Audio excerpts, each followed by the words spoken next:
Okay. It's 8:30. Join us for the Pledge of Allegiance. Pledge allegiance to the flag of the United States of America and to the republic for which it stands, one nation, under God, indivisible, with liberty and justice for all.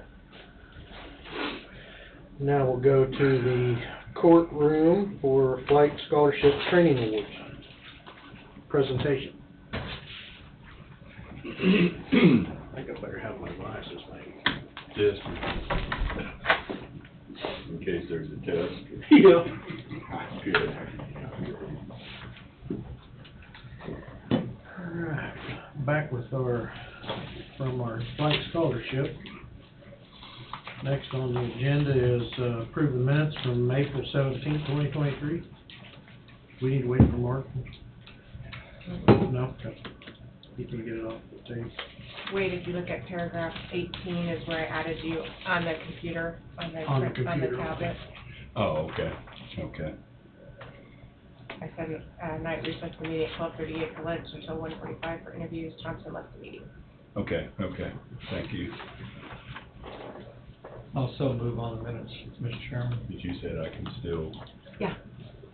even though it wasn't there for Yeah. that. Okay. Been moved by Meats, I'll second. seconded by McCurry. All in favor say aye. Aye. Aye, motion passes. Miscellaneous motions. Move based upon the recommendation of the county appraiser to authorize director chairman to sign the Coffee County payroll notice for Shelley Cole, field appraiser, full-time position. Oh, full-time. Promotion, classification from 35-3 to 35-8, wage from 2025 to 2206, effective 4/1/23. I move. We had some discussion on this, didn't we? It was because she completed some training. Am I Yes, correct I in believe that? that is correct. Moved by Thompson. All second by Knight.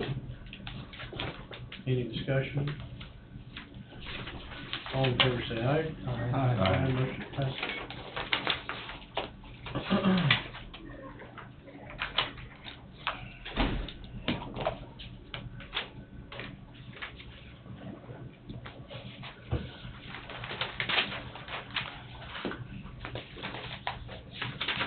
You don't have to print it off, do you? Oh, no.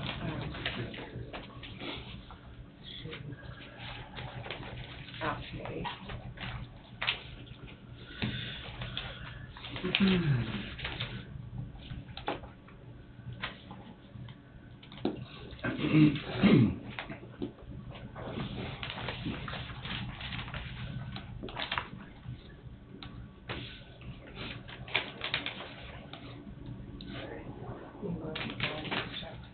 Oh.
Let me see if Katie wants to come on. I think it might be too much. Probably take too long. Mhm. I could get numbers. Unless she's got updates. Just department. Yeah, we could. I mean, if we can't start with Ryan, I mean, Ryan's here. Yeah, I must. Oh, Amber, yeah, Amber's before Ryan, so yeah, see if she could come up.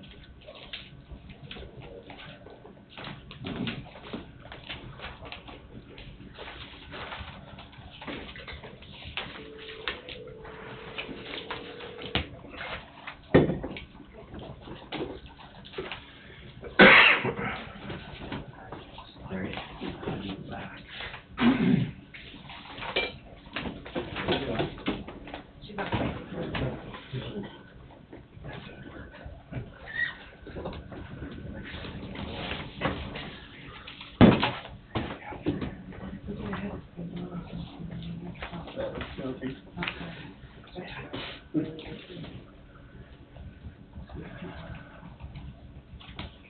Mhm.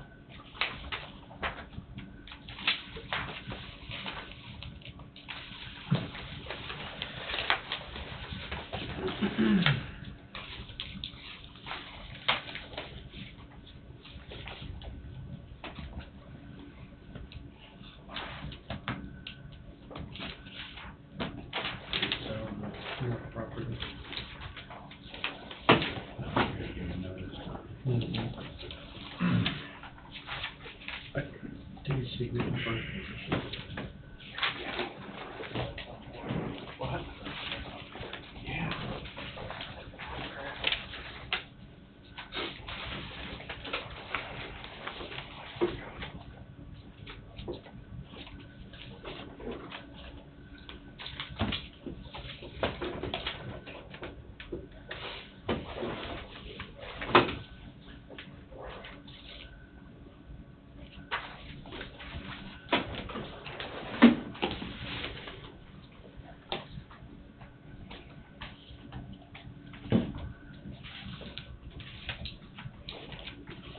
Morning, Amber.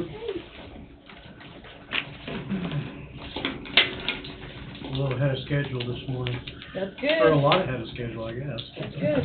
We can move forward. Let's see. American Signal Siren School that I had asked you guys about last month, it was originally scheduled for May.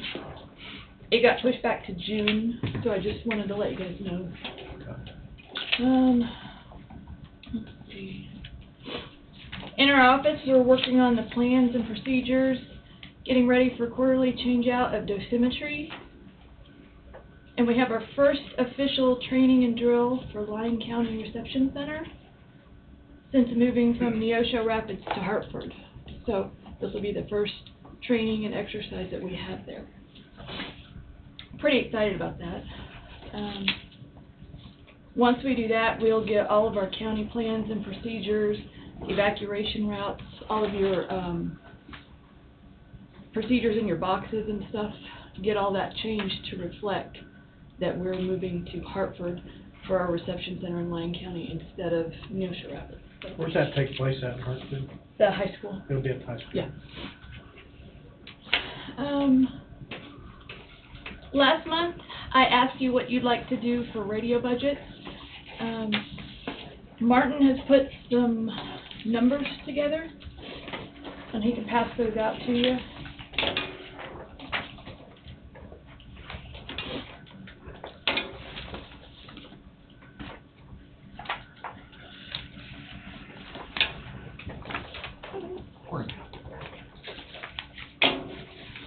Okay, thank you. You're welcome.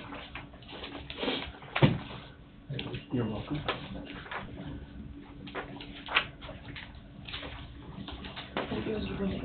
You can on the way to, I don't know, Mark, do you want one? And Mark will take them too. I'll ask.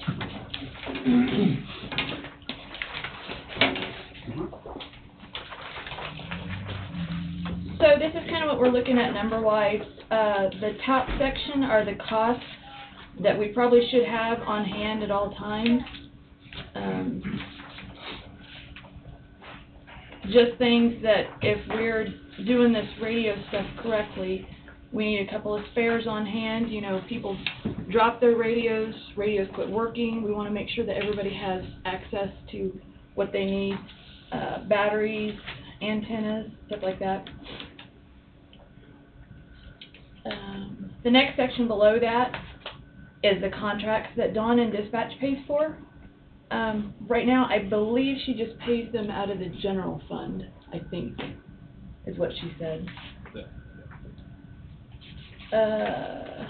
So those are all the contracts that we pay yearly just for radio maintenance.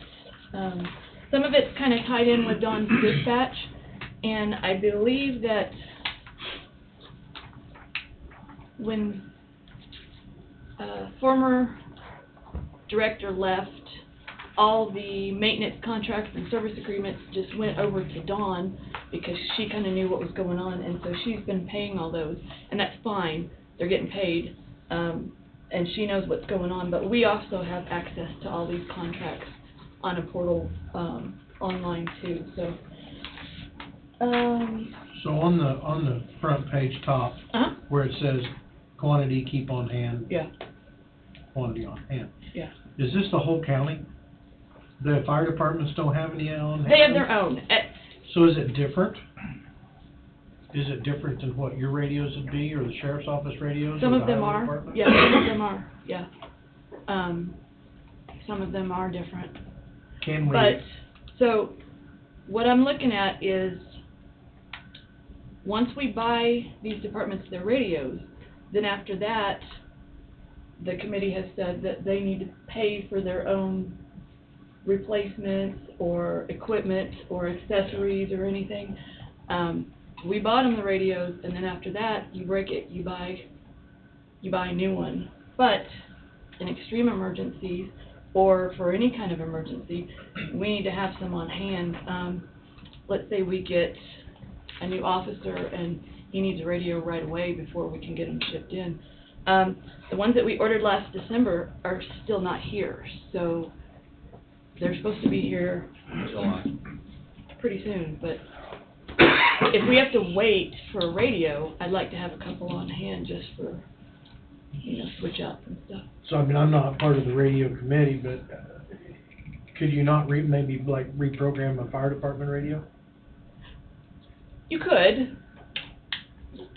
To get by until the one Some of the shows up or radios have something? different features than what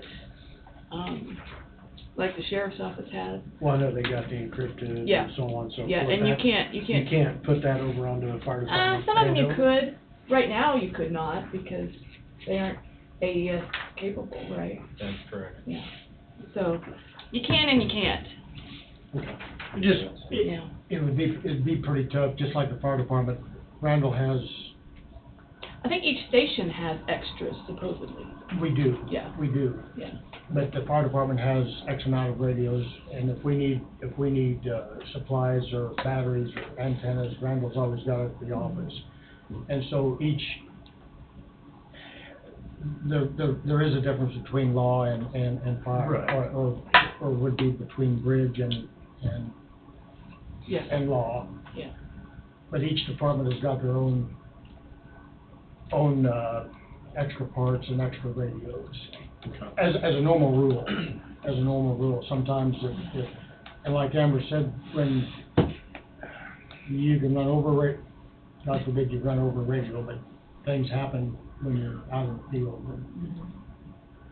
So if Randall's got them, or each department's got them, they can readily get them. Okay. Well, I mean, If that helps. I didn't know, because back when I was on, the fire department could talk to the sheriff's office, the fire department could talk to, and now I know they can And talk that's- everywhere. And that's all changed now. I mean, even though we can talk state, and I don't mean that. No, you're fine. No. Even though help we me can out. even though we can talk statewide, it's still each individual department, but it's changed a lot, Jess. Oh, yeah, it's been a long time ago. I know. You got 4 different radios there, so there must not be much interchangeable in them, if you gotta have 4 separate serial Right. number radios. Right. And 2 of those are in-car mobiles, and 2 of them are handhelds. On the radio tower, Uh-huh. what's the time frame? Oh, okay, so let me get down to that section. So, the second section is the contracts, and then below that, kind of the long-range items that we would need. When Scott and I came in December, we told you we were gonna need towers, and that the radios that were purchased in 2019, they'll be due for replacement in 2027. And so we had talked about trying to put money back towards that, because, I mean, honestly, it's a revolving thing. Expense. Yeah, revolving expense. And we're looking at possibly adding the highway department on the 800 megahertz system, and maybe the schools. We, kind of are looking at that because they're all on UHF, old frequencies and stuff. So, the towers that you're asking about, Dawn, we have some dead spots in the county that we don't get radio communications, and that's down south in Leroy and Gridley, and then up north. And we had tried to do a grant to get new towers, and we didn't get the grant. So we had some quotes for towers, so it's a cool meal almost per tower, and that's what it was a couple years ago. So that's kind of how we were going. So we are looking at needing possibly 3 towers in the near future at some point. 2 down south at the fire stations, and then 1 up north. And I'm not sure if the north one could be tied in with the CHIPS somehow, because they're going to need communications up there at that station, or what. Isn't there a tower at JBS? It's just a little Okay. antenna. Nothing. We need a big guy, yeah. That's what I was gonna ask you, Angie, or, Amber. Amber, sorry about that. If we're gonna need 3 of them, I was looking at 3 million plus, but. Yeah, yeah. By that time, and I'm not saying you didn't go to the right grant writing, but you know Bobby's involved in a huge amount of grant He writing. was involved in that one. I was wondering if Yep. you couldn't help discover something that was out there, okay? He tried. Yeah, that was Carl and Bobby and Yeah. everybody throwing that in on the, Yeah, on we tried on the, it was the ARPA funds? ARPA funds, I Yeah. think. So with all these numbers that Martin put together for us, this is kind of what we're looking at that we might need budget-wise. So as of right now, I'm just paying for radio stuff out of my budget and the general fund. Dawn's paying for contracts, through the sheriff's department out of the general fund. I didn't know if you guys want to start, I don't know that whole process. If you'd like to create a separate budget category, like my JSP budget, my LEPC budget, or if you just want the radios to be under the EM budget, I don't know how we want to do that. I mean, I'm pretty sure that you'd want to have line items What is your expected time frame for, on the towers? oh, whenever. I'm not expecting anything right away, but we definitely need them. With that type of figures, though, Yeah, even 3 years down the road, we need to plan for it. yeah. That's, My thought is we need to set up, you know, when it comes budget time, yeah. what figure we put into one line item, at least start something like we've done for other reasons. Yep, and that's I don't why, know where everybody else is sitting, but I'd rather do it that way than dig up $3 or $4 million all at once. Yeah, Angie brought up capital improvement. I mean, I don't know why tires wouldn't fall underneath that. Yeah. I mean, it's kinda hard for your radios to fall under capital improvement, I would think, but your That tower will. That tower That's should. a structure, so. Yeah, it's a structure. It'd absolutely be capital improvement. Yeah, that's the capital improvement plan. yes. So how much would that be, Amber?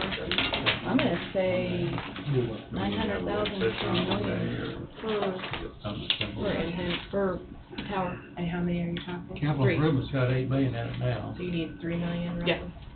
Oh my gosh, that sounds so crazy. That's because it is. I know, right? I can have that. Yeah, that number is, that was several years ago, so, Yeah. that, I mean, that number is Continue to rise. just to You bring don't it expect it together. to go down then? Oh, I'm no. kidding. Maybe if you buy quantity. Maybe, I don't know. And that was just a quote from a contractor that we hired, several years old, so I can get actual figures, we can get something and start the plan, because that'll be due, is that capital, improvement plan due the same time as budget? No, we can do this anytime. Anytime. They just have to do a motion to renew. Amber, You said something, it's been several months ago, about the tower out at, not Jacobs Creek. The siren at Aliceville? Well, there's a siren out here that's not used anymore. Oh, yeah, I told one, yeah. Uh-huh. So, is that still a play that could come in as far as, I mean, is that tower, It's not a tower, it's just a, oh, it's a siren siren, pole, it's yeah, a siren, yep. I'm sorry. Yep. It is. But we are gonna still need a siren up north once they get that going, so if we wanted to tie all this together, the radio tower, have the siren on it, that's fine with me. Yeah. I'm not sure, still don't know. Now, the siren contractor told me it's best to start fresh with a new siren versus moving them, but I don't, Of course. you know, I don't think that's necessarily true. I think we can move a siren and be okay. I was just, yeah, I was thinking that. I've still got them on my list, That. that one, and, we're looking at Aliceville, right? Right. Yeah, so, still got them on my list. But we wanted to come and talk to you about this budget thing. I don't know how you want me paying for some of this stuff, because it's not in my budget, it's not in the sheriff's budget. I can add it to my budget if you want me to. We can make a separate budget that Dawn and I can pay out of. Coming to you. How did the negotiations go with purchasing of radios? I was trying to recall that myself. We're kind of locked into Motorola, they kind of make it that way. Well, Motorola is here to stay. Yeah. Your other ones are here today, gone tomorrow. Yes, yes. And they figured out, Motorola's figured out that they need to change it every so many years. Yep. So you have to buy new radios. And the state's so not the state's helping, doing that yeah, as state's well. not helping us any by coming down with mandates that everything had to be encrypted or capable to be encrypted. So I look at Coffee County as being probably not as much as Shawnee County or Riley County or Mhm. Douglas County Mhm. purchasing of radios. Mhm. Is there a way to go in with other counties that might be upgrading and do a bigger purchase? Motorola, they might not do, TFM might not do anything because they're gonna sell to them anyway, Right, more than likely. right. And we get our programming and our installation, all that stuff through TFM.com. So we work with them too, with Motorola. So, And when we go to purchase them, we usually get contract pricing from like, I think that last purchase was Johnson County contract pricing. So we got the cheaper radios, what they had quoted Johnson County. So we do get a little bit of discount, and then of course, you know, buy in bulk type of thing. but we do our own programming here. We're trying to get that way, yeah. We like to have TFM.com have some of the programming done once they're delivered, and then we can tweak and, you know, do what we need to with them. They're all gonna be like a base program, and then Martin can get in there and, you know, move things around and do whatever he needs to do, so.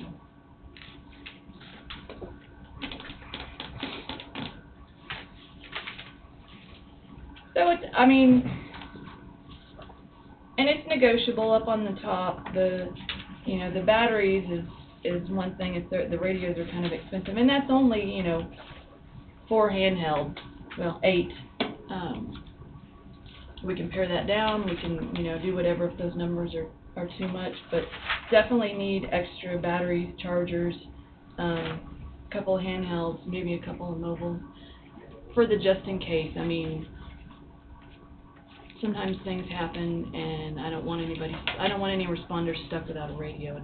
And while they are supposed to, like Steve said, have extras. I'm not sure if every station and every department has that many extras. And then they die. I mean, sometimes they're little tiny computers, so they just... And sometimes when you have extras like at a specific station, Mhm. it's because of people quitting, retiring, so you keep that radio and it's ready to go for the next person that you bring on. So you may have 1 or 2, or you may not have any at all, so that's, but I've got a question on, Sure. on the last page on TFM, the mileage and travel. Oh, I'm not to this part yet, Oh. but you're good. Mileage and travel. Yeah. They're charging, is that $2,250? Mm-hmm. So, For installation, that means they're coming and they're putting those radios in our, sheriff's office cars, fire trucks. Right. Well, not the fire trucks, I think Randall's doing something. In this instance, it would be for the Right, right. So, we're jumping ahead, I'm sorry. but it's okay. But yes, that is what they think it's gonna cost them for travel. They shouldn't stay the night since they're just out of Topeka, so that's not figured in, but it's just mileage back and forth, I guess, for them. Okay. Was there anything else on that, Martin? Well, it's just a flat fee as far as it's not gonna be just one person coming down from TFM-COM. It's probably gonna be, 3, 4, 5, whatever, as many techs as they can get down here to do a big Try to knock install it on, out. let's say, 80 different units or whatnot, and it might be multiple days. And so in fact, I am insured by, TFM-COM that is not like a per day charge or something like that. That is covering all travel. If they're down here 2, 3, 4 days, whatever, Okay, it's gonna encompass everything. I didn't mean to jump ahead. It's okay. So, I'm just looking for clarification how we wanna do radios. Right now, it's just kinda everybody pays out of general. I feel like we could do this a little easier. That way we can look and see what we've spent, we can look and see where we've spent it, and we can make the plan for the future, I think.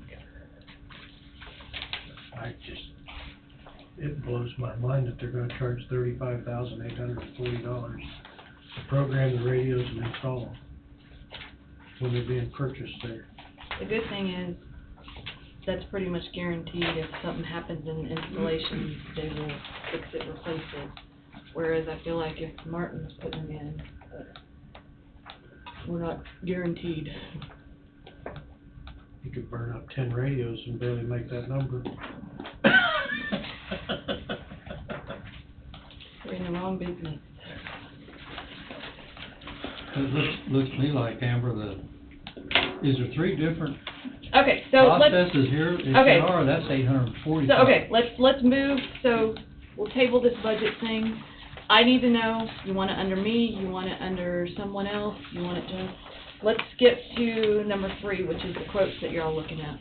Tom So- brought up something, maybe we should do a work session. Yes, we can do on that. this. Yeah. 'Cause there's a lot more other stuff to discuss, I think. Yes, That Right. needs to have some thought Yep. process put into it. yep, you asked for numbers, we brought numbers. So I brought friends with me. You guys remember Scott Farmer from the Sheriff's Department. He came with me in December, and then Martin Ernst from my office, and then Adam Hoke and Ryan Durst. You guys know them from the Highway Department. The second page and beyond in your handout is a quote for bringing the Highway Department onto our 800 megahertz radio system. At the current time, the Highway Department are running off of a 30-plus-year-old radio system with 2-channel UHF radios. Right at this very moment, they're borrowing 2-way radios from the fire department for flagging and traffic control.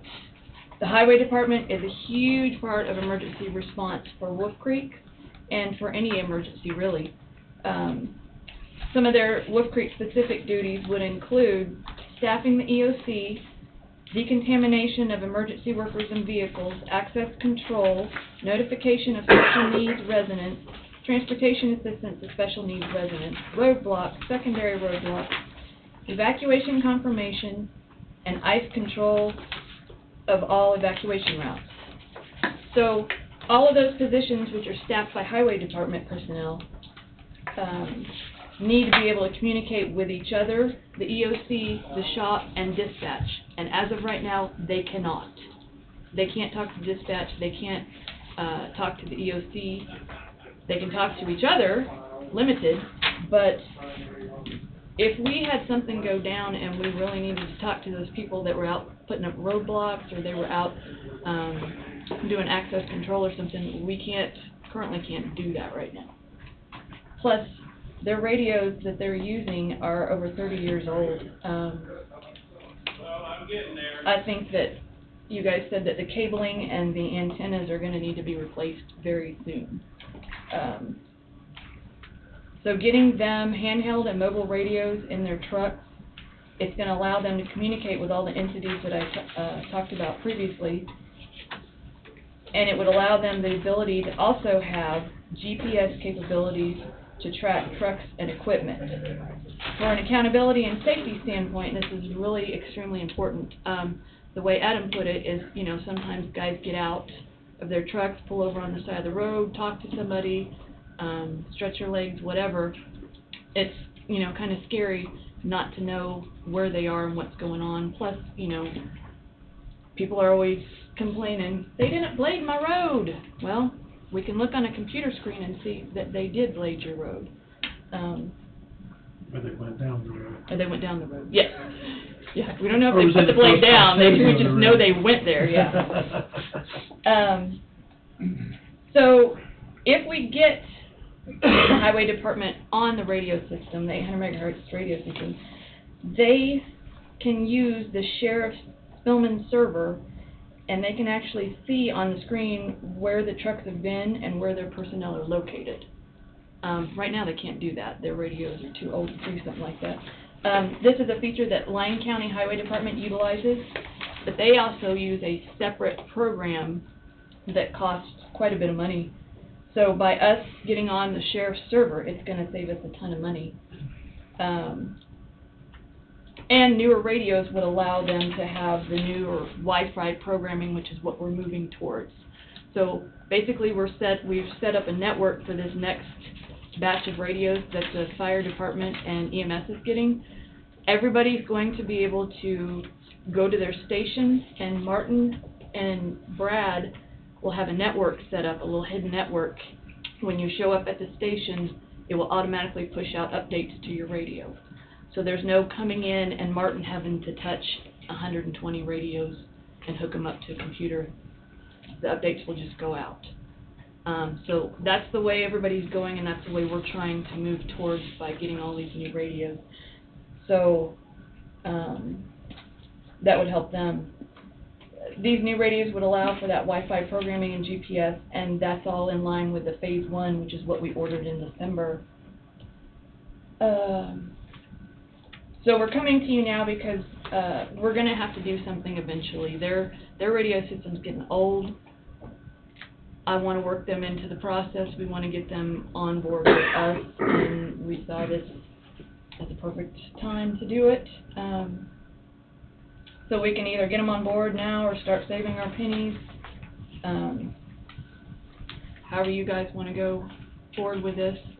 And I'll let Adam and Ryan get up here and answer any questions you guys might have for them about the highway department's radio use, because I really don't use their radios. Thank you, Amber. Come on up, guys.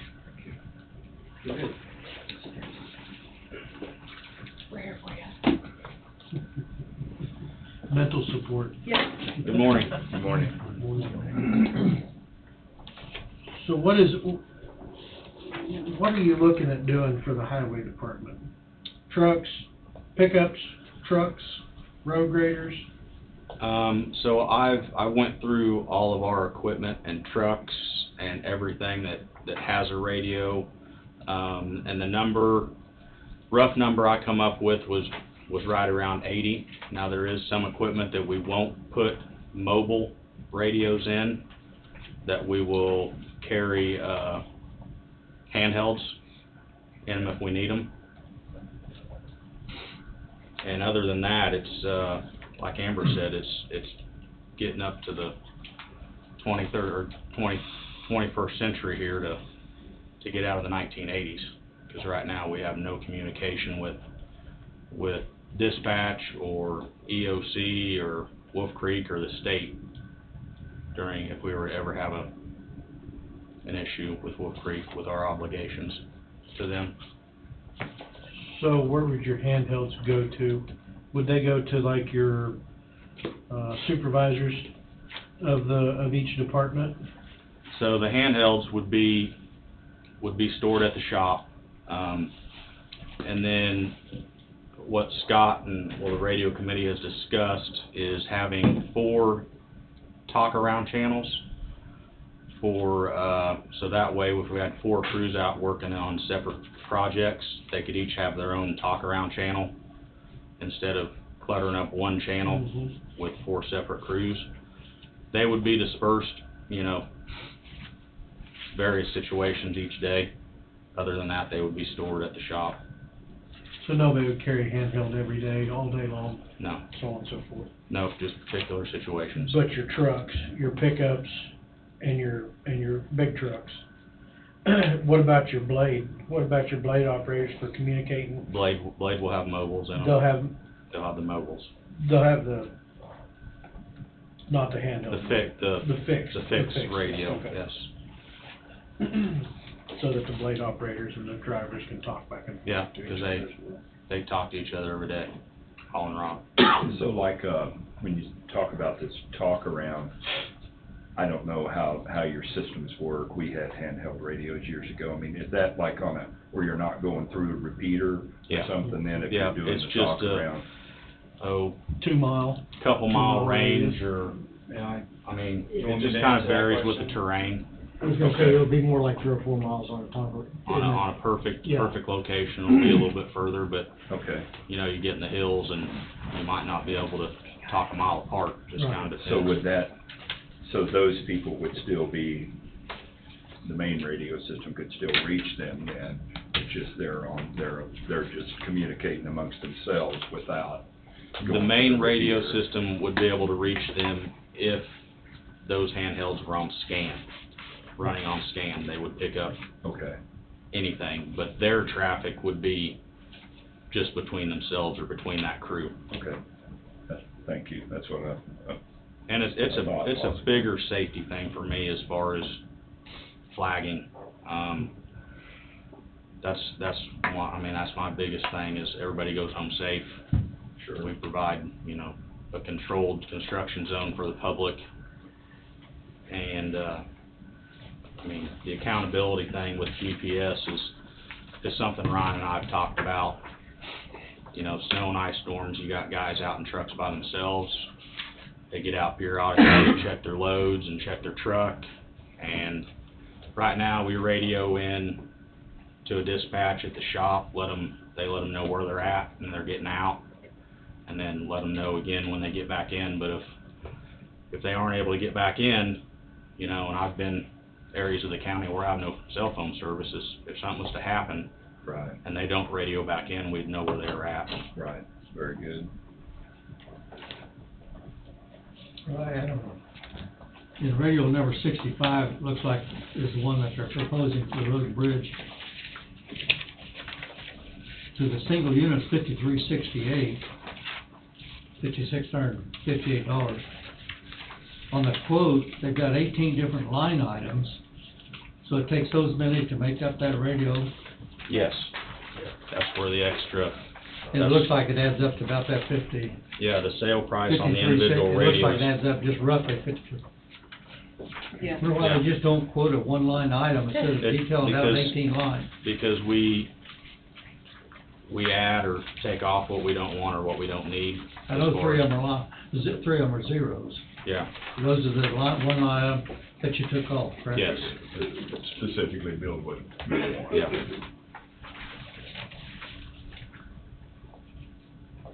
Where's the 20 radios go, the next half page on down? That's the handhelds, That is a handheld? yes. Okay, so you need 100 radios altogether. Yeah, between equipment and handhelds. 80 of them will go into equipment, Yeah. and they'll be stationary. And then the 20 handhelds will be dispersed however they need them. I think that's what they Day-to-day, did, yeah, on a day-to-day day-to-day thing, basis. on where they're needed. See, those radios are $49.35. It looks like there's 10 or 12 one-line items. I think they add up to greater than that, but I didn't get that far yet.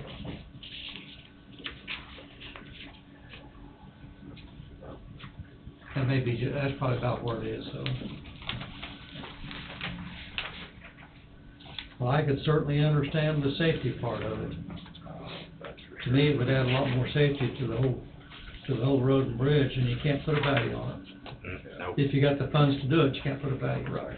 Maybe if you don't have the funds. right now, Amber already said I've got some radios borrowed from Randall, the OK Kids radios, and, I mean, he'll need them back eventually, but he's good with us borrowing them for now, because we have nothing to use. And we can flag, or we can communicate, you know, with the flagger trucks, but then we're tying up our only channel for other communication, and a lot of times there's a lot of talking during flagging. I think Amber made a comment that the ones we got over in December aren't available till July. Have we already issued a voucher on that, Amber, or we? Yep, it's paid for, it was paid for, December 30th, and we're all good we're all good there. Just waiting on them to come from China? Just waiting on them. And I think, are we getting the radios first and then the batteries? Hopefully they won't have a price increase where they get. I think we're gonna get Well, the that's the thing, radios everything's getting more first, expensive, and it takes and the longer to get batteries it. later, Yes. so we can't even use them once they get here, because we're waiting on batteries. Batteries aren't interchangeable? Well, they would be if we had extras, but we don't. Do they guarantee that price when we issue a voucher 7 months ahead? It was pretty comparable, yeah, I think Yeah. so. It was comparable. How long is this quote held on for? 30, I June. think 30 days? No, 60. 60. 60 days. June 10th. Yeah.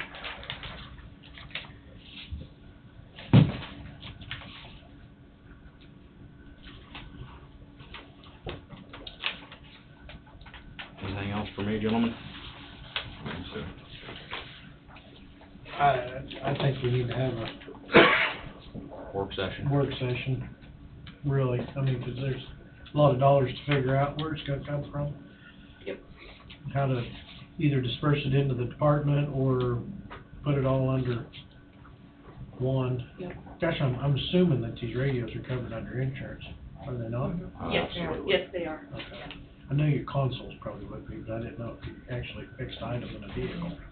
If you increase the insurance for that or not. There's a lot of dollars for it. Yes, yes, there is. There's a lot of money into our radio system, and it's a good system. And we're finally to the point where we can program and do things in that system and make these radios, what we want them to be. What's the final date accepting this contract? June 10th? June 10th? Yeah. We got a little bit of time. Does that get us, that, we don't do our budget here, is that what you do? No, Be nice to you'll have- start looking at things. We'll start looking, it'd be nice to have budgets in place before we interview, although I understand the importance of this too. That quote information's on the top of page 4, Don. On top of what? Page 4, upper right-hand corner. Yeah, it has the quote date, the expiration date.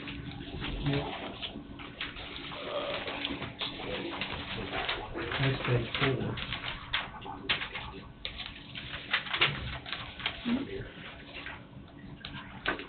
That's when the quote was. I looked at that there, but I didn't pick it up.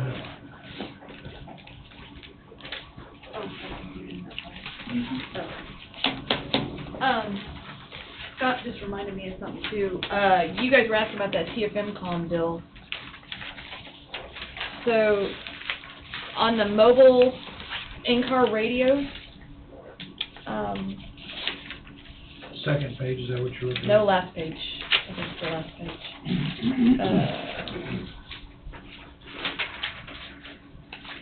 Part of that cost is, so because we're moving towards the Wi-Fi and the GPS radios, they really need 3 separate antennas.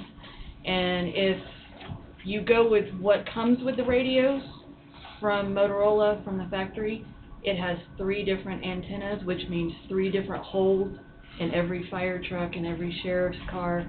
And we don't like that, so there are different antennas, they call them shark antennas, that have all 3 of those antennas built into one, look like a little shark fin. I think there's one on some of the newer cars. This quote that TFM gave us for installation includes putting those in. And does it include those Yeah, there's 80 antennas? of those antennas in there. 80 of those antennas, so that would be that bottom line down there, the Pulse GPS DM700s. Those are the sharp fin antennas that we like, the Sheriff's Department currently has, one hole, one antenna. It'd be a lot better than three. Yeah. We'll be able to utilize the existing hole from the antenna that's there now. Yeah. Good, good. Instead of drilling two more Most of in your new there. vehicles have that sharp looking thing on it Yeah, anyway. mine does, yeah. It's always adds And that's value. Wi-Fi Yes, sir. and GPS and everything. One of the line items on that Motorola quote that was zeroed out, Oh, yeah. that is actually Motorola where they're trying to sell you two separate antennas also. So Okay. if we didn't go with this Pulse antenna, then we'd have to pay more. Put more on that. Yeah, Okay. so. But on that last page, the quote on that one is for 30 days, right?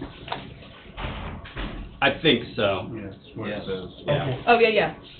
But I mean, that, I don't think it's gonna change. Okay, That- all right. I mean, This is just installation. yeah. That's all that is. Yeah. that shouldn't change, I mean, as far as, It You shouldn't. wouldn't think. The And big the- one, and the big one would be the actual Motorola one. Yeah. right. But after that 60 days, I have a sneaking feeling Motorola's probably gonna bump Oh, the I'm sure- Johnson I'm County sure they will. contract up. I'm sure we Yeah. will. We used it too much.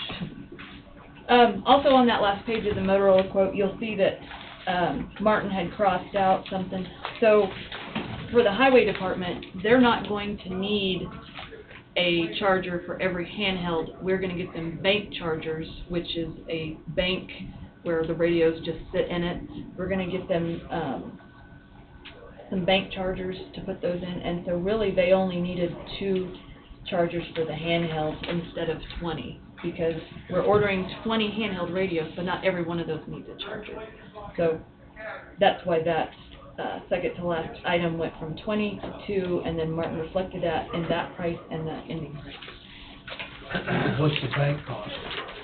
It's right below it, I think. Is that what that, Yeah, okay. yeah, they're 852 apiece. But co-op's got down there, they got a couple of banks where they set them in every night. Yeah.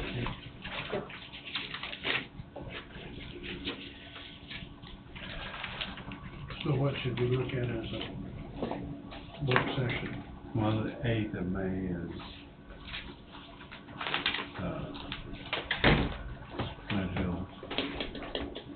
Probably can't do it then. Then do it the 15th. 15th?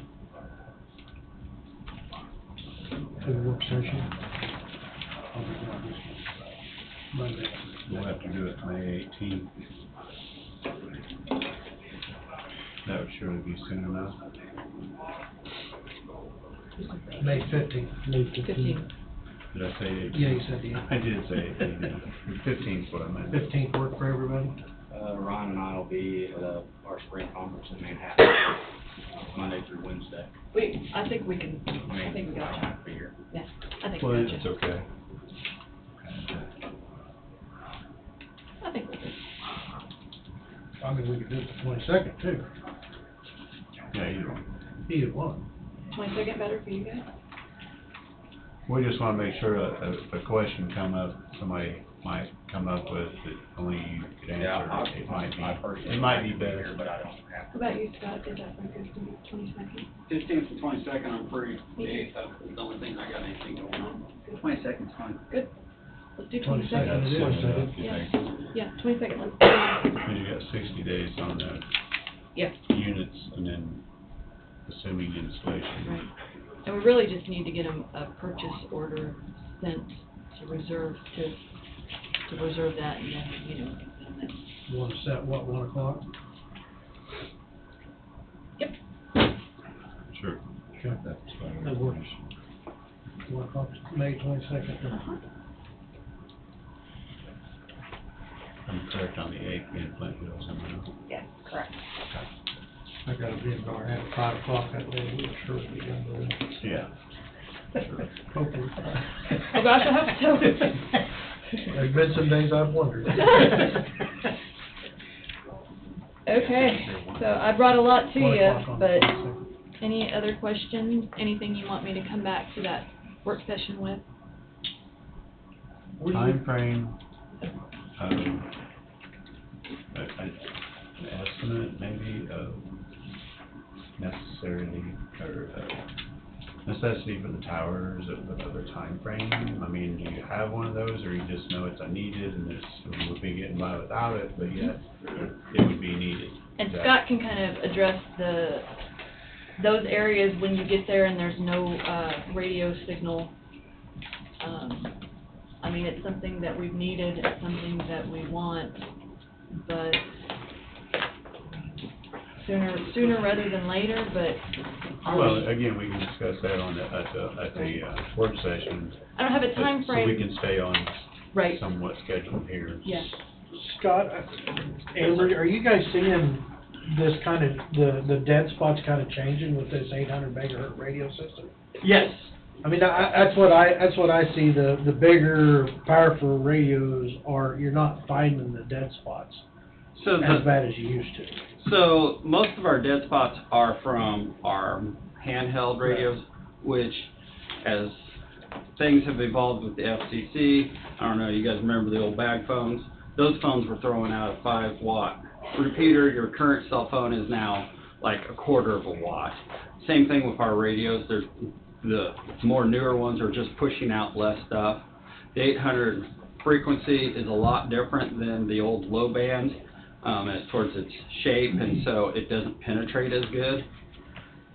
So from Randall and I have talked about it from a fire standpoint, like Lebo, even though there's a tower in Waverly and Lyon County has come on, whatever it is, there's something about Lebo that, especially when trees put on their leaves. I was gonna say, it comes and goes. It's with the tree leaves, the inside structures and houses and stuff like that, it really drops off.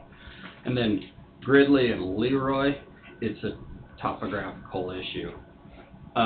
You know, where this tower is a great thing to have this tower here, but the flamethrower on it probably should have been higher up, because you're in the Neosho River Valley. And so now you get out into the hills down by Gridley, you got the shadowing of the hills that are killing your signal, and the same thing over here. I mean, there's no hills in Leroy, but it's not getting up and over. And so that's part of it. And our mobiles work great. I cannot find a spot in this county like we could up in Osage County where there was no mobiles coverage. But our mobiles work. It's the handhelds when you get out and get inside buildings and stuff like that, which you guys can imagine as a firefighter, you need to be able to talk to your commander on a handheld when he's telling you, hey, you better get out of that building, it's getting ready to fall down. So. Well, I mean, that's a lot of reason, during operations, I mean, way back when I was on there, everybody switched over to a local frequency. You kept one up on the main frequency to communicate to the county wherever needed to, and your penetrating individuals went on a different talk mode. So some of the problems with the talk around frequencies, and I kind of want to correct a little bit. Initially, we talked about a talk around, but in communicating with the state and the FCC, when you go to a talk around, you have to have an FCC frequency, or you go with the state talk groups. And basically, a talk group is a computer IP address, and those are a lot more unlimited within the state. As where a talk frequency, you actually have to apply for a talk around channel. You have to actually apply for an FCC license for an 800. And I don't know if anybody has talked to the FCC lately, but there are no 800 frequencies out there anymore. Everybody has gone out and bought them up. So talk groups are the way to go. Downside to that is you got to go kind of a little bit rely on the repeaters now. So the talk group will still go through the repeater? yes, yes. It's all IP addressing now. So literally, these are computers. This is your keyboard and stuff like that. So, thank you. All the more reason for the internet to stay up, right? Yeah. Yeah. So it seemed like to me though, if you, And had a big catastrophe and something happens to the repeater, then what's gonna happen to the radio? That's where you need multiple repeaters also. And we do have, repeaters go down everywhere. I mean, And there- What was our tower was down just not the other day. Saturday. Yeah. And there is protocols for if the repeaters do go Okay. down. Okay. So there's ways to communicate if the repeaters do go down. Hitting off other towers. Hitting off other towers and or go what they call into site trunking. Okay. So, We're in for a long discussion, Jesse. Yeah. you guys are gonna learn about Yeah. radio. But I'm bringing all my crew because each one of them has different knowledge that I don't necessarily have. Very well. I guess write down any questions or anything, and we will meet you back on the 22nd at 1 p.m. How difficult to write a question down when you don't know? know the exact question. You gotta rely on, Got a few weeks. good people like sitting here right now, so. That's why they said we were gonna learn a lot. I think They're the they're ones gonna who are tell right. us a lot. I don't know about us learning. I think Scott schools us every time he talks about radio. He schools us, so. Okay, thank you. Thank gentlemen, you. very much. Oh. Well, we went from being way ahead of schedule to running behind. Road and Bridge Superintendent Ryan Dersh. Ryan will talk really, really fast. Yeah, I'm gonna show you them.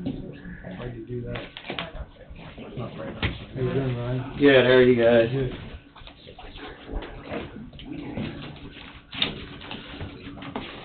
Good. A few talking points and a couple of motions, I think, while Amber's here. We had some discussion a while back about our department name, as far as Highway Department, Road and Bridge. Engineer Department, you know, we kinda have different labels, I guess. I know Angie, that's why it's happened, I'm not Amber. the only one that did it right. Yeah. At least it's in the A. Right, so Amber was talking a while back, she was going through some plans with the state, you know, and they have mentioned that, you know, we're referred to as the Highway Department, Road and Bridge. And Engineer Department. And Engineer So it was Department. mentioned 3 different ways. It was Highway Department, no, 4. Highway Department, Shop, Engineer, and Road and Bridge. And so the state person said, is this 4 different departments? And I said, no, it's all one. So we see the benefit of trying to have one department. For their purposes. Yeah. So I dug into why are we Highway Department, Road and Bridge. You know, basically the Highway Department is over, the Road and Bridge Department, it's over the landfill, it's over Jacobs Creek, it's over, you know, our engineering, we still deal with engineering out of our office. So that's, I mean, the Highway Department encompasses all that stuff. So I think moving forward, you know, we're gonna continue being the Highway Department, but as far as for what she needs, is they just need to figure out and just call us one department, because it's all the same. You know, it's all under the Highway Department, so maybe it's probably needs to be called Highway Department. Instead of Road and Bridge or Engineer. Right. Have one title. Yeah, I mean, just clarify for that, you know, but, just so, I mean, we understand why we're the Highway Department, and we also have the Road and Bridge Department under the Highway Department. I would think you could get away with the Road and Bridge Department if you got the Highway Department. Well, probably I mean, so. In your. But so, I know there's certain statutes, for the Road and Bridge that specifies Road and Bridge Department. So that, initially, I was like, oh, we'll just be called the Highway Department. Well, then, as we got to looking into it, I think there's certain things there you have to, and it's pretty common. I mean, most counties have a Road and Bridge Department, but they usually have the outliers also, to go along with that. So what research I've done, you know, I think the Road and Bridge Department has to stay for those reasons, from what I can tell. But with that being said, we are in need of some equipment decals for some equipment, and so right now you know, in the past we've used the county logo, a couple different styles we've got running around. We still have some of the old style, and then some of the newer ones. You know, we would like to just, a lot of departments, county departments will come up with their own department logo. So we're just kinda looking at something simple, for a highway department logo that we can start using. And, you know, this is probably not exactly what we'll have, but something similar to this is what we'd like to start using. We've got several pieces of equipment we need to get some stickers on, so that's kinda what we're looking at using. Looks a lot like Osage County's. Yeah. So just, I mean, information, kinda what we're gonna plan on start doing down there unless somebody sees an issue with it, so. And I Gotta think- have it all the same. Yeah, and that's kinda what we're after, is just be something we could, you know, be good for a while. And I guess Amber will see about what we'll get in the change for all her stuff and her books and contingency stuff, so. And I believe that if we did go with these new, they're setting up, the channels and the talk groups for the highway department for when they do come on. We're doing that now rather than later. They're gonna be called the highway department on all of the radio frequencies. Now, we do have to go back through and change the fire department radios to have the highway. Is the fire department gonna be in contact with be able to have contact with the highway department, let's say? Yep, it's basically a code plug that's gonna tell them who they can talk to and what they can do, that'll be programmed in.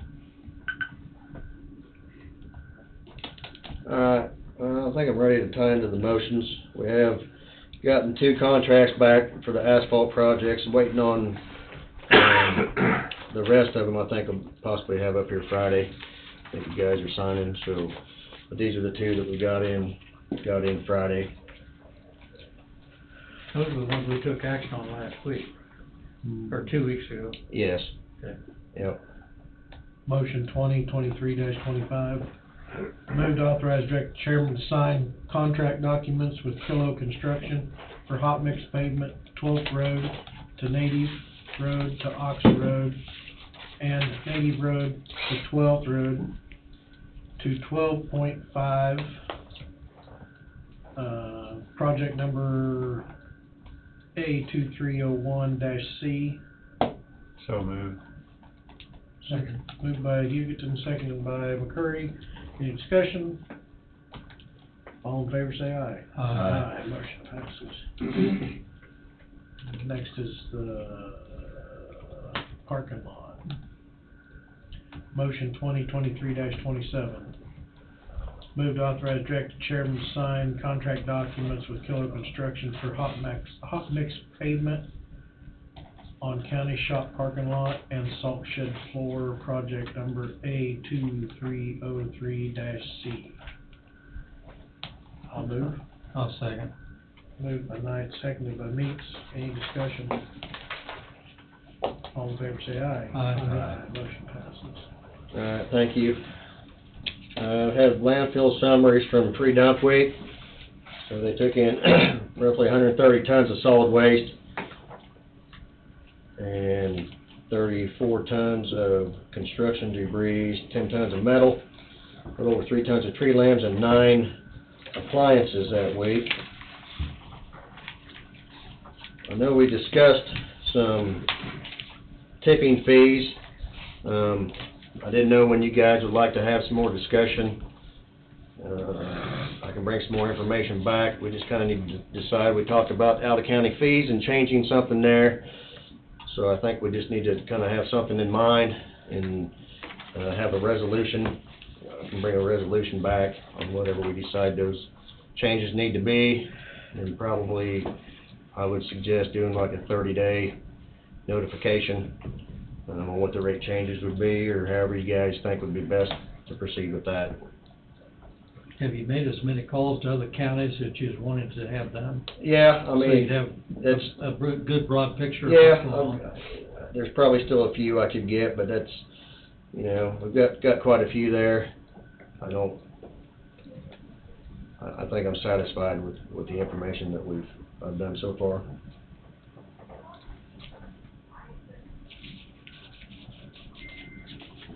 I don't know where that's at, fee-wise. I think I kept it. Okay, I got there.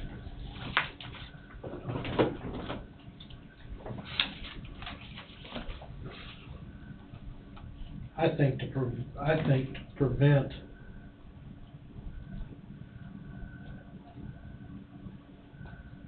falsification of information of the location it's coming from. That was a lot. I hope you typed that up. Have one price for in county and out of county. You know, we was talking about how can we rectify this problem? Right. That's one way to rectify the problem. So when you say in county and out of county, you talking the same fee for that, or, Mhm. so you're not, you'd be talking for like people hauling in commercial stuff? Mhm. Alright. So, I mean, I think you could, yeah, you could tie the out of county and commercial side of stuff as probably the same price. You can, but how do you know how do you know it's not out of county? How do you know that it is out of county? Well, so, I mean, how would you what about the stuff that's non-commercial that's in county? I mean, 'cause we're not looking at changing that. I mean, that's $15 a ton is what we're charging now for in county, and out of county is $25 a ton.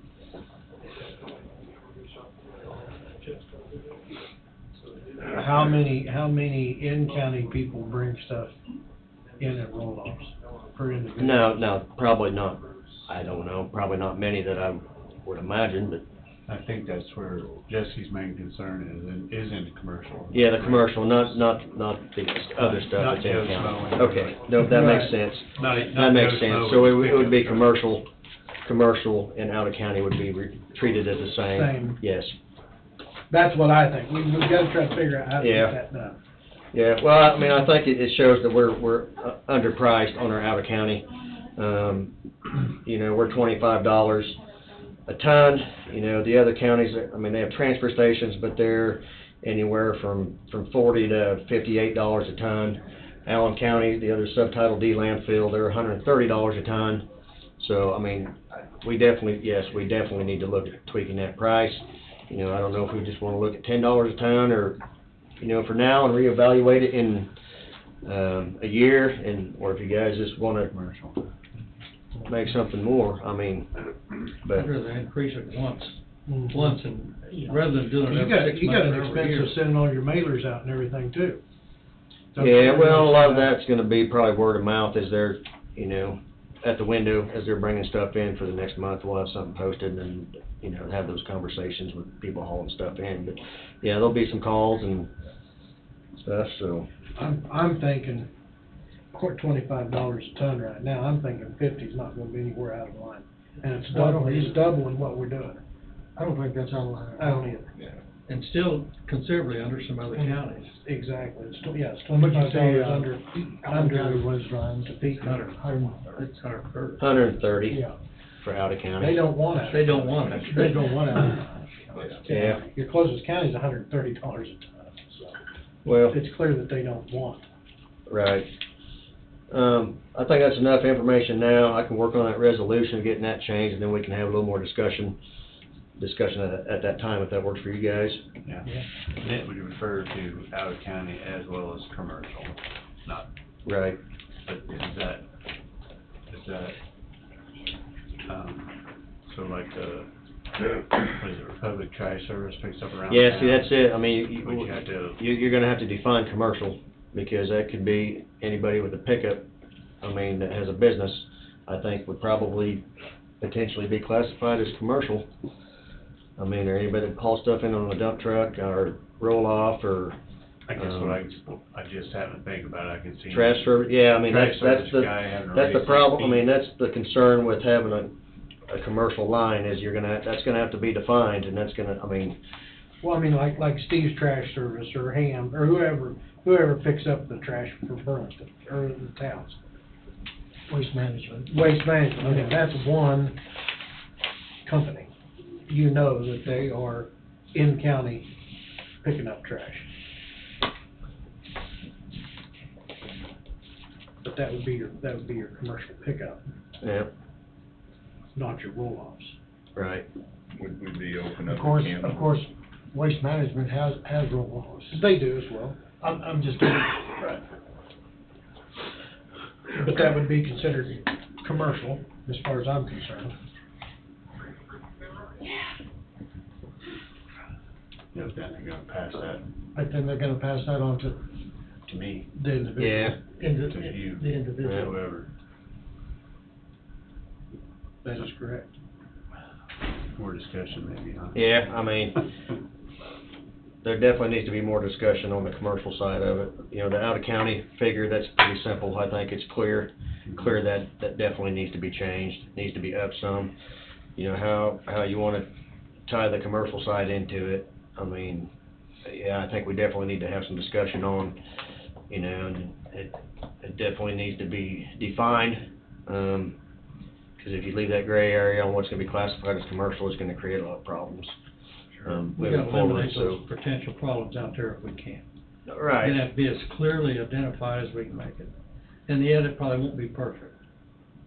How many entities within the county or outside have what I'll call house accounts with the landfill?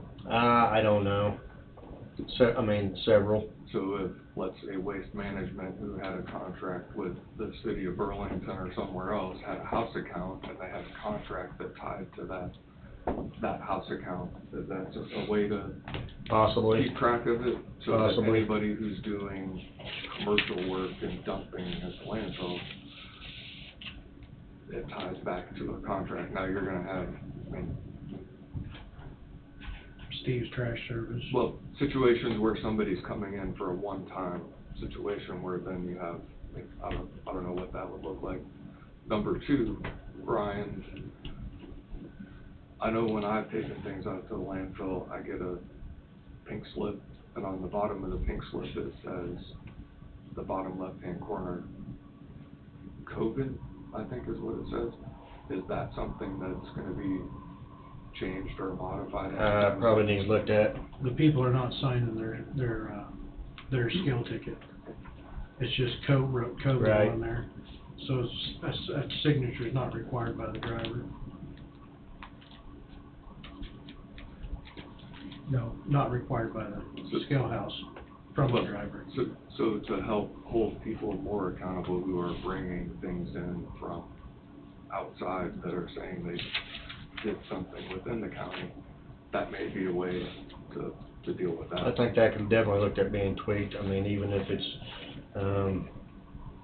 asking for an address of where, you know, where the material's coming from, Mhm.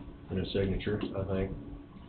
I think you'll see a lot of carpeted addresses maybe, but there's a way. There's a Yeah. way. No, that's right, and it's pretty hard for, carrying the guys out there to police that. I mean, it's, Very true. but, so, all right, well, we'll have more discussion on that.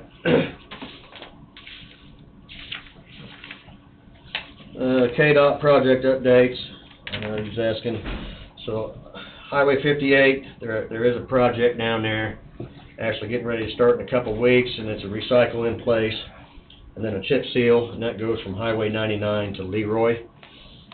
So that will be starting here fairly soon. At least we got a response. Yep. And then Highway 31 is gonna be a chip seal later this summer. There's some sign replacement stuff along Highway 75, I'm sure some of you have seen. Yeah. And then 31 Highway, they'll also be doing the same thing there. I don't have any update, I know there's a possible bridge replacement around Leroy, but I don't have any The one East information. Leroy was scheduled for, they told me it was either 24, 25, and it might get moved up. Yeah, It don't seem like we can get a response on it. I don't have any information on that Okay. one. County projects, the old 51, so we're finishing up the final office check on plans to submit to KDOT right now. Estimated for the end of August to go to bid for that project. The 6A bridge, which is up by Waverly, bid letting was last Wednesday, so that's all state run. Haven't heard anything back on that yet. Highway 75 turn lanes, the plans are at KDOT now for final review. There's an estimated let date of June 1st on that. Next year. No, this year for let date. They'll let it this year, I don't know if it'll be done. Yeah, that date, so, once we get the final review back, or once the final review's done, it should go be fairly quick after that. So that's an update on those projects. Next week, I'll have the contracts for the bridges on Homestead, and then they'll be looking to start that next week probably, from the sounds of it. What else? The old gas station lot down here that the county owns, I'd like to maybe reseed that down there. I know it was seeded, but it was pretty dry last year, so I'd like to. Still is. Yeah, like to reseed it and maybe put a little matting down there, help get some seed growing there. I know it, we were looking at selling that a while back, but I think it needs done. Help some of that erosion, some of that dirt keep from washing. So. I agree. It wouldn't be a major cost issue. Nah. Nope. You just throw it on the ground or seed actually? Yeah, we'll seed it. We'll drill it. Yeah. That way the birds aren't in there. Yeah. Picking it up off the ground. Yep. So I think that's all I have for today, guys. Unless you have anything else. Thanks for the update, Ron. Yep, you bet. You guys have a good day. You too. Oh, yeah. 10:00. Change. Yeah. Interim Health Department Administrator Katie Rich, you're on deck. Good morning. Morning. I have my big post-it note here. All right, so our applicant from last week, she did accept the position for administrator. I don't know if Angie forwarded the letter in regard to a start date of May 22nd. Yes. So with that being said, which that's awesome, the last date of my interim status was the 21st, end of last week. So I'm here to see what we do from now until my last day of May 12th. So didn't know if you guys wanted me to continue on as interim. That still leaves a week gap between my ending and that person starting. But things to consider there. Is there any possibilities of her maybe doing some training prior to? Likely. Yep. So, that's a possibility. I did discuss with her. Yep. I hate throwing somebody brand new into a new place that they don't know anything about. Yes, yeah. You know, not that and sometimes in a case it might be a good thing, but I feel like you're throwing the sheep into the pen of wolves. Yep. Not saying that. Yeah. No, it's a lot, but it's a lot to learn. And so, I know we had discussed, and I have not come up with a solid proposal on, because I don't know yet, what we should do because of patient loads. Anyway, I haven't come up with a solid plan for my Tuesdays in the office, potentially, after I quit my true work here, but continue on one day a week potentially. So there's that as well. I will be here, and I told her that I'll be a phone call away. That's not a problem at all. I want to be able to have the health department still be successful with the knowledge that I do have of being an administrator, which is not huge. I didn't get training either, but no, I will carry on and help her in the position. So I'll ask her how much she'd be willing to do. See what, because in May. I would sure like to see her come in. I mean, and she could be compensated for it some way, shape, somehow. Okay. For her time spent in here, I would think, anyway. It would be beneficial. I think it'd be To her advantage to do. It'd be her Hugely. advantage and Yeah. our advantage. Yeah, and yeah. Yep, even a couple of days a week for a Exactly. couple of weeks. So she can start to get her bearings about her and ask questions and So I will contact her in regard to that and then have an answer for you next week, hopefully. Unless you want to extend out to the little bit further on your resignation time. No, I can't. My new job starts immediately. I stopped this one Friday and start the other one on Monday. It was a shot. It was Yeah. worth a shot. Yeah. Had I known the timing would be like that, I would have tried to do better. So, So could we ask that Katie come back next week, because we also need to discuss her sick and vacation time, how we're gonna handle that, if we're gonna pay her out, and then rehire her as a 1/5 employee, or Right, Or maybe we can work on that this week to right. Yeah. talk to you guys next week about it. Yeah. Okay. 1/5 versus contract. I've gotta see, like I say, I gotta make sure the work is down there, cause I don't wanna commit to 1/5 and then really not have the work to do down there 1 day a week, so. I mean, there is work, don't get me wrong, but, yeah, just a lot to figure out, it really is, Right. so. Okay, that is really it for me. I don't have much else going. Everything's smooth sailing. Has she had an opportunity, Kay, to check in the daycare? Yes. She's Yep. checking into that. Yep, that's all taken care of. Not anything earlier, unfortunately, no. So a lot of the Yours daycares, was May 12th, right? yes, a lot of the daycares won't have openings until school teachers pull their children from daycare for the summer. So that's, this whole end of May thing is pretty concrete. So, Okay. any other questions? No, ma'am. Okay, thank you, gentlemen. Thank you. Okay. Thank you. While Ryan's still here, can we jump in and talk about one thing real quick? Sure. with him? There are two different type of agreements that have been sort of working behind the scenes with Ryan. One is a drug and alcohol program coordinator. And as you know, the county has really two different places within county policy. One for new hires, for reasonable suspicion, for post-accident. And then you have the CDL program, which is sort of intertwined and even more comprehensive than what the county's policy is. So historically, there have been, from what I understand, two people who have been in charge of that. And right now, it's Kenny Roney, and I think that's been well known, well documented, and then Tom Johnson's number two. There is a lot of, it's a very important function, duty, and responsibility for anybody who's in charge of that, and they have to cover a lot of different grounds. Confidentiality, I'm not sure if I can even capture, but they deal with, I've dealt with Kenny on a number of situations. So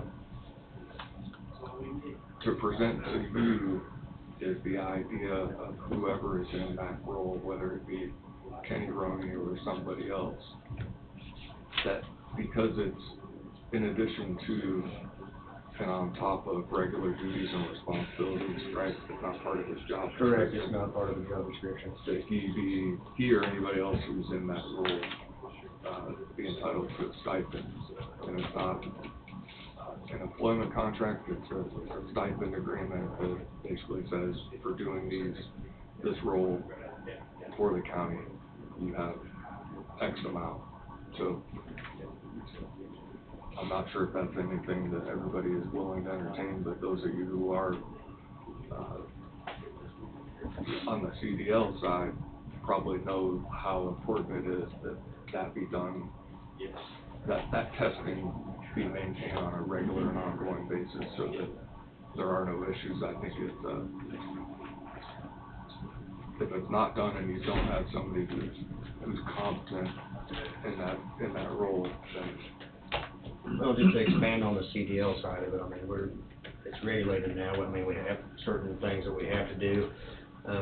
We've got the route, we do our training in-house. You know, a lot of counties will send people off for 3 or 4 week school, and they pay $3,000 or $4,000 to have somebody acquire their CDL. You know, we opted to do our training in-house, and that's what, you know, Dustin's been doing that for 2 to 3 years now since we started that, since the requirements changed on that. He recently went from as the truck foreman to the blade crew foreman. His wage didn't change, but he's still going to maintain and do the CDL side of stuff. So I think it's fair and right that there'll be a little extra compensation for those responsibilities that he's doing. We already discussed that. didn't We have. And he's getting it? No, we we haven't haven't to put this anything point, to it. so we had that discussion back the end of January, so this really needs to probably go back to the date of February 1st, what I'd like to do. So there's two different agreements, one for the drug and alcohol program coordinator, an agreement, and then one for a commercial driver trainer. My understanding is on the commercial driver side, and that you know better than I do, if you have to send employees up to Topeka, for instance, to have them trained to get a CDL license, it's $5,000. Yeah, I think Pot County, guy I know up there, I think he told me it's just like $4,200 is what they send to get one person a CDL, and it's over like 3.5 weeks. So. Well, I mean, it's to our benefit to have a trainer like we've had in the past, even prior to the mandate, have to go to a school for a CDL. Dustin was doing that. Right, and we've always had that. It's a little more in depth because now you have to keep track of all the, you have all the classroom side of stuff and the driving side of stuff, and you have to have so many hours, and so he's keeping track of all the documentation and stuff you have to submit as you're getting tests set up, driving tests, and all that stuff is all part of what goes into the state before you can even schedule that stuff. And the inspector and the instructor's name is having, No, he's having to absolutely. sign off on it, so he's on Absolutely. the line as well. No, that's right. So That's it is a very important thing. Right.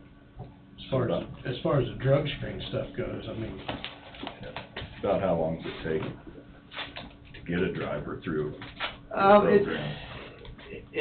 depends. Some people can go through quicker than others. Some takes a little more time. I'd have to go back and look. I mean, you have a set amount of hours that you have to have in on your theory training.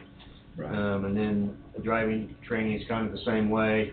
Once you feel that they're confident, I mean, you have the X amount of hours that they've taken care of and you think they're confident and ready to go test. That's kind of what he deciphers, if he feels that they're ready. Sure. Some guys, it may take a little more driving to get them to the point that they're ready. And you do how many a year training? It varies. I'd say 2 to 3? no. I'd say at least that. I think he's done 5 in the last 2 years, and then there's 1 or 2 that's in progress. Even if you had to do one, the stipend would total what it would cost us to send. No. So. No, I know right now we have 3 or 4 positions open, so, you say more than likely one of those isn't gonna have a CDL. Or multiple are not gonna have a CDL whenever we get those filled, but. It's a major plus. The stipend, suggested stipend, which you would have to approve, is $2,500 for an entire year. no matter how many people take the course or do the course. Correct. That's why I say 1, but. And that's, so Ryan and I have talked multiple times about both of these stipends at $2,500 has been the figure that Ryan, in talking with both of them, are just in general, $2,500 for an entire year. So For the CDL training, each one of them. And the drug and alcohol. you're counting the drug and alcohol in the same as. No, they're two different. Two different. No, I understand that, but you're considering it in the same category as training drivers for a CDL at $4,000 to $6,000 a whack? That's for you to decide. I can tell you the drug and alcohol side of it is, that happens several, I mean, any summer help, any new hire, I mean, for anybody in the county, Kenny's in charge of the drug test and the pre-employment side of stuff. Any accident, post-accident, he has that stuff. I mean, it could be, a lot of times it's on the weekend, he'll have to come in and it's very confidential stuff that he's in charge of there. Yeah, I guess we're looking at it as the responsibility that he has I mean, obviously, the driver training deal is saving us a lot of money, Yeah. but we're looking at the responsibility Yeah. of his job. I know the other week I talked to him and, he had almost 10 hours in on that. Of course, we were doing a lot of summer help, and, some summer help coming on and this and that, but, 10 hours outside of his normal duty? well, hey, I'd say. Or is it done during his normal hours? Some of both. A lot of his stuff is gonna be just dealing with on the phone, and, I mean, he does a lot of stuff from home that, he probably, if he's working an hour, I don't know that he's turning that hour in, or what it may be. So I was gonna ask you, does he turn those extra hours in? I would hope he does primarily most of the time, but What happened to the days of this is your job where you're gonna do it? These two things, I don't think they're a part of job I duties can and see the one of them. I can see the one of them. The CDL training, but. I mean, But I can see the drug and alcohol also. It's a lot more responsibility. There's a lot more responsibility there. And he's on call all the time on something like that. That's the one to probably talk about it, who's not here, is the sheriff who was in charge of. I deal with drug and alcohol screening every quarter myself. So, I know what it entails. yeah. So, I just think we're gonna see a problem. I'm doing a little extra, I want a stipend. I'm doing a little extra outside my job title, and I want a stipend. I see this coming down the pipeline. I get it. And I'm not downplaying his job, I'm not downplaying his role. I'm just seeing it's outside my job title, and I want a stipend, or I'm not gonna do it. So, kind of where this started from is, we had a choice to write, this stuff isn't in anybody's job description, so, you can write it into somebody's job description, but, and say they're compensated for that because it's part of their job description. Well, 2 years from now, it's whatever changes and they don't do that anymore. Maybe they're doing something else with another job where they were still compensated and had a compensation from 2 years ago. You can't take that away, like the CDL stuff. If Dustin does that for 2 years, 3 years, if it was part of his job description and say in 3 years, he decided, I don't want to do that anymore, he still received that compensation from 3 years ago. If he added it to his hourly wage, you can't really take that away. So that's one benefit to doing the stipend like this. Mm-hmm. But I get exactly what you're saying on opening Pandora's box is, Where it would go with that Right. job, and then Right. it would be taken away if they didn't do that job anymore. right.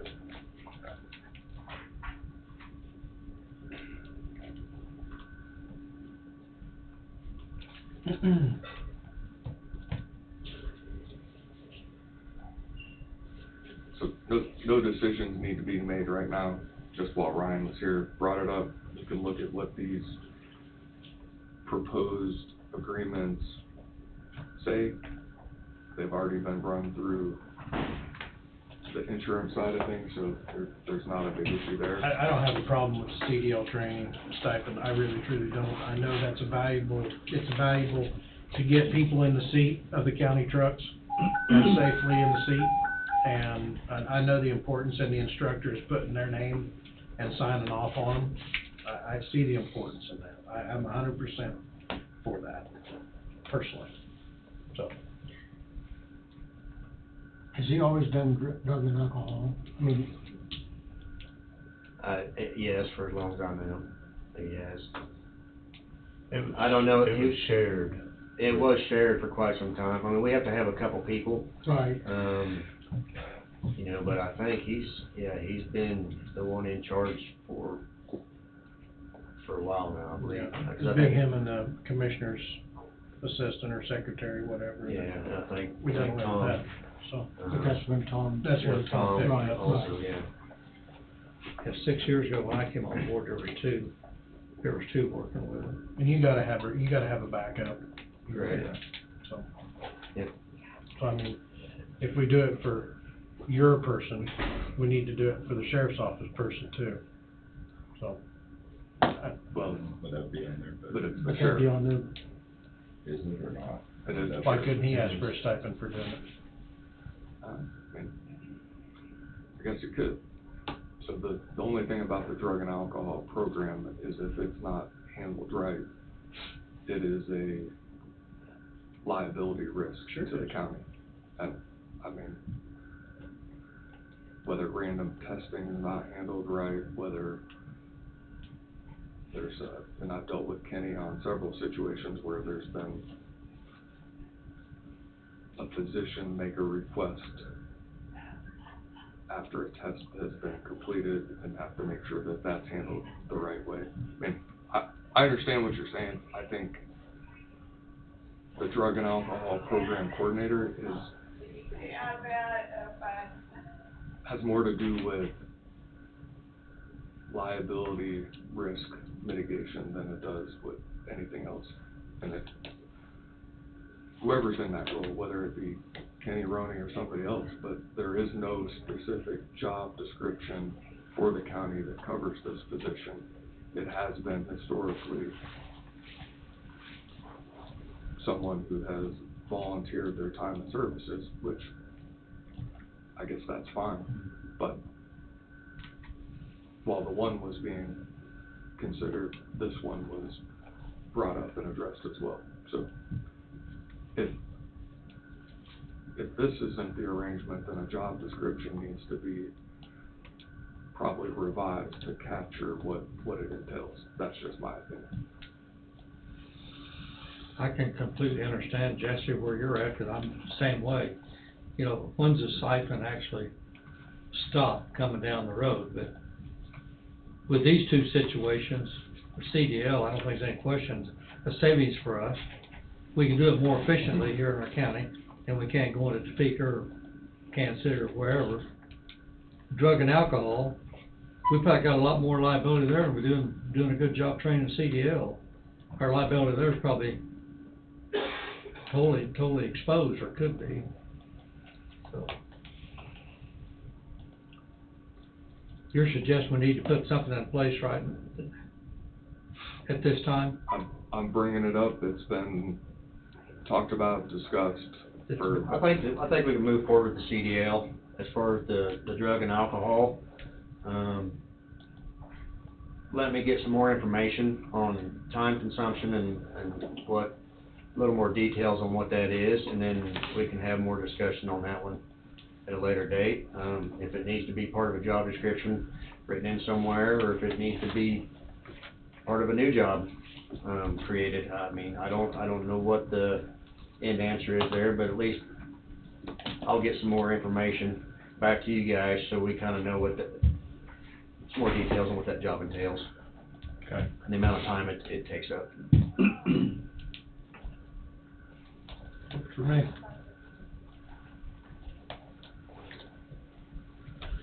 We're running behind.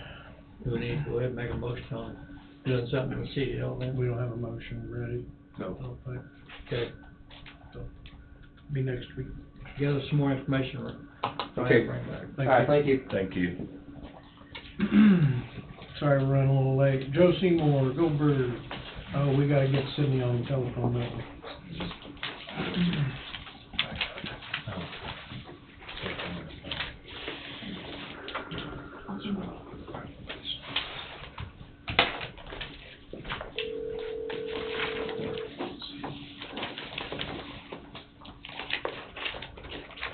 Hello, everyone. Hey, Sydney, Jesse Knight, Chairman, Coffee County Commission. We got you on speakerphone. Joe Seymour is, with River Cities, up on the podium. Okay, thank you so much. Good morning, how are you? Alright. Joe? All right, good morning, everyone. We submitted all these documents, to the county last week, so this should be in your docket. Essentially, since last Monday, we did a scope review with the parent low bidder, Phil Construction. The scope review, they had everything covered, all the references checked out. Subcontractors are in good shape. What they did provide was 2 alternates to their base bid pricing. So the first alternate is to go with concrete pavement, which was an add to their base bid price of $81,705. They also had a second voluntary alternate, and that was to go from a 4-inch asphalt base to a 6-inch asphalt base, and that was $21,000. So at this point, I think it's up to the board on if they want to go ahead and select into the voluntary alternates. The one thing that if you did go to a 4-inch to a 6-inch, it is easier to mill down the road. But right now, it'd be our recommendation just to go with the base bid price with Philo Construction. What would be the extra lifespan of a 6-inch over 4? Really, it's just the thickness. Since it's not a real high traffic, a lot of loading on that. Not a lot of weight. That parking lot, that's why we'd recommend the 4-inch. It's just easier to mill down the road if you went to the 6-inch. You mean 6-inch? Yeah. You said you're recommending the 4-inch? Correct, what was in the design documents. To me, you said $21,000 for the 6. Yes. That's only 3 or 4% of the total contract. Is that gonna be laid on dirt, or are they putting a base rock down? It's a base rock. There is a base rock. How thick's the base rock? 2-inch. I'm sorry? 2-inch base course and then a 2-inch top. That's where you get the 4-inch. Now, what's the curbing? Is the curbing, because this is the parking lot and It is all the work that's included in that, so. And all the parking out here. All the sidewalks and curb and gutter, that's all in Phil's price. But that's gonna be concrete? Yes. With asphalt parking area, but concrete, Curb and gutter, curb, sidewalk. gutter, or all the sidewalks. curb and gutter. Yes, sir. I think the reason you wanted a linear foot price for curb and gutter and unsatisfactory soil is that you get to an area where you don't have ample drainage, you need to take out more curb at the beginning or the end of the starting point to make the transition better or water flow. That's right. I'm assuming your reason for that. Correct. But all the angle parking every place, that's all, the curbing and the angle parking, that's all concrete base. That won't be back to asphalt. That should be all asphalt. It's all gonna be asphalt other than curb. It's all asphalt other than the curbing. Okay. And is that the total? Yes, so, thank you. So this is the letter of recommendation for the low bidder. That would be the base bid price. Included in that base bid price is a $10,000 contingency allowance. And like we've talked about before, any of these allowances that we're including in the GMP or the guaranteed maximum price, any money that's not used goes back to the county, 100%. So that $10,000 included in their base bid price includes any kind of coordination, or if we come across anything with the water, the sewer, or anything like that, we've got that covered. So it's basically just unforeseen conditions. You do have the 2 alternate prices, which is, like I said, the $81,705 for the concrete pavement, and then the 6-inch asphalt, and those the 4s, the $25,000, and then 2 unit prices. The $35, Joe, for the curbing, that curbing you're talking about in the parking lot over north then, aren't you? Yeah, it's basically any of the curb and gutter on the project. That's, you have a predetermined unit price ahead of time. That way, if there is any additional, you've got a unit price to kind of base that change order on. There's curb and gutter, Don, on the front of the parking lot from 8th Street to 6th Street, 6th Street. I said 6th Street, yeah, 6th Street, Yep. and then from, 6th Street up to Des Moines, and on the east side, and you got curbing around the parking lot, and you also have what I consider, it's a layback curb and gutter to create a flow line out next to the street, so you have curb and gutter there, and they just fill the middle in with asphalt. Okay, the whole middle will be asphalt, and then we'll, Down the parking lot as well. and then we'll paint that for They people. gotta stripe it too, it's in their Yeah. contract. So it'll be striped too. Yes, in place. it's in the contract, yes, to stripe it, yes.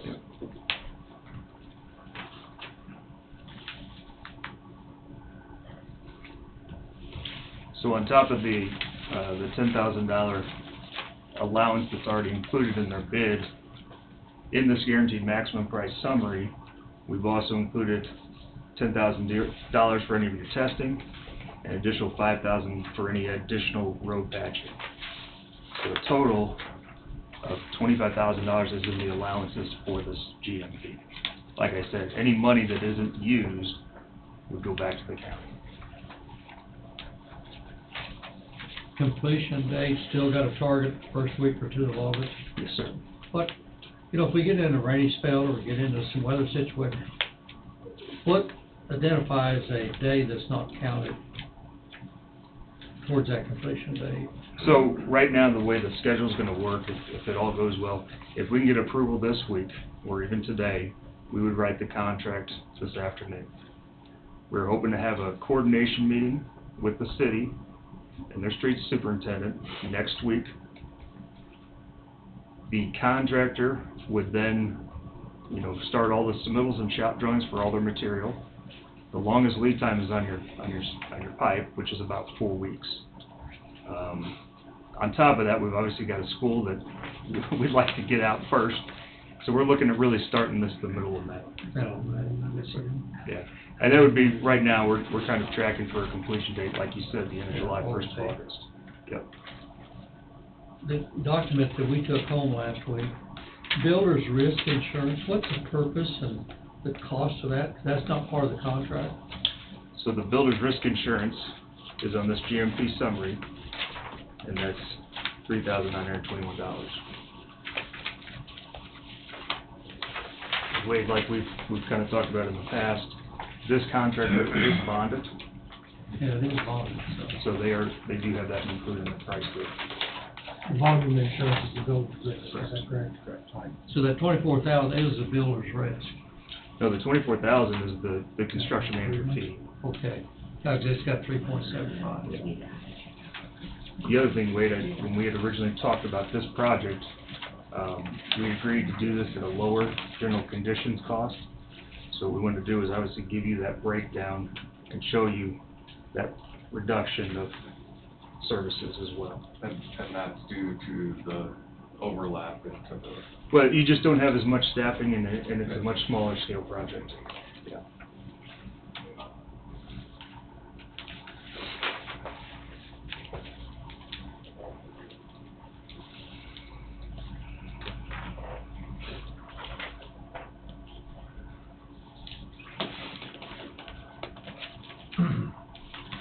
Next is where's this coming out of?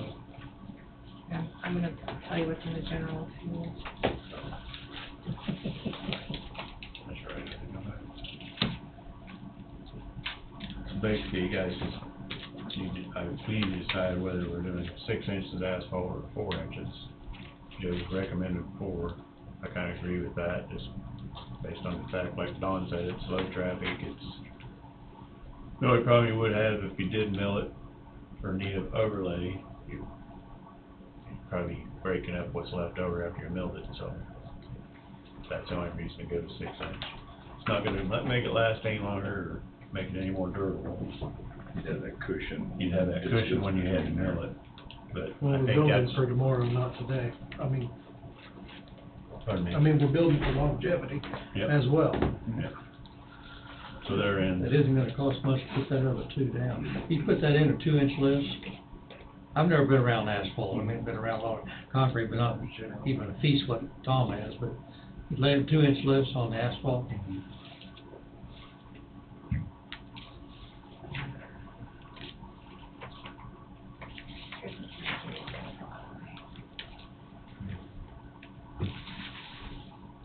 Question I didn't write down, this parking lot to the north, especially the east half of it has got a real quick, it all drains north and the east half is gonna drain into the alley, into the other people's property. What are we gonna have to eliminate that water going into that other property? What are you talking about now? He's talking about the church parking Church lot. parking. There's a curb on the back of that, Don, on the north side of that parking lot that we're constructing. There's a curb on the back side of that. So we are putting a curb there And then too. there's an area inlet Okay. on the northeast corner. Northeast that corner. takes all that water and it doesn't dump it out onto the neighborhood. Okay. So there's gonna be a lot of water going north through that slope. He's got it It all designed needs to taken care catch. of, yeah. He's got it designed to catch. I thought about it and I didn't write it down, so. That is the total price without the $25,000 coming back, or whatever. 680, well, that's with the 4-inch. With the 4-inch. And you said it was, You have on here 25,000 to add, go to 6-inch. You've been stating 21 or something. It's, in writing it says 25. I believe it is.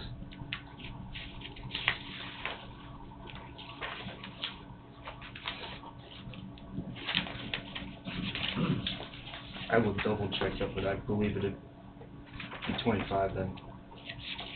Yeah, that's what it says on our sheet, Yeah. 25.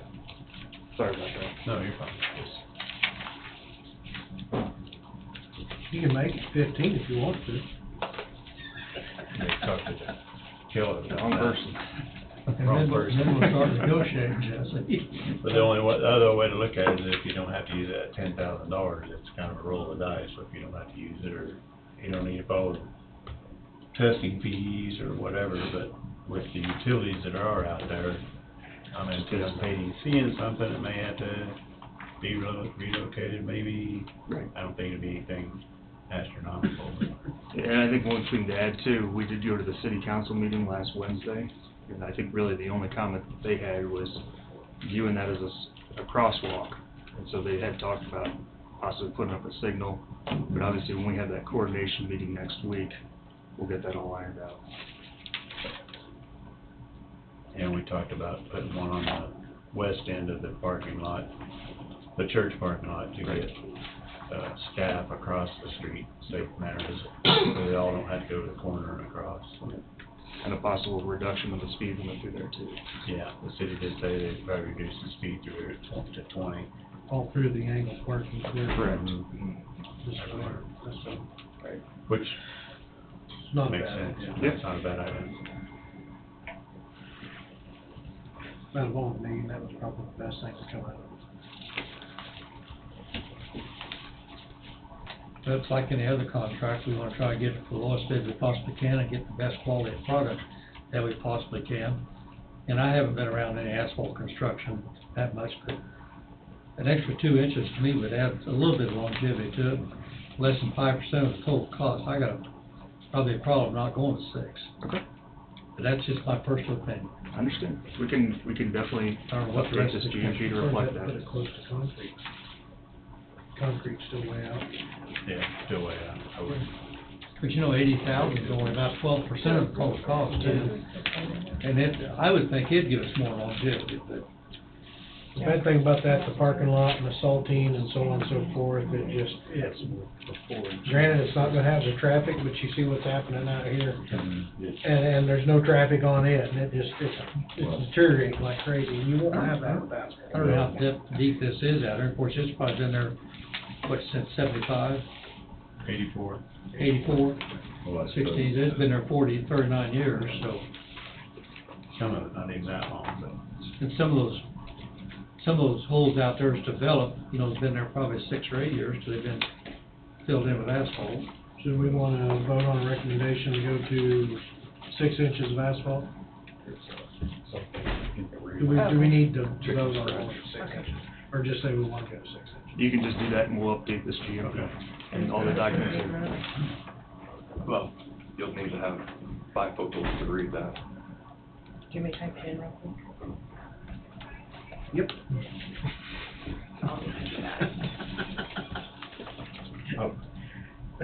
As far as approving a contract, I'll probably abstain because the bidding of this project, I sent over to my son to do all the bidding, so actually until the bids came out, I had no idea what the numbers were, so. Now, I'm with Jesse though,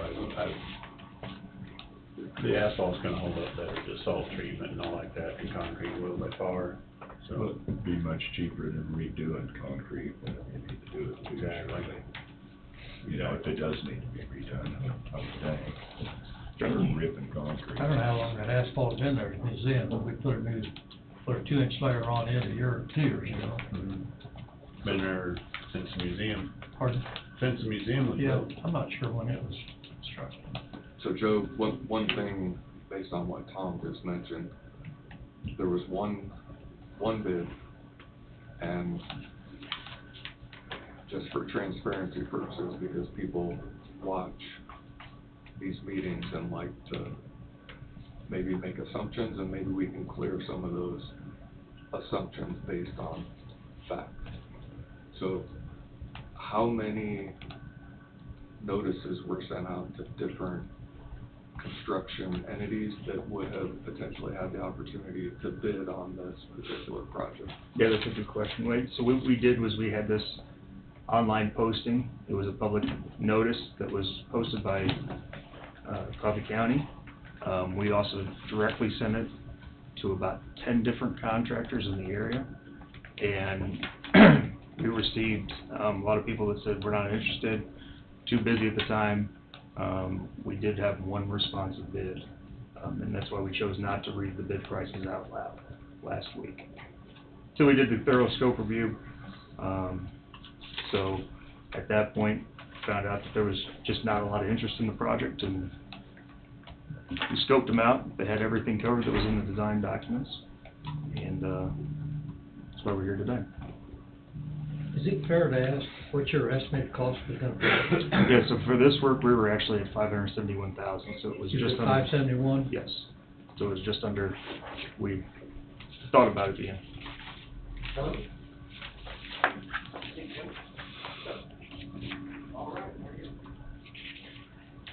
Wade, what is, Todd? Allison here, Just read my writing. oh, okay. Right, that's not here. And then it may have to be tweaked a little if it's a 6-inch option.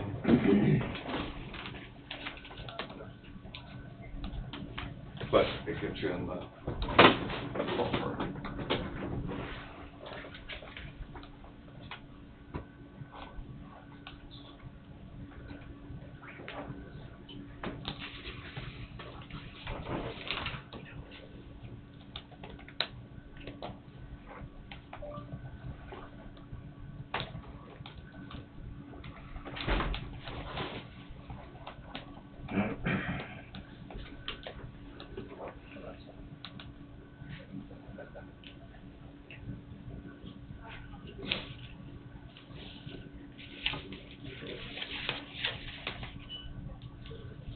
Okay, we're ready.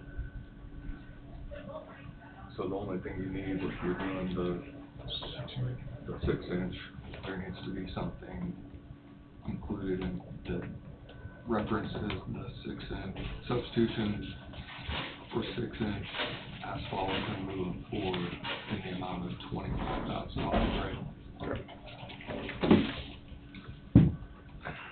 Because that's not included in the.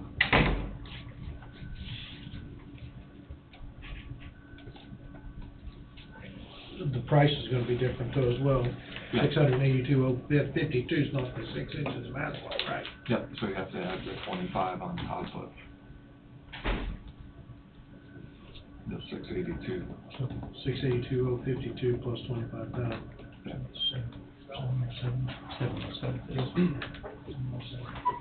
707.52.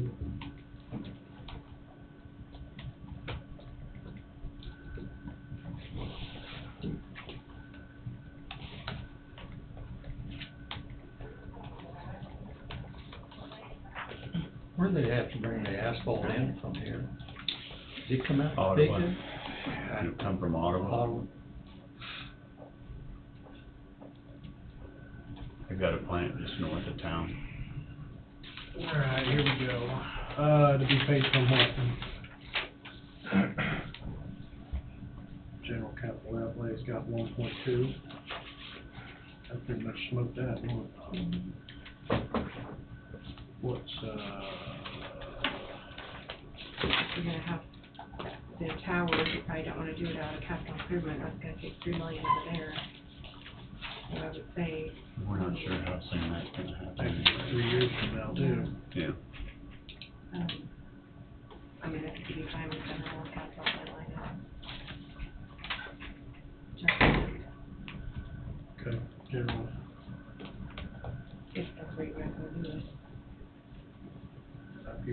And you're in charge of the purse string. Line item capital outlay. There you go, line item capital outlay. I agree.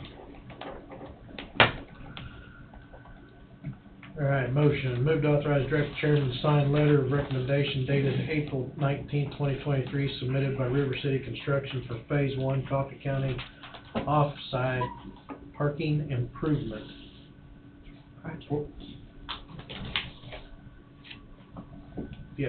Improvement project for base bid price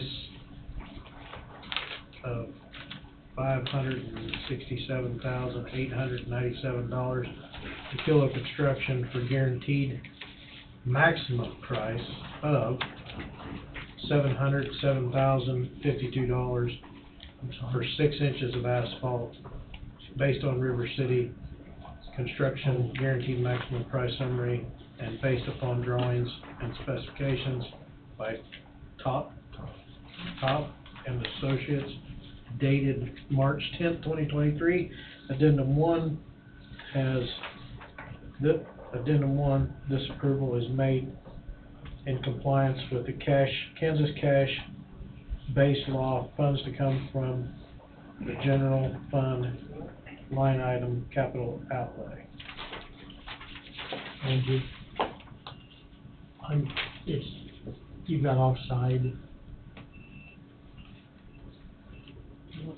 Okay, yeah. Offsite. Offsite. Okay, there we go. I said Thank you. offsite, didn't I? You did. Okay. Thank you. I'll move. I'll second. Moved by Knight, seconded by McCurry. Any discussion? All in favor say aye. Aye. All opposed? All abstain. Passes. One abstain. Thank you, everyone. Just one last thing. Do you want to treat this as 2 separate projects? Keep it separate from the law enforcement tracking on the accounting side? Okay. You know? Perfect. Do I need to sign this piece of paper? Yes. What we'll do is we'll get you a Just be two revised separate GMP, fundings. Jesse. Yeah. If you'd like, Yeah. we can get you all new documents to reflect that new cost. That'll be fine. You can sign that one, absolutely. Thank you, everyone. Thank you. What do you keep all this stuff? You just keep it in. All the jail stuff is here Oh, put together. sorry, Sydney, I forgot you was here. Okay. Okay, no worries. I mostly was listening in this week, guys, and we'll be joining you next week for a bigger update on the LEC progress and schedule. Okay. All right. And let's see, do we have a clear price on that? Yeah, I think, didn't we visit with, Larry about nailing down the total price of the jail? If you did, I apologize that I wasn't on that call. Is Joe still in the room on that end? Yes. Yeah. It's a little early to lock down the total price. We did, just have to make one change. We moved dispatch to the first floor so that we could include it in the hardened space, and keep costs down. That had to kind of be aligned with our structural engineer. And so we're not quite ready to nail that final price down, but we'll present that change to you all next week. And then after that, Joe, we should be able to present an updated price. Would you agree with that? Yeah, I mean, it's really early right now. We don't have very much to even go off of, Okay. except concept drawings at this point. Okay. Obviously, as we work with Cindy and their team, we'll work on providing budgets along every milestone phase. Okay. We'll have everything on the parking lot moving forward surely helps some, doesn't it? Oh, absolutely. Yeah. Yep. And we are meeting now weekly with Cindy and their team on all the design, and obviously anything that we can get from them to start on the budgeting phase, we'll start working on it. Okay, very well. Anybody have any questions for Sydney? Wade? Is the sheriff aware dispatch was moved from one place to another? Yeah, we talked to the sheriff.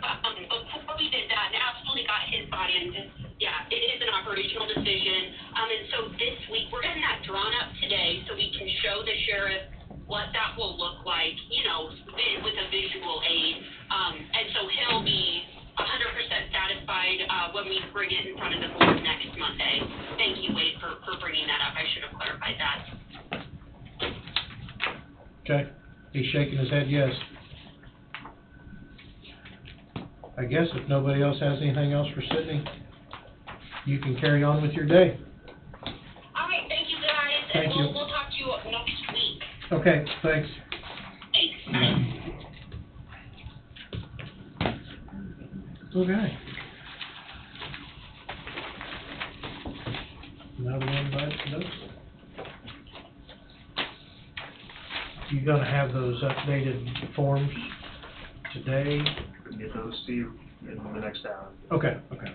We'll still be here, I'm sure. Yeah. We'll still be here having fun.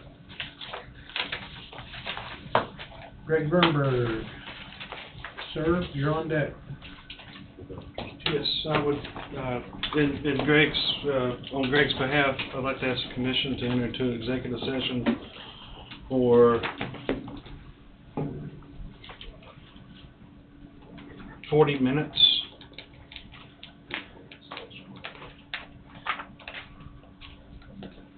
That would include, the, county councilor, myself, and Mr. Varnberg, and the commissioners. And the reasoning behind for the Discussion of the KSMC entity and its involved parties, their financials, their plan of finances, specifically financial affairs and trade secrets of a corporation.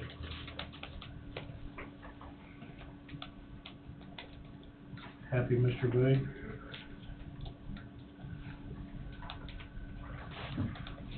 So because it covers, I'd assume, multiple entities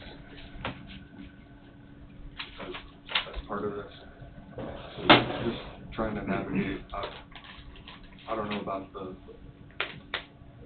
trade secret part, they're two separate things. If it helps, and I hope you don't mind me giving this up, it will be a discussion of a single finance. Most of the companies are being financed under one, plan to be financed under one. Yep. I know where you're going, I'm just trying to figure out, just to make sure so there's not an issue after this.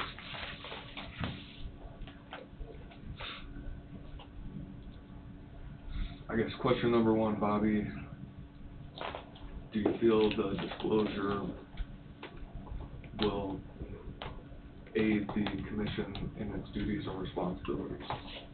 Yes. Related to the financial affairs? And if it's done so in executive session? Yes, sir.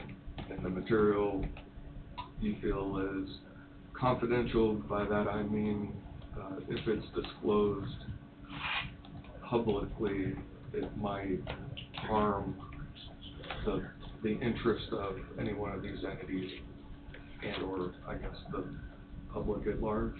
Absolutely. And outside of going into an executive session to discuss these materials, do you see any other alternative where disclosure can occur in any other setting than executive session? No, sir. Okay.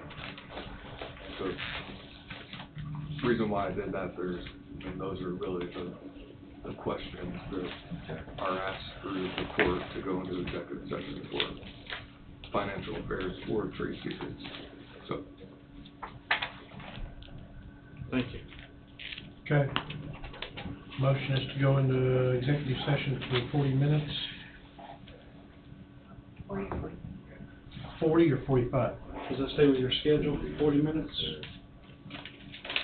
Yes. 40 minutes? 40 minutes. Okay. Yes, sir. County Councilor Wade Bowie, Greg Bernberg, Bobby Skipper. Yes, sir. And the commission. All in favor, need a motion. So moved. Moved by Huguenin. I'll second that. Second by Thompson. All in favor, say aye. Aye. Aye. Motion passed. We will enter at 11:02. Of course it does. They have no- Yep, we haven't had a break yet. Angie, my screen went to another screen. I'll copy for you. I'm just sitting there and this. I just touched the wrong thing and it was gone. I didn't touch nothing, it just stepped I've seen it.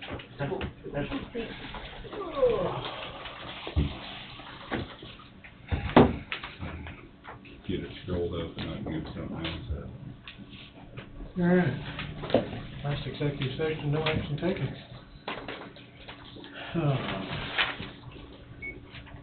What time are we? You're way off schedule. We're way off schedule, aren't we? We got Greg back up on current bond rates for jail. Greg, you wanna hit the current bond rates for the jail real quick? I will be quick, and happy to. Again, Greg Barnberg with Raymond James. We serve as your financial advisor for the general obligation bonds for the jail project. And wanted to give you an update on, kind of a reminder of where we left off, an update on what bond rates are today, and if you want to move forward with selling the remaining bonds, what the payments might look like. So as a reminder, you went out to voters, you asked for approval for 20 million general obligation bonds, and the part of the plan at the time you went to the voters was that you would finance 20 million, or up to 20 million with bonds, and then the balance would be from cash contribution of the county. So when we worked with you on some preliminary calculations as you were developing that plan of finance, it's interesting, if you look back, we even had some questions about would they be taxable or tax exempt, but we were using an interest rate of 5.23% for planning purposes prior to the election.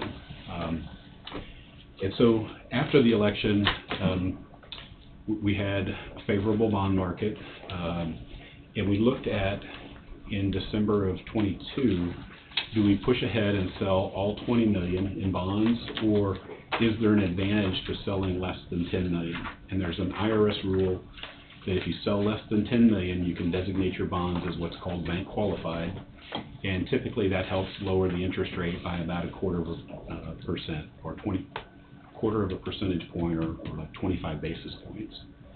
So we locked in the sale of 9,745,000 in bonds in December 5th, and we had an interest rate of 3.67%.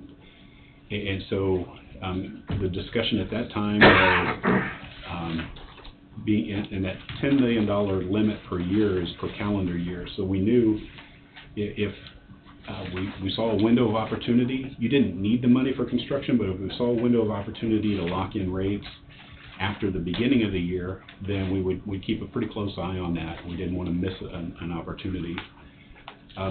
It's been a little bit of an interesting year. We've had a lot of volatility in the bond market.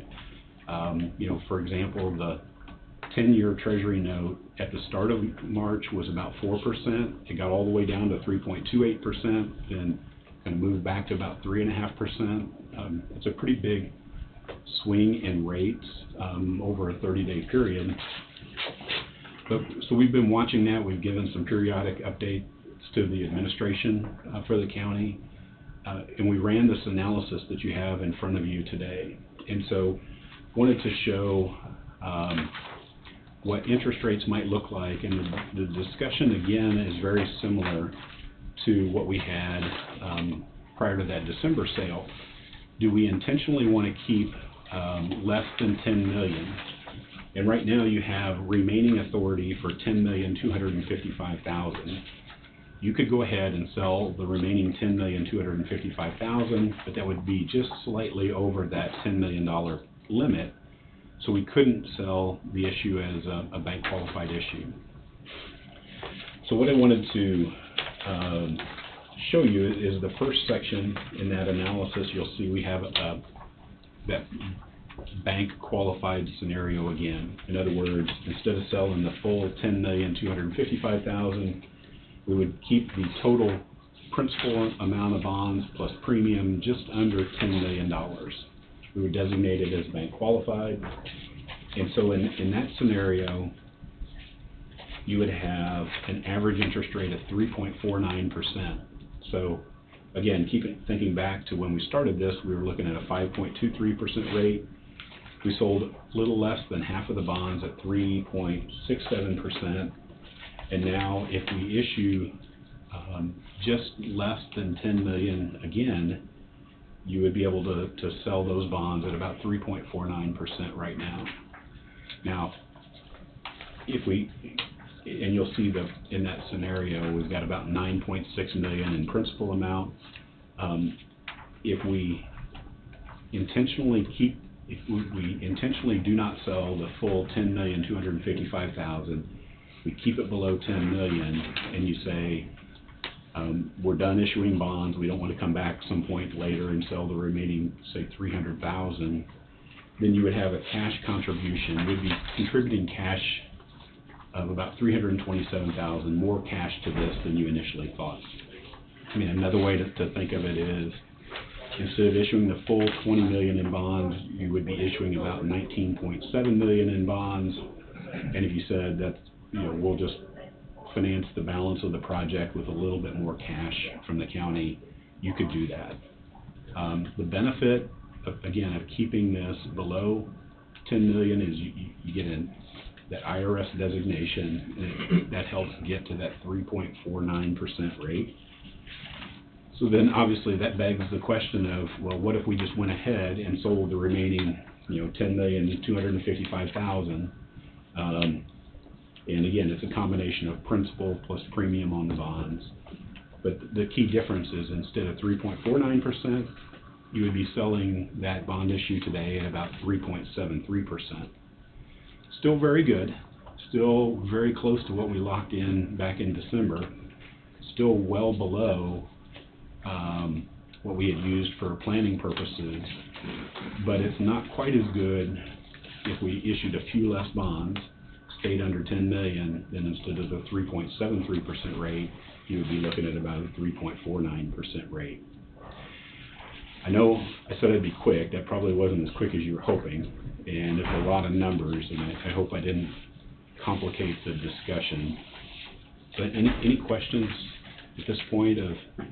So I don't know anything about how the bonds work, but is there a reason we can't stay under the 10 million and then sell the smaller balance as bonds? If we need, maybe we don't have any need to do that. Maybe we've got the funds available for the extra. Excellent question. So there's a couple of ways we could do that. We can sell, so let's say we have 300,000 of bonds to stay under 10 million. We have right around 300,000. We could go ahead. We could go ahead and sell all of the bonds now and have a $300,000 portion as a taxable issue, and then the other portion would be tax exempt and bank qualified and gets to that 3.49% rate. The 300,000 that would be taxable is probably going to have a rate of like 4 or 4.5% or something. Yeah, a little bit higher. Still not bad. Still better than what we use for planning. Or you could wait until you get to calendar year 2024, next January, and come back and sell 300,000 as a standalone tax-exempt issue. That gets to be a little bit inefficient because you have a lot of the cost of issuance, the rating, our fee, bond attorney, and it's a smaller issue. Okay, so maybe we've got the funds available anyhow. Maybe help with that. Yeah, so but it's a really good question, because if we want to get the absolute best interest rate we can, intentionally stay below 10 million, then you're kind of faced with, well, do we just pay the remaining 300,000 with cash of the county? And that's the question that you would be in a better position to answer if that's an option or something you would even want to do. Or if you want to finance the 300,000, we could push ahead now and have a small 300,000 taxable piece sold at the same time as the larger issue. Okay. Or you could wait until next year or whenever and sell the remaining 300,000 as a tax-exempt issue standalone. How much did we issue in December? I was still under I wasn't here, what did we end up totally issuing? Under 10 million. Just a hair, about Yeah. 9.6? Yes, it is, we have So to. we're looking at about, if we. It ended up 9.9. Pardon? Yes, nine. It ended up 9.9. 9,745,000 in principal, and then, Richard's right, you have to add in the premium from the sale.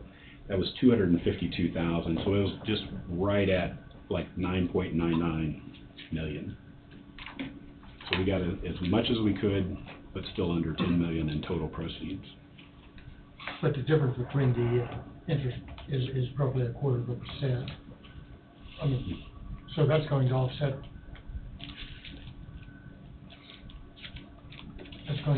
the cash that the county would put in somewhat. Yeah. Yeah, and so,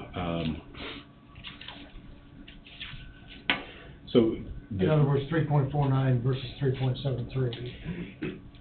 yeah, I failed to bring up a really good point. The differential in borrowing costs between that 3.49 and 3.73 is about $797,000. So that's what a quarter of a point equates to in benefit. So that would compensate for the, if we decided to go to the cash, to finish it out with the cash, that would offset that somewhat. Exactly. I don't think you can financially anyway, to go out and put a bond out for $300,000. I mean, your interest would be, I mean, your fees and everything added in would just be That's what I astronomical. figured, that's gonna add up. Yeah, It would be ignorant, in my eyes. It may go 20% to cover. Oh, God, yeah, it would be very well. Yeah, it becomes very inefficient, and if you did say, leave the 300,000, we'll see if we need to issue it later.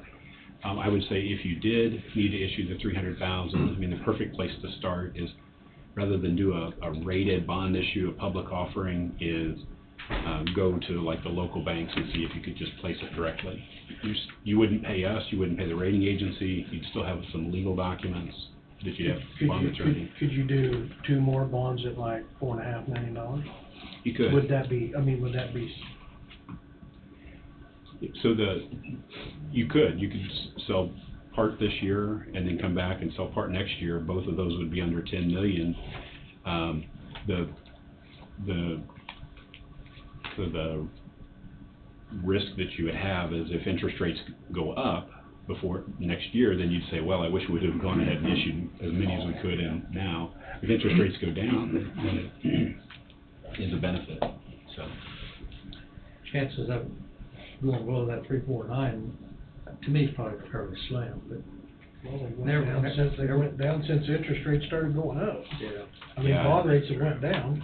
It's been a surprising year. You know, there's so much talk about Federal Reserve raising short-term rates, but it's been kind of a quiet bond market rally ever since last November. We've had some bounces or bumps along the way. But when you look at where we are today, rates have been higher 89% of the time since 1990 on municipal bonds. So it feels like, okay, well, you know, they could go lower, and they have, but kind of the odds are against you. 11% to go lower, 8.9 to go higher, that kind of sends a little message too. Yeah, so I don't know that we'll get back to the record lows that we saw during the pandemic. There were some unusual factors that really pushed rates low. So then you even exclude those couple of years from that period, and it makes you think that these are historically pretty attractive rates. Okay.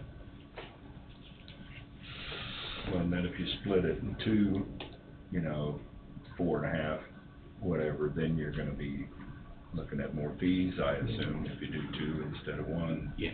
More fees involved. Yeah, some of the costs are just fixed costs. Like our fee schedule is set as a fixed cost, bond attorney, the rating agency, state treasurer, and so you just would be paying those fees twice if you split it into 2. And again, it could work to your advantage if rates go down, but I think if rates stayed the same or go up, you would be looking back saying, well, really wish we'd have just done this all in one series. Right. And I think that would be our recommendation, is look for that opportunity and issue as many bonds as you can as one series. If you want to go ahead and finance that remaining 300,000, let's just do that at the same time. because it's not really adding to the cost of issuance, but have it as a taxable issue, so we could have the bulk of the bonds done as that bank qualified status. So then really, I think that's the approach I think makes the most sense. The tougher question is, well, when's the right time to push ahead with that? Is it now? Is it wait till later in the year? You don't need money for construction. You could even go into, probably next year before you need that money. That's what I'm seeing. I mean, we're already sitting there two-thirds of it, so. Yeah. I mean, yeah, you don't have construction pressure to get this done. No. It's just really when's the right time. Correct. I just kind of was thinking that with the interest rates increasing, I've always heard that the bond rates drop when the interest is going up, and so that's why I was hoping for an update of some sort. Yeah, To say, yes, it's the right time, no, maybe I ought to wait a little bit or something. So the Federal Reserve, I mean, we all see the headlines of interest rates going up, and what a lot of people don't realize is the Federal Reserve is really controlling a 90-day interest rate, very short-term rates, and they're moving that up to try and get inflation to settle down, and it's been working. Some of the inflation data is showing that, some of that, it's not as bad as it was a few months ago, and that helps. Inflation is one of the biggest concerns for a bond investor, so as inflation settles down, then those long-term bond rates come down. So you're right, Federal Reserve raising short-term rates has helped push those long-term rates, lower. And there's even some economists, including ours at Raymond James, that is they're starting to think now all of those short-term rate increases could push us into a mild recession, and typically when you have a mild recession, you see, interest rates even a little bit lower. I'm not predicting rates are going to go down the latter half of this year, but there are some economists that are saying, inflation is now, we've kind of solved that problem. Now the next one to deal with is maybe making sure we don't get too far into a recession. I've heard a lot of speculation that interest rates in the next year and a half, if we kind of go into a little recession, that good chance they'll drop back down some, but nobody knows. Yeah. I guess. And so I'm happy to keep you updated on what we're seeing in the bond market, and we've given periodic updates to the county on changes in interest rates, and we can continue to do that, and then you can decide when is the appropriate time to move ahead. Very well. Richard, what's our return on investment right now? Dropped under 4, now it's back over 4. It's 4% now? So, But if you look inside here, I can't collect 4 on any money we're holding. It's gonna cost us if you sold it now. Cash flow analysis wise, we have 18 months worth of bond money. So they're not gonna start construction for another month or 2. So that gives us 20 months. So we're looking at the end of 24 is when we would actually potentially need money. Angie and I were thinking we wouldn't need these new bonds, but we haven't been privy to new money, which I just hear we're spending another big check on some towers and stuff. Not yet, but it's Yeah, projected. sometime It's in discussion, yeah. It's in the potentially in the future. So knowing those things, that doesn't mean we have as much money year end to put into the bond or the jail project. So anyway, that gives us to the end of 24 actually. I'd say July, August, before you decide we really need to either issue bonds or we don't. Do we need 10 million or can we get by on 5? Because while we've weathered this storm, we have this much money coming in. So we don't have to do anything today. Yeah, and I don't take this update as a recommendation. You need to do something today. You have a lot of flexibility. Appreciate the knowledge, information. Yeah, I think it's something we just need to kind of keep abreast, keep an eye on, because we look like fools if it goes to 8%. We could have bought it at 3, 4, 5, 6, 4. Yeah, unfortunately, that's the beauty of hindsight. Yeah. But if we start seeing something that's, pressure on interest rates, and it looks like, okay, we might be entering a trend of rising rates, then we'll keep you posted, and you can revisit your plans at that point. But again, tying into Richard's comments, you've got a lot of flexibility. It's not construction needing this for construction draws, we'd be driving it. It's just that tough question of when's the right time. So. Thanks for So, that. thank you. Thanks for that. Thanks very much. Jill, sorry we're running way It's late. okay, I know, I'm between you and lunch, so I'll be quick, and I'm not gonna talk in millions of dollars. We're not gonna get lunch. And I've seen Steve 3 days in a row, so we're gonna make it short. One, I want to thank you for having us come in. There was a message that went out that you wanted us to be in front of you, I'm not sure how many times, but to give you an update. Is there anything in particular you'd like to know? Still doing programs. It's wonderful up there. You're in the process of hiring somebody now, aren't you? An office professional. Okay. Right. I think thought I'd seen that in the paper here a couple, Yeah. 3 weeks ago. We're Have you had actually- any applications? We have. And we're also in the process of hiring a summer intern, which is for basically fair activities and our summer activities. We did receive a grant from Kansas 4-H through the Department of Education, and we'll have 2 full-time summer employees that are paid by Kansas 4-H or K-State that are going to do programming at the Burlington Summer School program and the Waverly program that they're going to have. So last year we had 1, this year we got 2, so it's pretty exciting to have that much more manpower in the county to do programs, and so we'll be able to get into those summer school programs and then into some of the libraries and do some stuff. So and all their expenses are part of the grant, so it's no expense to us. So we get, I think, $5,000 in supplies plus their salaries is covered. So 12 weeks, it'll be a fast 12 weeks, but it'll be good. So been doing a lot of programs. I introduced a new program this year called Stay Strong, Stay Healthy with the Rec Center.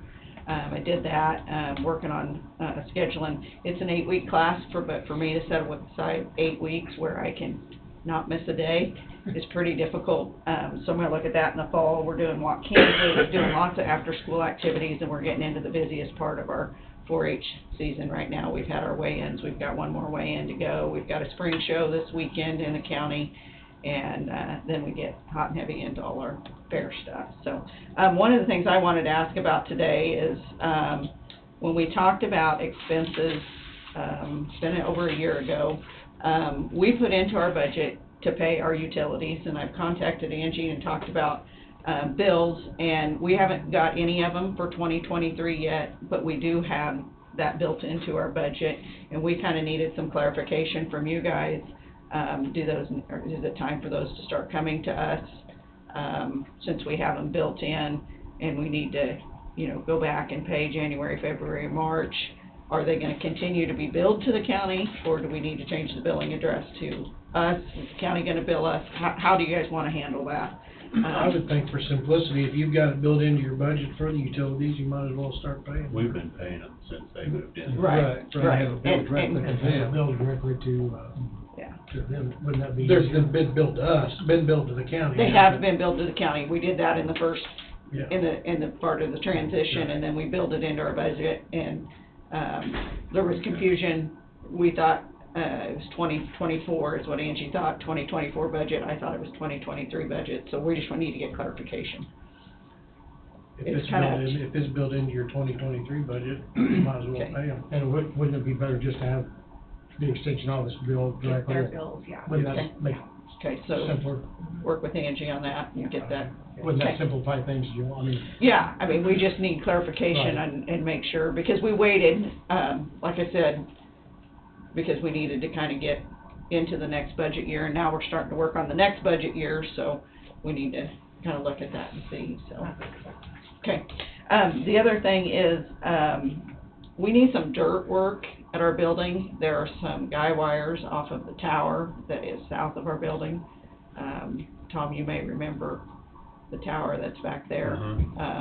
They took a tower out and took some wires out, but they've put in some new ones, and I'm sure they sunk some stuff pretty deep in the dirt, but there's some pretty big holes back there. How should we proceed with that? I mean, since it's your building, are you getting any correspondence from the people that have the tower on it that says we're doing this, or, I mean, there was a cage around one of the guy wires on the old tower, they haven't put a cage around the new one. Is that you guys, is that city, is that Is us? it something the road and bridge department could take a half load of dirt up there, or part of a load of dirt, and do it fairly quickly? I haven't looked at it, So there's no barriers around the one? There's no barriers around the new wire that, when they put the new tower in. The cage is still there from the old wire that they took out, and I'm sure there's something in the ground, but I don't know if they take those out or not. It's probably concrete. Probably just stay there would be I would my imagine, guess. I imagine that's So- the old one. They're huge. Oh, yeah, they're so far down in the ground. Well, and I mean, you can tell the footprint when they put the new one in, but like I said, it's just, and we haven't seeded or anything, so we just don't know how to proceed as far as the dirt work, if that's I something. wonder if there's something they're gonna have to come back and redo. Well, that's what I was gonna say, I wonder, sure they had to have some sort of permit from the city, to know who we could get hold of to remedy that. Do we do that, or did you guys do that? Does the city own the tower? I don't know whose tower it is. I would say it's not owned by the city, I would venture to say. I'm sure it's a private entity, but I don't know. still, I think they'd have to have permits, where we think. would know who pulled the permit, so we could I would we could find it, say it would be whoever it is, easier. and call them. I would say it'd be easier for Jill to contact the city to see who was doing the tower. Good place to start. And say, are they gonna come back and fix the messed up yard? Okay. If not, maybe the city can do it. I don't know. Okay. I'm doubting it, but. Okay. What about other dirt work around the building that's not theirs? Is that something we need to just have a landscape company do, or is that something that the county wants to handle too?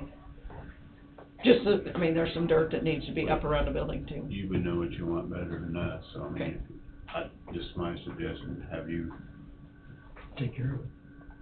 Okay, we can get bids on it yeah. and have our board review it.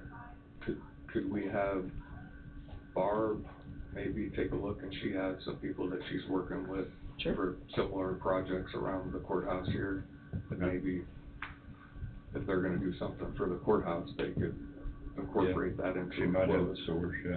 Okay, yeah, be glad to work with her on that. Probably a better idea. Yeah. I just know there's somebody who came and is gonna be providing a quote for something similar landscaping and dirt work around this building, so maybe there'd be a reduction in cost. Okay. 2 for 1. Yeah, I'd be glad to talk to her about that. Okay. All right, well, I'll work with Angie on the bills and Barb on the other. City. And the city on the tower. How often do you guys, would you like to see us? Darrell is working on an extension project in Yates Center today, so he wasn't here, and our days get pretty short when we get to this time of year, so he said go without me. Go without you.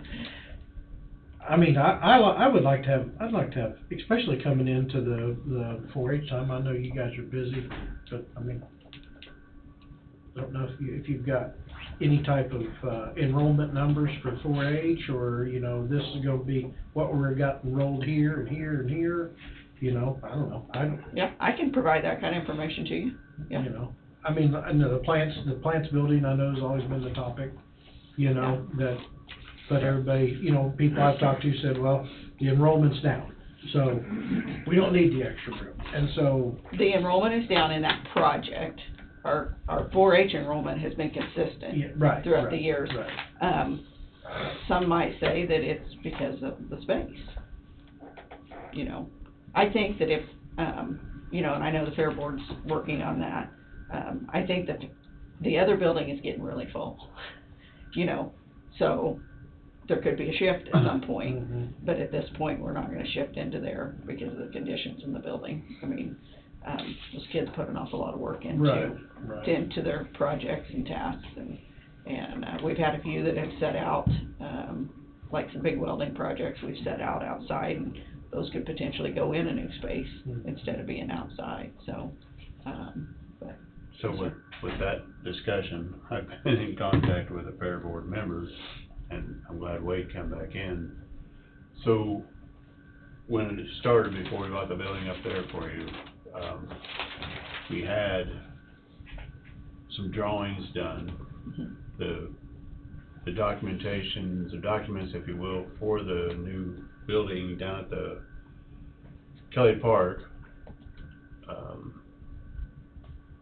Sorry, I lost my train of thought. Best way to describe it.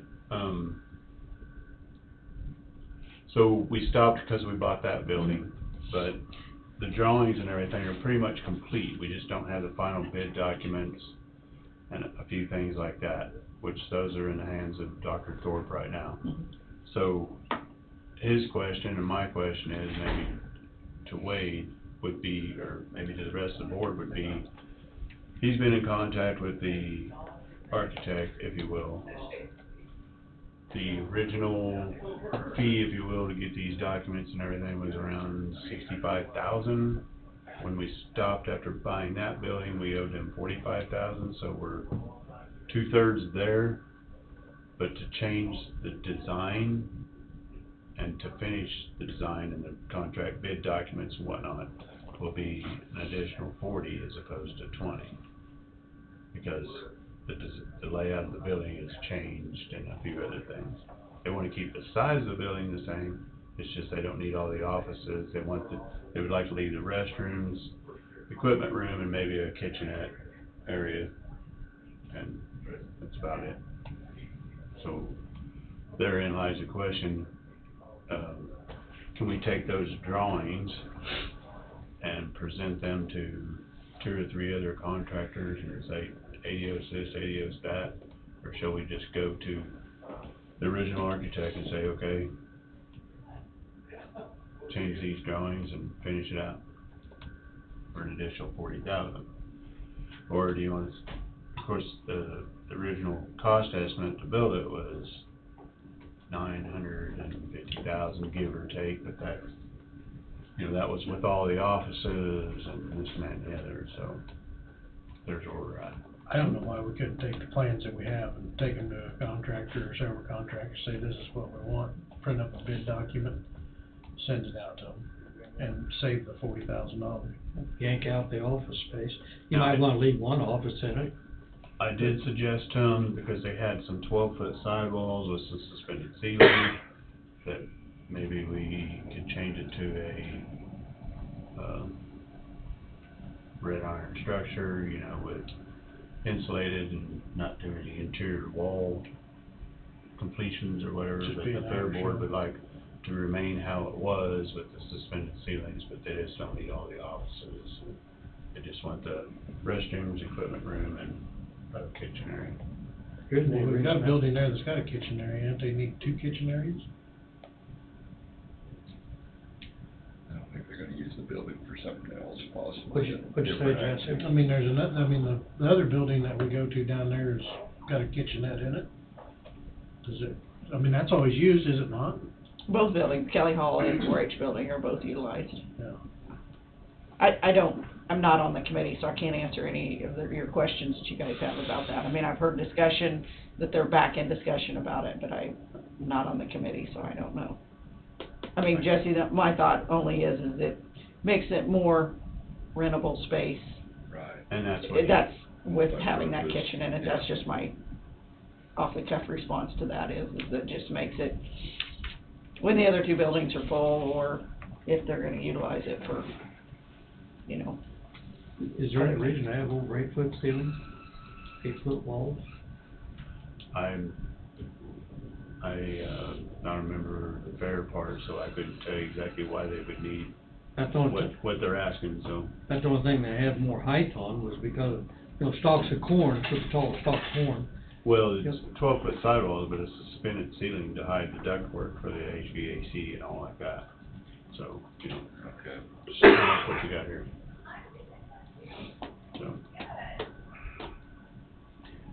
So that would be, I guess he has spoke to the architect, the original design, and said maybe you should find somebody else to finish this, so that's what got my wheels a turning, and say, we can make copies of those drawings and into 3 or 4 contractors and say, eliminate the offices, give us this and give us that. Bid bond called wonderful. Generate some specs for But I it. know how Wade is with his. I'm just wondering if, was there any companion paperwork that makes those designs somehow proprietary? I don't know, without seeing what they say. Well, that was the question I asked Mr. Thorpe. I said, I don't know if we can just take these drawings and go pass them out and take bids off that, but he said he did speak to Hector, and Hector said, maybe just find somebody else to finish it, because we have paid for those drawings. Those are basically ours now, and we've stopped the contract, original contract, so. That's just where we wanna go, or if you guys even wanna help the Fair Board get another building, but, and I believe you're right on the kitchenette deal that I spoke to Thorpe. I was trying to recall that conversation, and that was his verbiage as well, that, if the other buildings are full and make it rentable or for an event or whatever, that it can be used by anybody in the public for whatever purpose they wish. Yeah, different types. Kinda like the 4-H building they got down there now, or Kelly Hall, they can rent it and go in, so. Plant the seed. Wonder how often in the city of Burlington that they're needing an extra rentable building. I know sometimes you can't get it. Yeah. That's true. Sometimes you can't get it. It's busy, pretty busy schedule, it seems like. We've tried to run. Your question was how often? Yes, he's still standing there. Yeah. That's okay. You guys are the ones ready to go to lunch.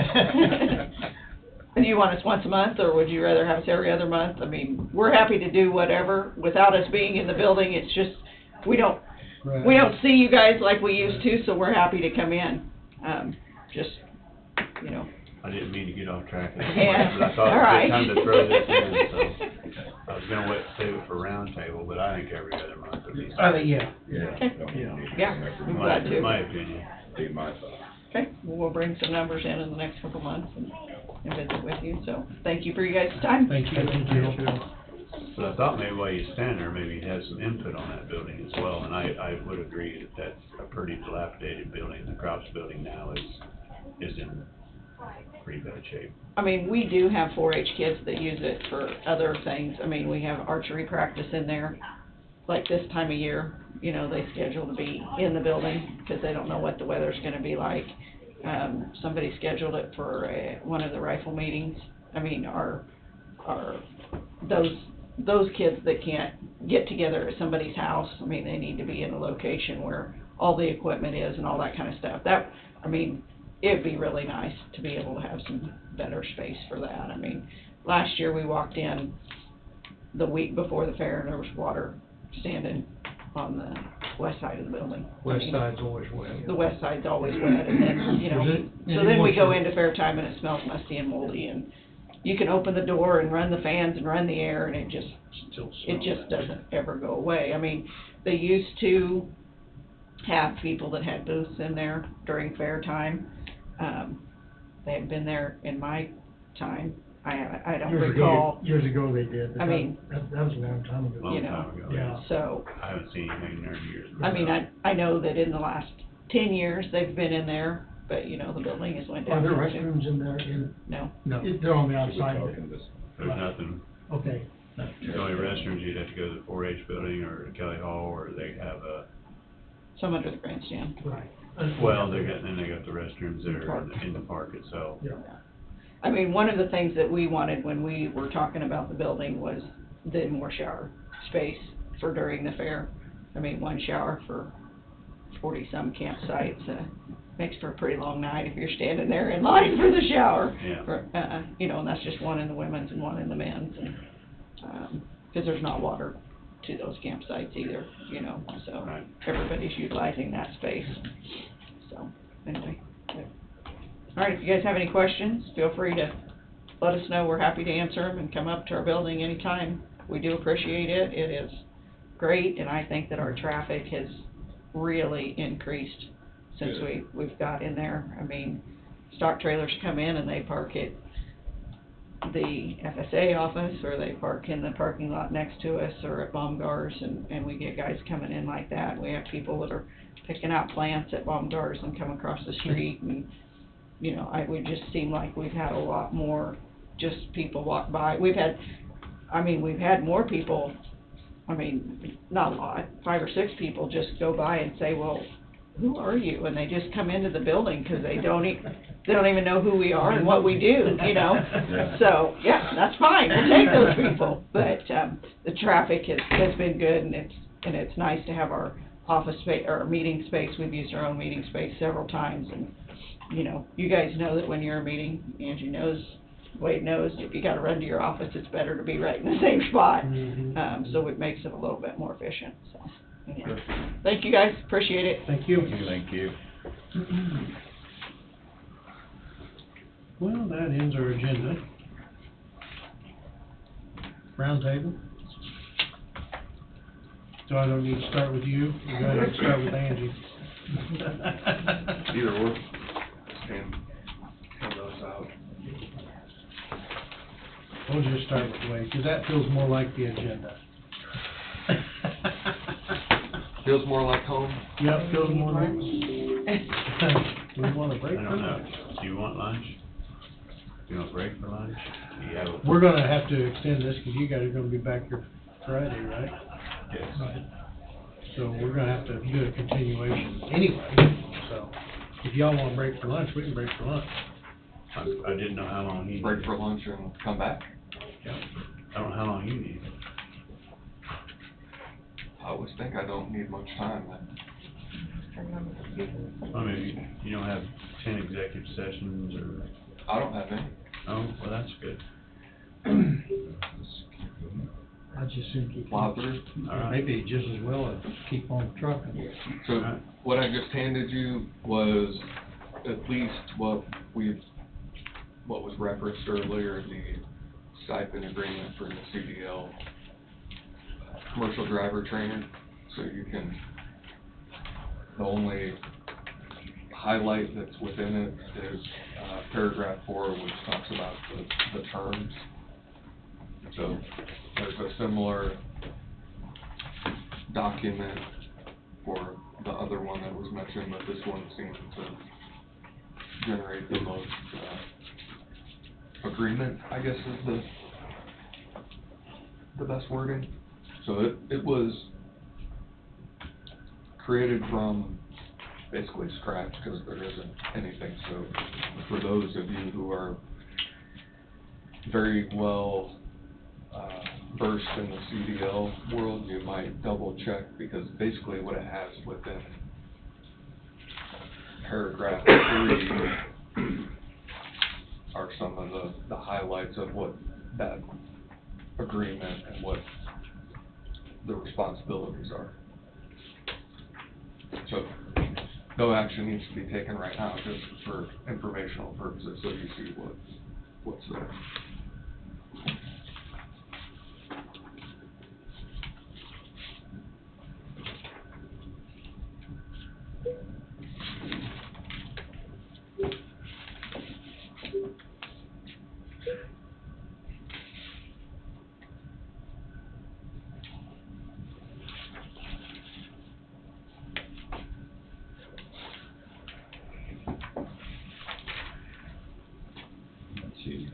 Yeah, I don't have either.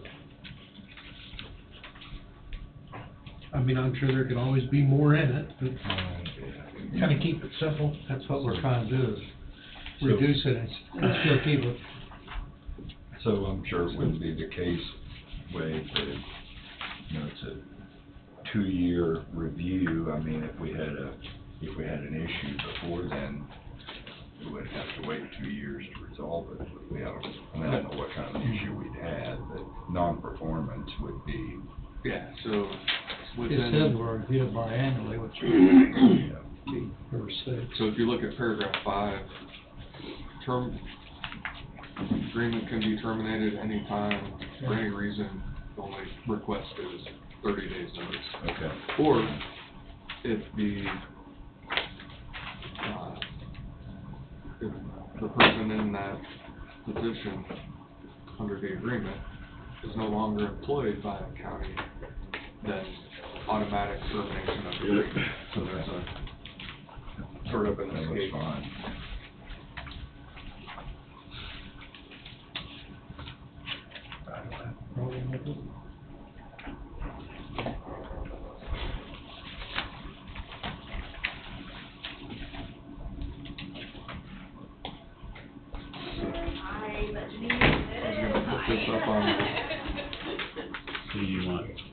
I was gonna put this up on the screen, what I have now, but apparently It's easy to connect. well, it's supposed to be easy to connect, but. We need a motion to approve this agreement? Let me, I know the CDL one, sounded like for everybody in original discussion, that nobody had a problem with it, but it's the other one they had a concern about. so this one, all I need to do is make sure you're okay with paragraph 4. Ryan mentioned having the agreement begin April 1st. He wanted it to be retroactive, because that's what he had talked about with, I think. Which I don't have a problem with, because he's been doing it. The month of April hasn't done it, so. Right, I think that's fine. So outside of that,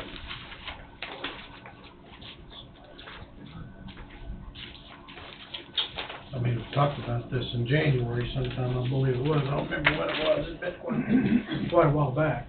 So, yeah, there's been, I think, off and on mention of the CDL trainer, and I think, if I remember right, one of the, moving from one position to another,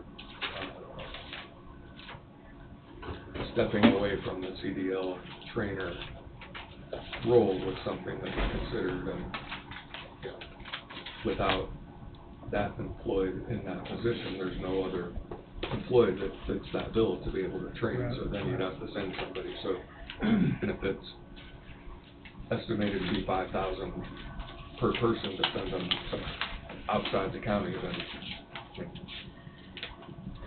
Then you run the risk of them quitting after they get their CDL and go work for Joe Blow, and you just lost that $5,000 investment to that individual for 6 months of employment. Is this a Class A? Class B, Class B, normally. okay. I'm sure he does both. Right, I'm I sure was he does just curious. both. and that's why it's written in there as well, that it's just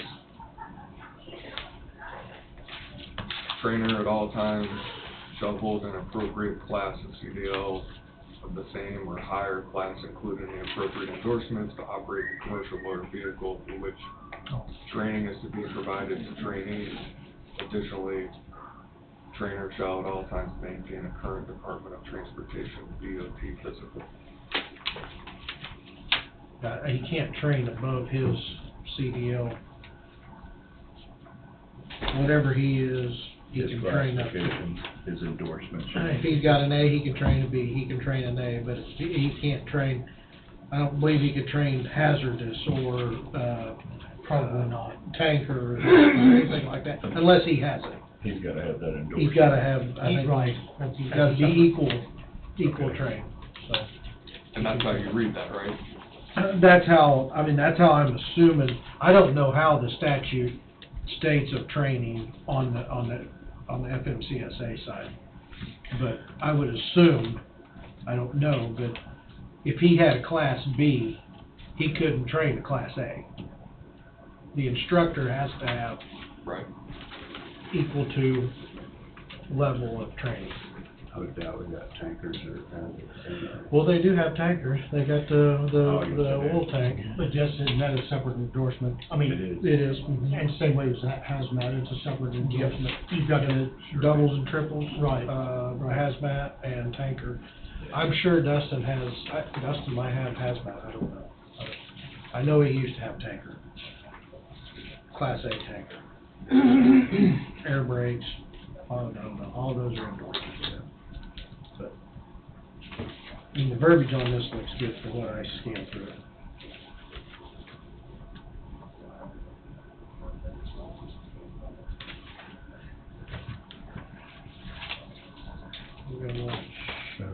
call for it. So, again, you wanna make a motion on the agreement on this? When we come back from, I guess you could do that tonight, once I fix what's, Cause if you're gonna make it April 1st, then Andy's gonna have to get a check in for us to sign on the 28th. yeah. So I just need to fix what's in 4. On mine, it's highlighted, which is why it shows up the way it does. Cause I wasn't sure what you'd wanna do there. But you can make the motion and then I can fix it and bring it back unhighlighted. That's not highlighted. Well, It it- is kind of, Huh? it is kind of, you see the It's- lines in it? I guess shaded. It's shaded. Yeah, you kind of see the shades there. Huh? Get the license right, I think. What's that change you want to do? It's just taking out the shading. Oh, okay. And dash weight. So I'll make a motion to approve this agreement. Commercial driver, trainer stipend agreement. I'll second that. Been moved by Stephen and seconded by McCurry to approve the commercial driver training stipend agreement. Any discussion? But to commence what day, This agreement is on, April 1st, retroactive to April 1st. retroactive to April So 1st. March 31st, 2025. With the annual stipend of, $2,500. We don't name the individual. I think at this point we can't, cause it's an open Dustin Moore, record. $2,500 stipend per year. Been moved and seconded. All in favor, say aye. Aye. Motion passes. Sign this one and pass it around. I'm gonna go, Oh, yeah. yeah. Got it.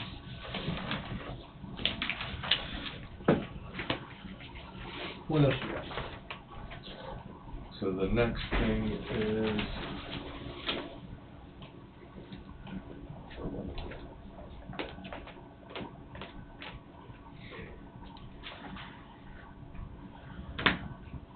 I'm able to connect it a different way. So this is, Trust Point has been send me from time to time what the workers' comp figures are for the county. So this is as of the calendar year for 2023 up through April 11th. So the pie chart, just so you can see it, and then if we go a little bit further down, these are the, looks like 10 total claims for each one of these different areas: slip and fall, cut, puncture, overexertion, struck against, struck by, and that's the pie chart. Do you have a current address? Where did they take place? That would require a little bit more, Department, I guess. yeah, I don't have that, but I can get it. Okay. And then these are the severity gross incurred by each type, so the breakdown.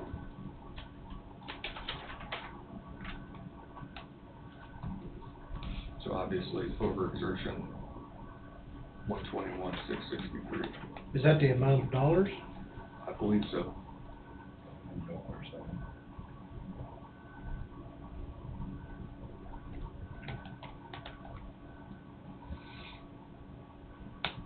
So, that's why I didn't hand it out, figured I could just put it up here.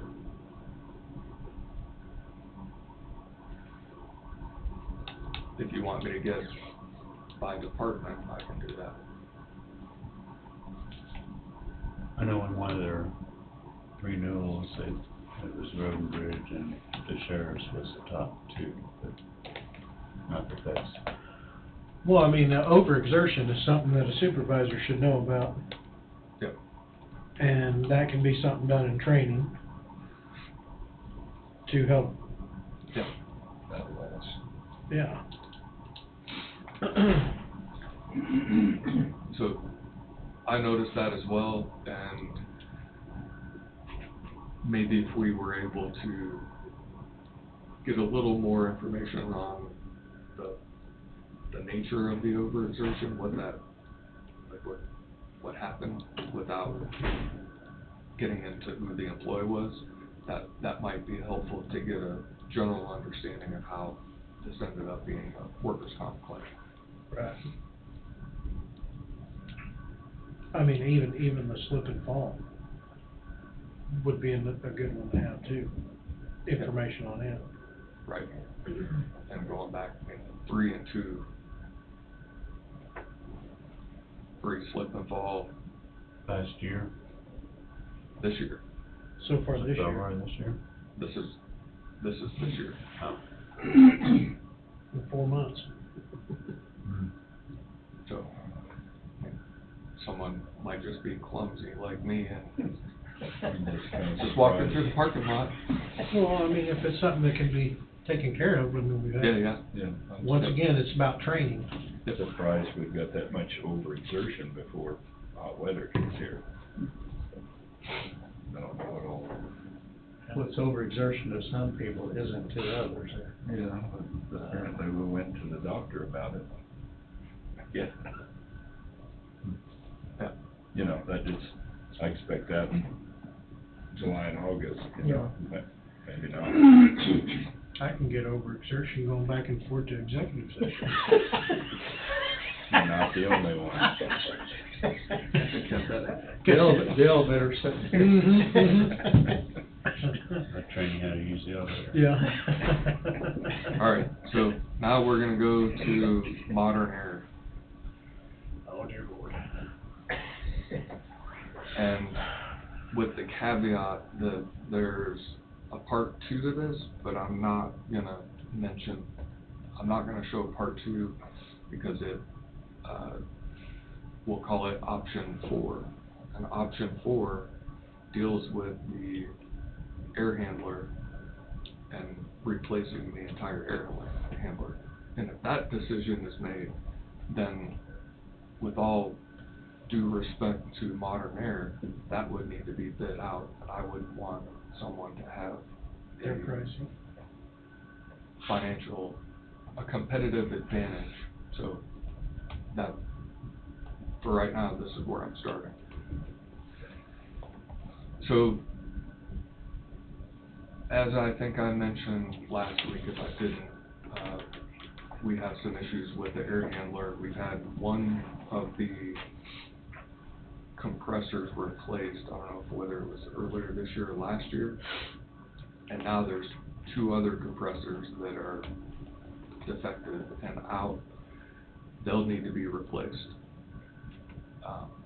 So as you see, option 1 is the north side compressors. That air handler has 6 total air compressors. So this is all on one side. One air compressor is brand new.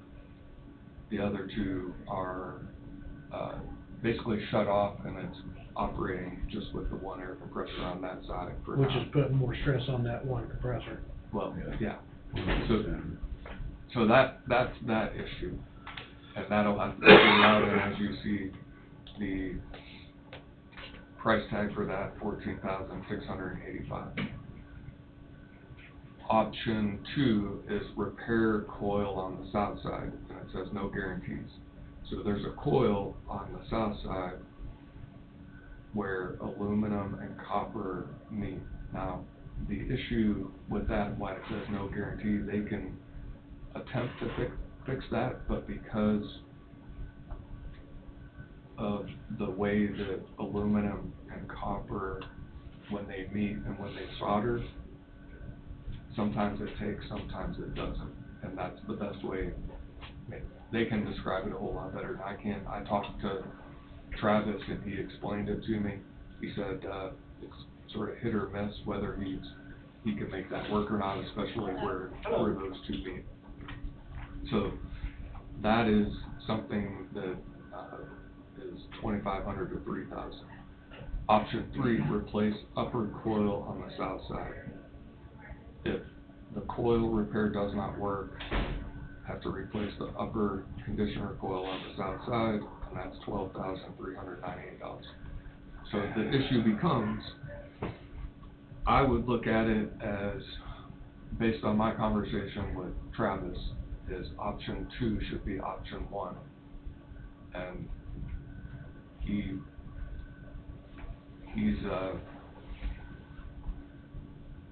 somewhat optimistic, somewhat not optimistic that could fix it, and then you go to option 1 and option 3, and the cost ends up being around $40,000 total to get it up and running. But we're gonna need the compressors no matter which one of option 2 or option 3 we do. Unless you go with an entirely new air handler. So the decision has to be made. The air handler was replaced in 2011, I think it was. Angie has that information. And she provided the cost last week because I was asking, and I think it was $400,000 and some thousand.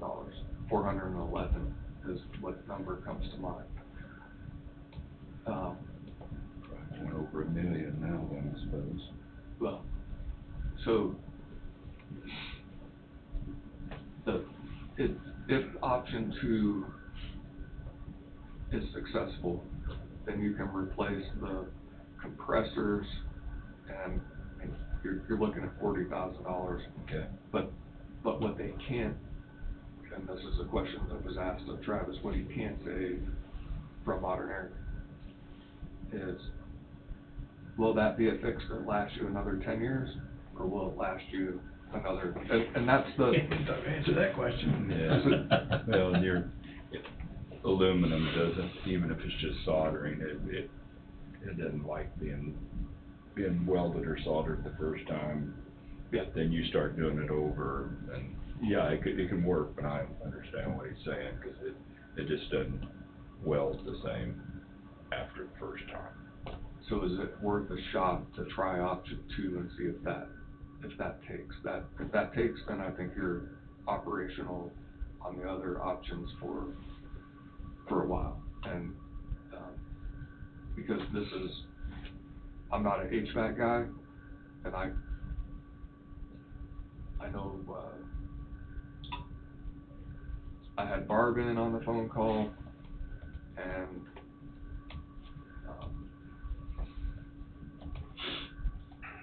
I had you on the phone call, Tom? You and I spoke about this, and I guess my 2 cents were, because I know what the other number is,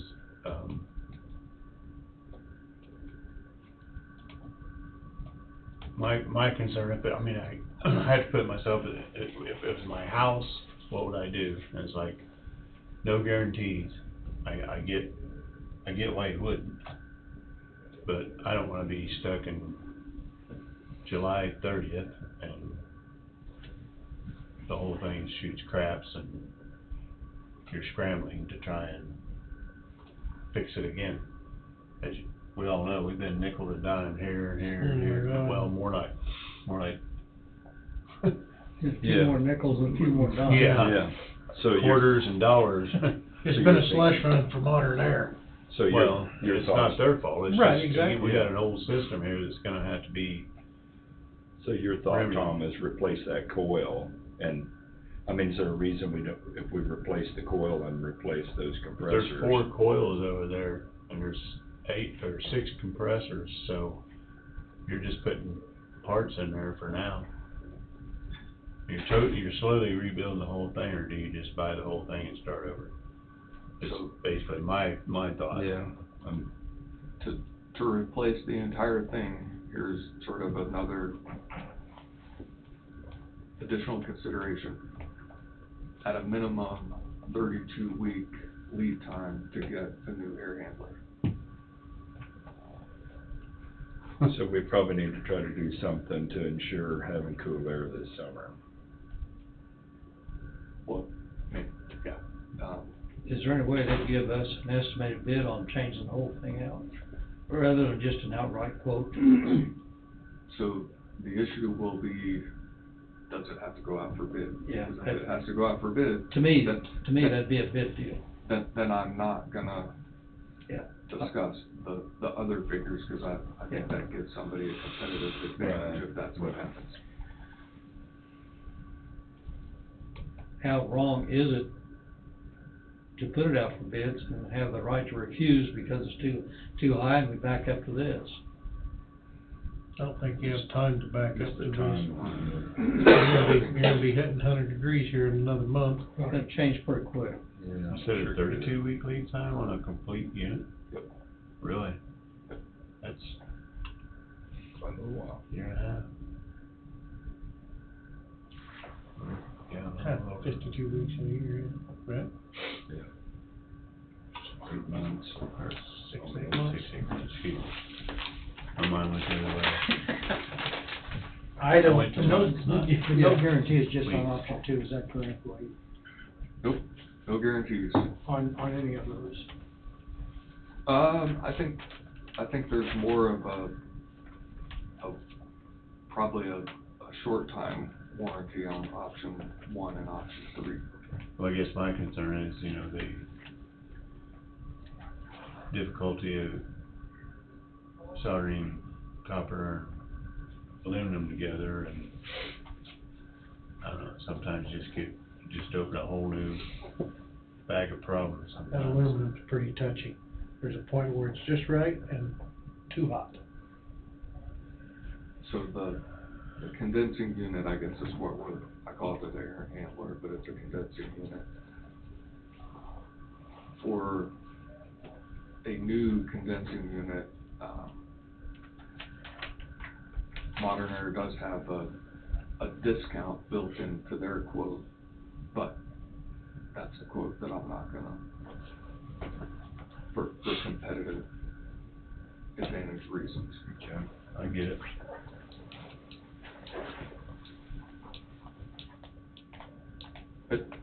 And I called and I spoke with the representative, Travis, from Modern Air. He's the one who I think does the majority of the work here. And I explained the situation and the issue, and he understood.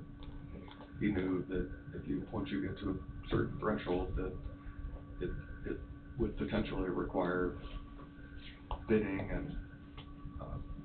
So did he give you any idea? I mean, looks like this is 12 years old. Is that what they expect to be the lifespan? I mean, I kind of thought you might expect a little more than that out of the system, but maybe that is all they're good for. Yeah, I think there were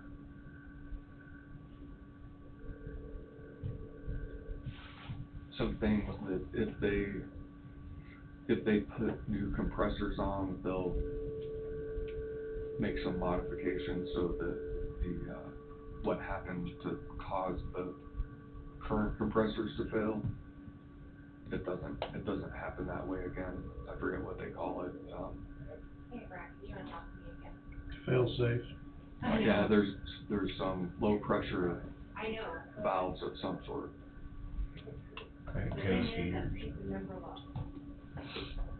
Well, maybe they didn't have low pressure switches on them, and maybe they got low and then run the compressors. Yeah, but I think that is exactly what happened. I mean, they've got high pressure switches, I'm sure, but maybe this type, trucks and stuff have high and low pressure to protect them, Yep.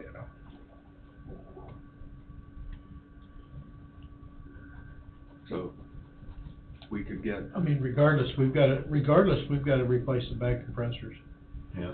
Yeah, because we're too far Because you're too far, if you ordered new one today, you're gonna be November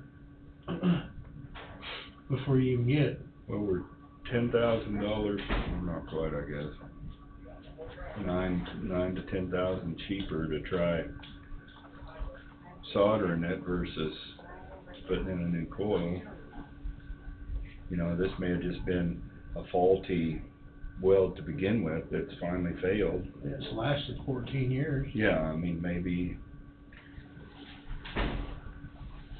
I mean, if we're, in my mind, if we're thinking that maybe the whole system needs replaced not too far down the road.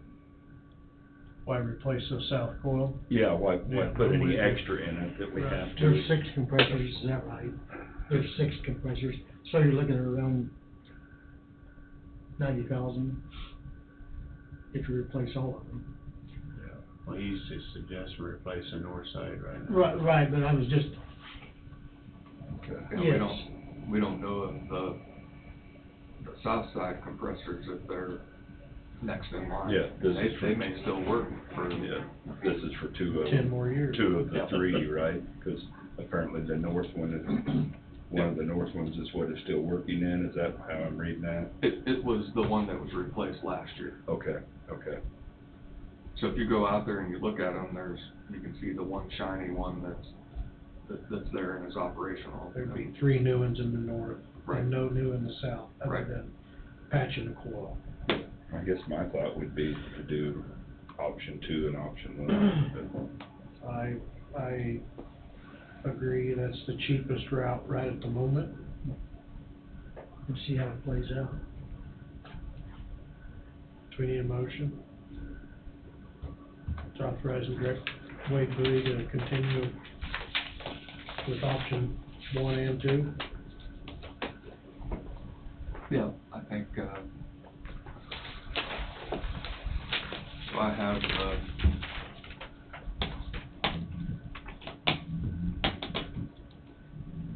the printed, what you have there, I have it printed here. Okay. So the only thing would be under option 1, the policy, It's over $10,000. yeah, but, and this is a sort of a unique situation where Modern Air has serviced these units, and the Modern Air sort of is, they're in control of, or they have something to do with the computer equipment that runs them. Yeah, I mean, would you consider them a single source? They have been a single source. For quite some time. But was I right when I said that was replaced in 2011 and it was $411,000? Is that right? Yeah, that's what I think I told you guys last week. Okay.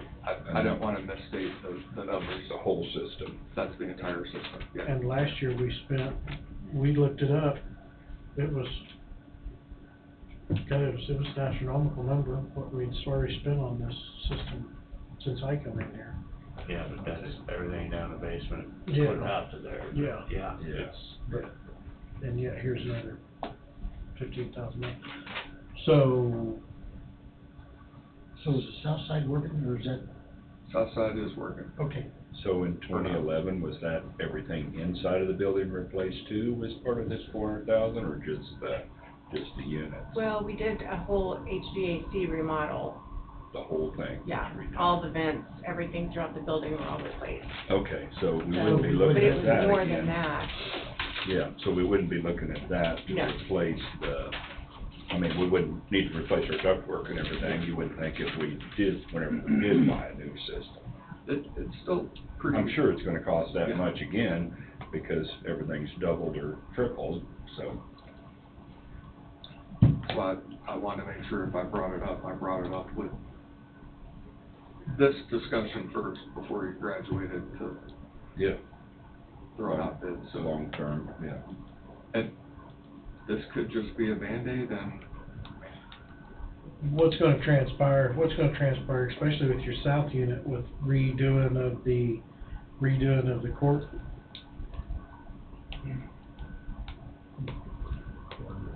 courtroom, court offices, all that stuff? Is there gonna be a need to redo something then for the south system? I'd imagine once they gut that, they'll be able to vent it the way they want it. I don't think I'd assume that's a part of the design that we haven't seen yet for the final plan. I assume as well. Well, I make a motion, we go with number 2 and number 1 option, number 1, number 2 option. And a single source, modern air, for roughly $17,000. And repairs to the HVAC system. Say option 1, north side compressors, option 2, repair coils outside.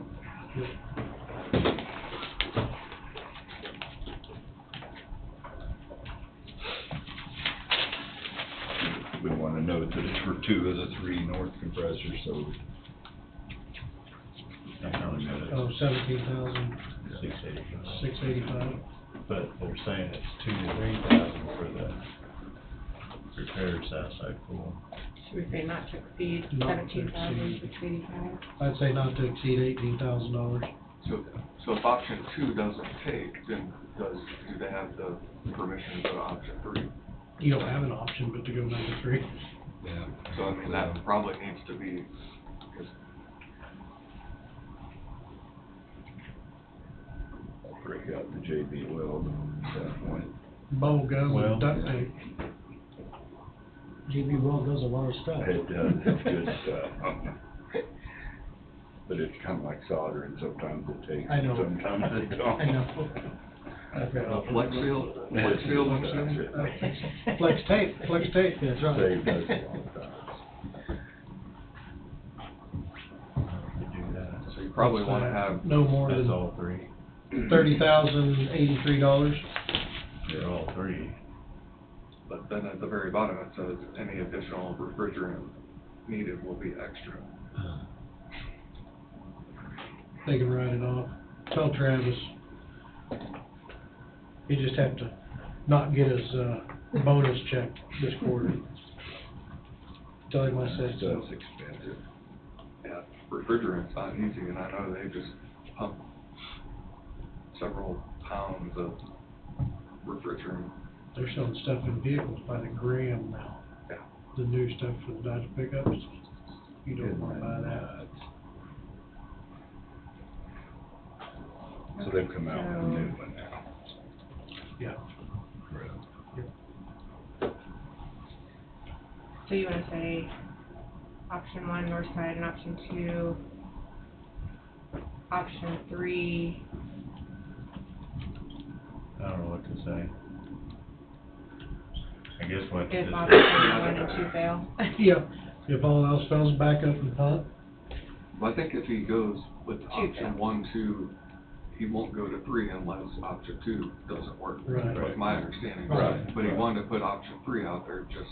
Just to show the cost. Or- Right. So we don't need the option 3 literature or information or the total dollars amount? Well, they're gonna, yeah. Be up to $17,000, I just say- $18,000. Yep. Not at, I'd say, I mean, we might wanna give them a little more slack, I don't know. No, 20,000. How much free on you're gonna get? Yeah, it's 20 grand, Yeah. just a number. so I'd sign off on a lot of these, but this is not one I was gonna sign off on. Why not? Need my pen? So what number do you want me to put in there? I'd Not to say- exceed. Not to exceed $20,000. Do you want the option 3 if option 2 fails? I would just option 1 and 2 Okay. for right now. What's not to exceed 20? If option 2 fails. Option 1 I and think that option should 2 be- not to exceed $20,000. Well, That should include refrigerant. I just accept all the options because you're gonna go with option 2 first. well, I guess basically we're gonna start at the top and work down until it's fixed, so. I don't know how to describe it. In my conversation with him, I thought he was gonna start with option 2 to see, because then he could order what he needs from option 1 and option 2, and as you see, option 3, they're different lead times. Have to have the compressors running. Option 2 works, you won't even need option 1. No, you You won't. gotta have You gotta have option it. one. You won't need option 3. You won't need Okay, option just three. won't need 3. Yep. Right. That's what my thought is, you're gonna need the compressors to pressurize too, and see if it's gonna work. Yep. So, So it's gonna start from top to bottom.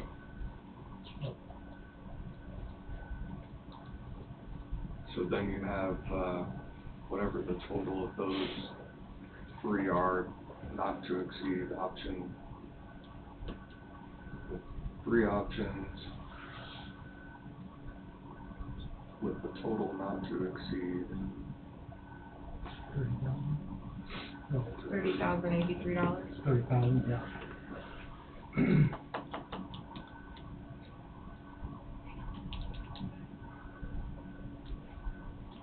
but not including any refrigerant, because Yeah, we don't know what. But you can't speculate what that's gonna cost, so Yeah. you gotta put a number in there, but how can you put a number in there if you don't know what it's gonna Say cost? Bid does not include refrigerant, and that'd be just an additional repair cost. Yeah. Is that what we would do? Yeah. And this is,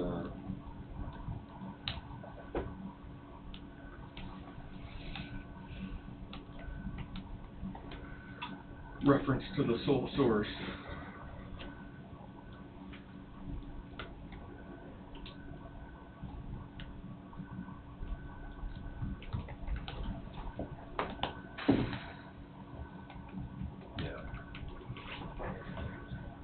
What are you thinking to be paid from?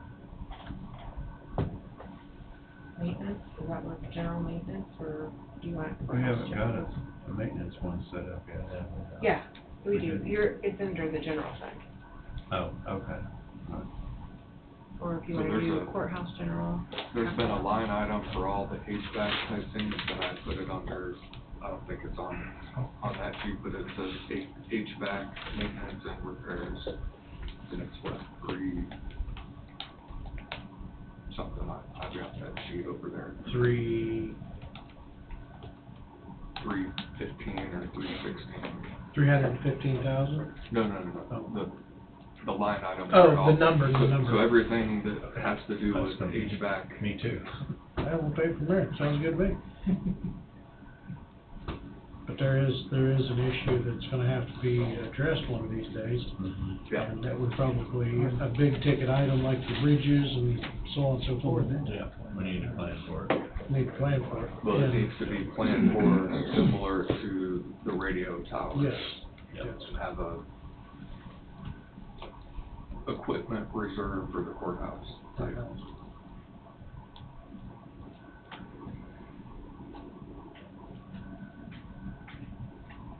Done typing so I can read?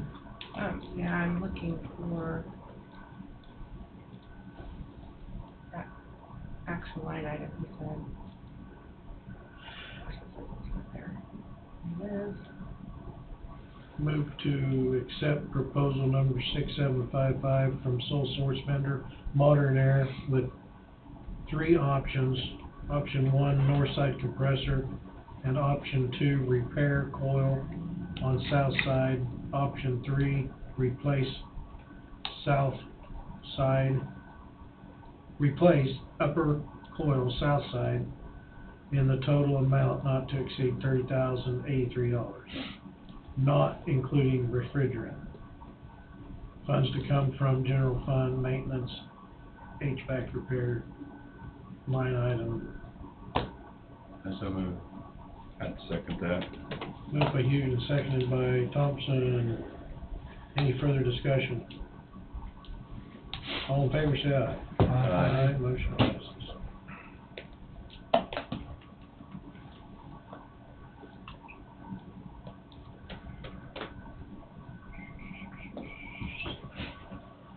Sorry to be the bearer of bad news, but Somebody's gotta do it.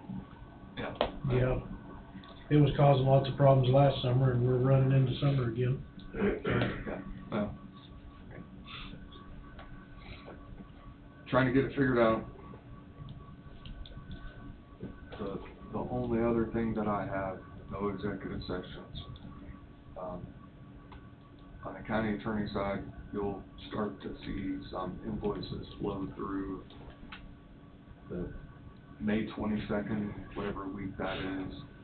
The county attorney's office will not be doing anything but training. The new prosecutor program is the go live and the install, so they'll be here live training everybody in the county attorney's office. It's the PVK program, and you'll see I have to get scanners because everything is cloud-based. I have to get new computers that will be able to meet the demands of this program, and then the program cost itself. I've already given a down payment, but I had budgeted a year ago, and I just moved that over, so there should be plenty of funding in the budget. But once you start seeing these higher ticket items come through the county attorney's budget, what I like to do is plant seeds so you're not surprised. So you've got the fund, you've got the money in the account to take care of the software and the computers? Yep, and then there, so it should be addressed and taken care of.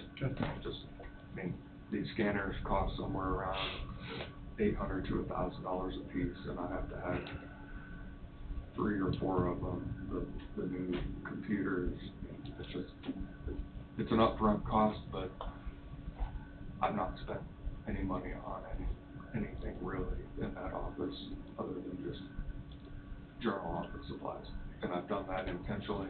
If you go into the county attorney's office, the chair that is behind my desk is 20 years old. It's been welded once and wood glued multiple times. And as long as I can sit in it, I don't care. It's still comfortable.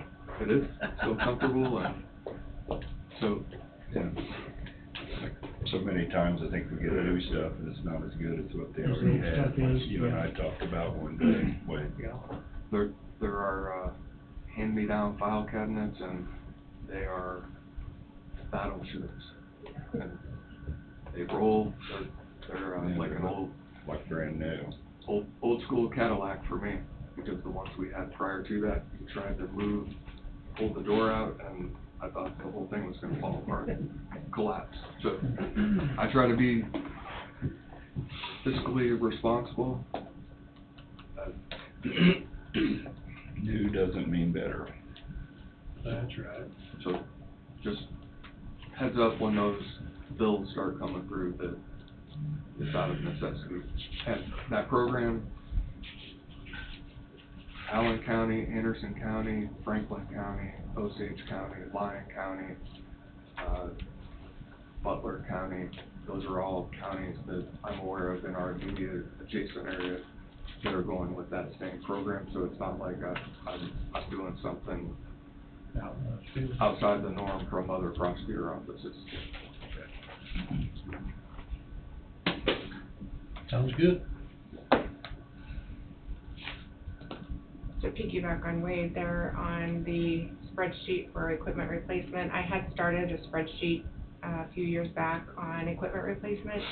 It was just, but I didn't get really very far with it, so I knew that was something that needed to be done, so I could send that over to him or whatever, so he can work on that. And it might be helpful during some of the work sessions and talking about the budget, that any department in the county that has future equipment. That's on the back sheet of their budget. They're supposed to be submitting that, so we know.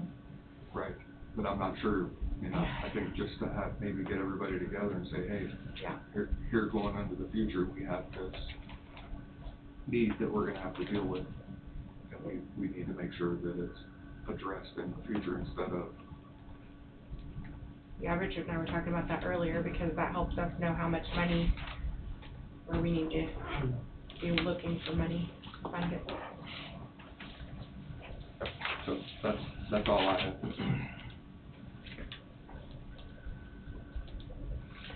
Richard, do you have anything else for us? Seen you pop back in?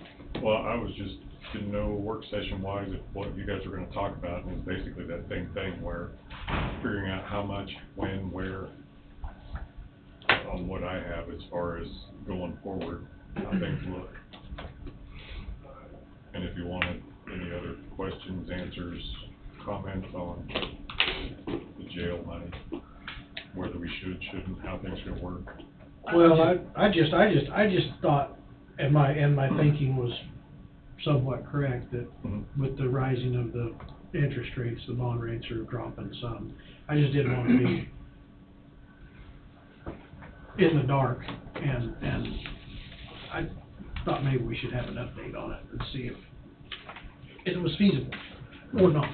I know it's really not because we're so many months away, but it's still something we need to keep in mind. Correct. And not miss the golden gate of a low interest. I still see that by the time we need the money, if we need more money, that rates would be lower than they are today. So I won't say significantly, but I can see that happening pretty easily, just from what's happening with the economy. You know, they say, oh, things look great. Not if you check under the hood. Yeah. No. You gotta open your eyes. Yeah. And Richard, you did say that if we did the bond now, that on the existing bond money, you're receiving like 4%, 3.5%, 4%. The existing bond money is 3.5. Is what So I'm if thinking. if we did anything now, you wouldn't be able to do that now? No, Okay. it has to be lower, and it tells within this sheet that he gave us. The most I could collect would be, where's the page? 3.25. Okay. Like I said, current rates are somewhere around 4. Sure. And that's the one thing that I didn't appreciate that he was talking about, was saying, oh yeah, our last bonds were 3.6, and then the current one is 3.4, or 3.5 basically. Right. That's not realistic, and it's close, but it's not the right number, because once you take out the fees that we have to pay, or we still have the same amount of interest, but we don't have the same amount of money. And so it's actually 379 on the first issue, and this one's at 362, 363. I mean, it's minuscule, and we're talking Well, I mean, that's hundreds of a hairs. point. Yeah. But yeah, But you can't really calculate their fees into it because the interest is the interest. Right? but we don't have the same amount of money. I agree, but the interest rate's the interest rate. But Not counting their no, fees. the interest rate is actually higher than that. Once you calculate their fees. No. See, the number he's trying to tell you is, okay, let's suppose we'll just go with an even $10 million. But they sell at a premium of an extra $500,000. So now he's basing the interest rates off of $10.5 million. Mm. As opposed to what interest rate are we actually paying on $10 million? $14 million. And so if he's gonna add money in, you have to take some off as well. And that's not what he did. So technically, the last issue was somewhere actually around 3.7, 3.8, which is actually what that interest rate comes back to, because it almost offset the amount of fees and the premium. Mm-hmm. This time it's a little bit bigger premium than the fees. But again, just looking here, you get down that small. A lot of money. Yeah, when it comes time to actually start paying for the bulk of the jail, $2.5 million a month. For the middle months, there's like 6 or 7 months, if that's what it costs. So building up to, it's less than 100, then it's like 150, 200 quarter, $750,000, million. It just ramps up. Middle months, a couple million, and then it tapers off again. So it takes 13 months to get to $10 million, the next 10's gone in 5. And so that's why I say we have 18 months, plus it's about 2 more months before we ever start building anything and have to give out any real money. So we have about 20 months to figure out, do you want this $10 million or not? And again, I wouldn't worry about the extra 300,000 in bonds that we're not getting, right up to the 20 million. So Look, we have enough money in the bank to cover that. By the time that rolls around. Yeah. Right now. Well, yeah. Yeah.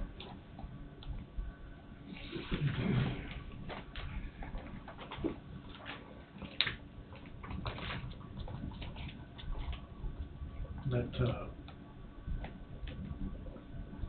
so I just wanted to keep everybody updated on what the bonds could possibly be done. Since who's gonna be here?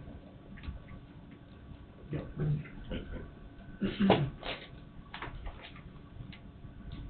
I got my papers signed. And the Yeah. tab too. Mhm. Every tab. Yeah, I know. Okay. Making sure you do that. Round table? Wade done? I guess I'll say one more thing that popped into my head. For the two new commissioners, when an email comes in from somebody on the outside who sort of solicits a response from the commissioners, it's my recommendation as the county councilor that you do not respond. And the reason is, if each of you respond, then you potentially violate the Open Meetings Act by engaging in serial communication. So I've stated that before, but I think it's important that it be stated again for that reason.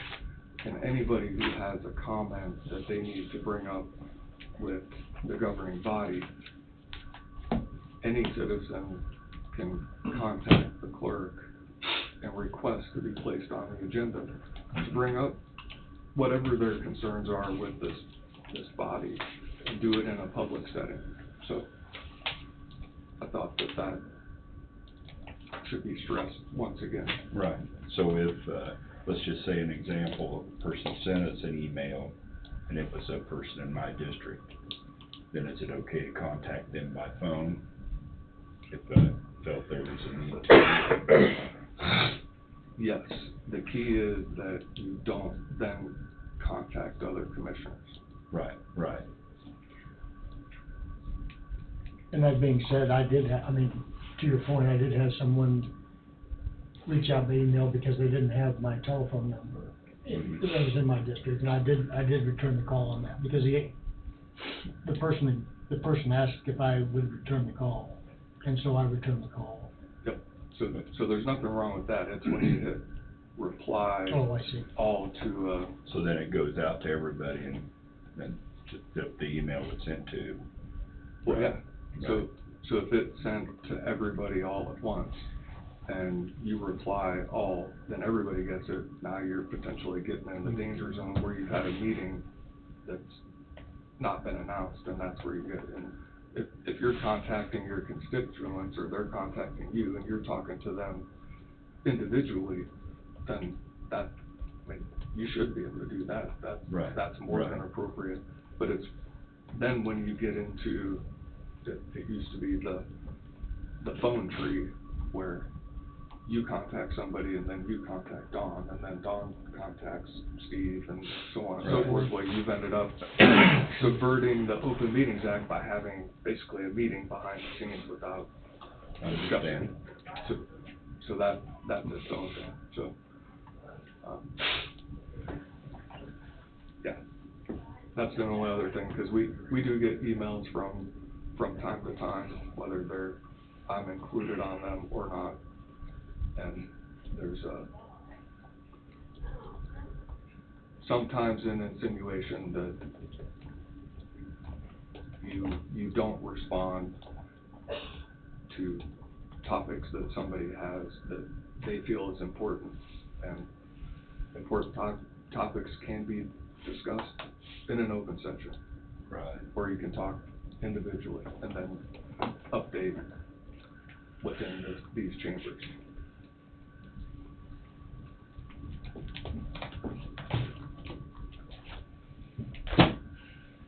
Steve, you got anything? I don't. Richard answered my question, and that was very good. I'm good. Dawn, you got anything? We had a letter come in today from the coordinator for the SEC Honor Flight, Jeff True. I don't know how all of you read it completely over or not. And this is a subject I could talk about for a long time. I know that the Ocean Lodge took it on as a major fundraising project in 2015, and we've done it every other year, 2017, 2019. Then we had a little bit of carryover fundraising come in 2020. And then during that time, the lodge itself had generated somewhere around $220,000. But we went out 25 or 26 weekends selling raffle tickets, which had 16 items on it and $10,000 worth of value, which was always paid for different businesses. And we went to a lot of businesses in Lyon and Coffee and Anderson and Allen County and Woodson County had tremendous support. We didn't have the fundraiser in 21 because there's been enough money generated that they were sitting on enough money for about 5 flights. And we had a pretty good image as far as the lodge, and we didn't want to go out and be aggressive trying to raise money when they were sitting on a lot of money. We didn't want to present that type of image. And so we haven't had a fundraiser now since 19. We will probably do a fundraiser next year, but that's not set in concrete. But they've had 3 flights a year ago in April, and in November, and then March this year. And the flight in November, they took 60 veterans. They doubled up. And so they do have their surplus money down to the level where they need to start raising a little bit of money. And as the letter states, there's lots of organizations raising money for it. The last flight made 21 flights, 596 veterans that flew out of SEC and throughout the county's area. And it's the most successful, they call them a hub. It's the most successful hub in the state of Kansas by 10 flights, other than Wichita. And they take 10 flights a year. And out there in Wichita, we've talked to those people. In Wichita, the Guardians normally have to pay somewhat on their way, and even some of the veterans pay their own way out there. To what level, I can't say, because it changes a little bit. But we did get this, Jeff is in the process of starting to raise some money, because they'll take a flight in November, and then they'll take another flight in April. By that time, we will probably start raising money. Coffee County, when I came and presented the program to them in 2015, I was not a commissioner. But at that time, we had a commissioner from the Waverly area that made a motion to contribute $2,500. And so, in the process since then, we've contributed $2,500, except in 22 and 23 when we were not raising any money. So,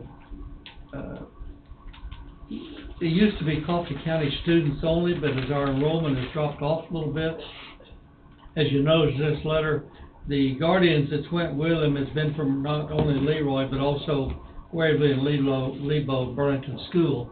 So one of the biggest parts of it is not only the veterans, but what our young kids get exposed to in D.C. Totally unreal. The last flight took place the last weekend of March. There was one veteran in a wheelchair 100% of the time, and with all the walking that was taking place, there was 7 other veterans that was in wheelchairs during the day. And Jeff always puts 12 wheelchairs on every bus, just in case there's veterans that need that assistance. But we have had a request here to contribute to the flight. And once again, I'd like to see us to work with this program because of what it really means to the veterans that are able to participate in this program. And it's impossible to put a value on it. But we have been doing $2,500. So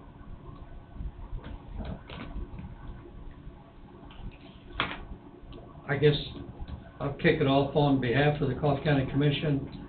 I would move that we contribute $2,500 to the SCC Honor Flight for 2020.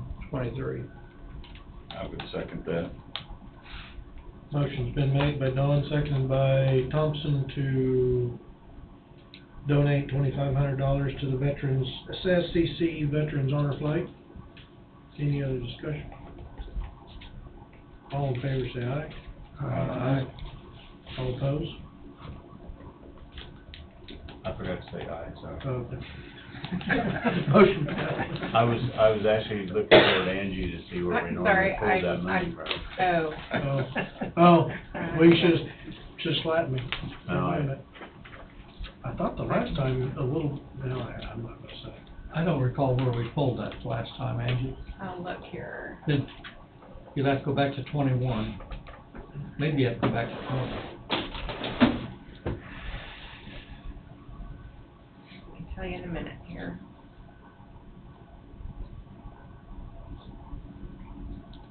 You're moving faster than my computer. Said by nobody. I'd get a hammer, I'd speed it up a little. Yeah.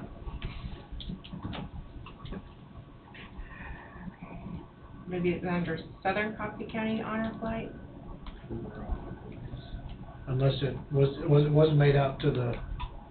Yeah, those checks made out to the Lodge. Oh, they were made out to Yeah. the lodge, okay. So what would it be, lodge? 27, no, it was 27. In 2019, we wrote them a check for a little over $86,000 that year. Okay, so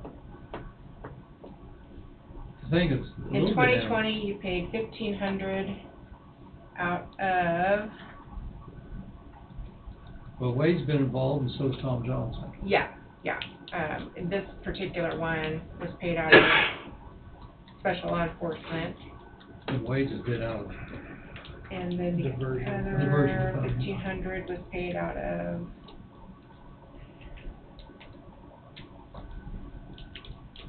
the last year when we had our drawing Yeah. for 16 the diversion. 16 items, we have 4 half a piece on it, 3 processed hogs and 3 guns, and I forget, So- 16 items valued at 10,000. Those items went to 15 different cities. We were out and about all, quite often. So the $2,500. Yeah, I think we need to redo that motion and get Wade and Tom to sign off on them because they're out of their funds. Well, they also, that was over and above the 25. Yeah, so. I don't know I whether Wade think and it's Tom been- got an invoice or a bill this time or not, or a letter. I did. Yeah, there's been separate funding. Yeah. Um, Each one of them done 1,500 there in those they did years, and we did 1,500. 25. I don't show where we did 25. It's been a couple of years. Yeah, I'm looking in 2020, there were, okay, so 2020, we did 3,000, 1,500 between those two, and then that Right. was it. 19 might have been the last year on the county. 19, we did 1,500 and 1,500. And then there was a 300 That came out of, and a 1,200. I can bring the book up. Yeah, no, I'm just saying that, 1,000, okay, there's 2,500 right there. Jeff's got my book, that's the reason he's got some sources where the funds are coming from. Yeah, no, there is 2,500 there, one out of special law.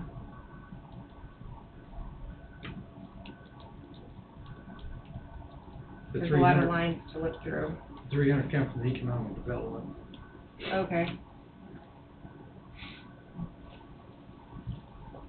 Yeah, so, I mean, I think people need to really watch that because if we're doing 2,500 and I don't feel the economic development should do anything, We have- Road and Bridge or Yeah. whoever, it's too much going out as far as I'm concerned on taxpayer dollars. There hasn't been any other departments asked for it other than that 1 year economic development. Yeah. And other than sheriff and attorney. As far as I'm concerned, probably need to stay with 3 on one. They've got funds, they got special funds. Yeah, they got special funds that are not tax dollars. If they choose to, then Yeah. great, if not. And there's we decide where we need to take it out of it. I'm looking here. There's another project that somebody approached me about that's going on in Lebo, where they are building some sort of veterans memorial. Mhm. And they may come and ask for something, as well. Just FYI. Has Lebo got a Veterans Memorial, Jesse? I think Greeley's got a real nice one, the one in Leroy's getting probably a page to it. Waverly's got a nice one. Pardon? Waverly's got. Waverly's got one, Yeah. yeah. And then Burlington's got the one down here on the Down south. here, right. Yeah. Okay, I'm looking what we did in 19, because there was 2,500, Tom moved, Riley seconded, Is there anything in the alcohol? Is that fair to bring it out of there? I'd have to look at it, see. I don't remember where, I mean, I know it's come from somewhere before.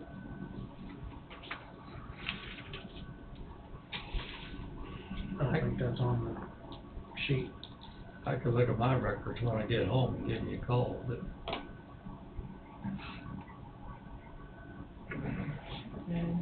my notebook's about 2 inches thick, might take a long that's time, attorney. just for 1 year. I've documented everything. I show attorney and sheriff, and that's all. We've been spending your money for you? John, would you have written down where we paid it from? I will find it when I get home, Okay, I just see because I sheriff. copy everything. Okay, If it's written on the document, I'll find it. okay. Maybe wanna table this till, I do not recall where it comes from. Because I just show sheriff and diversion.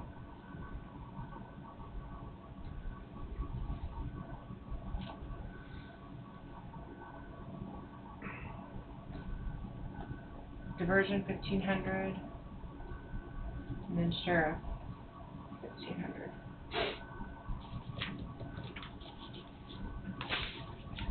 I'm looking at the actual image that we scan in, and that's what it says here, sheriff 1,500.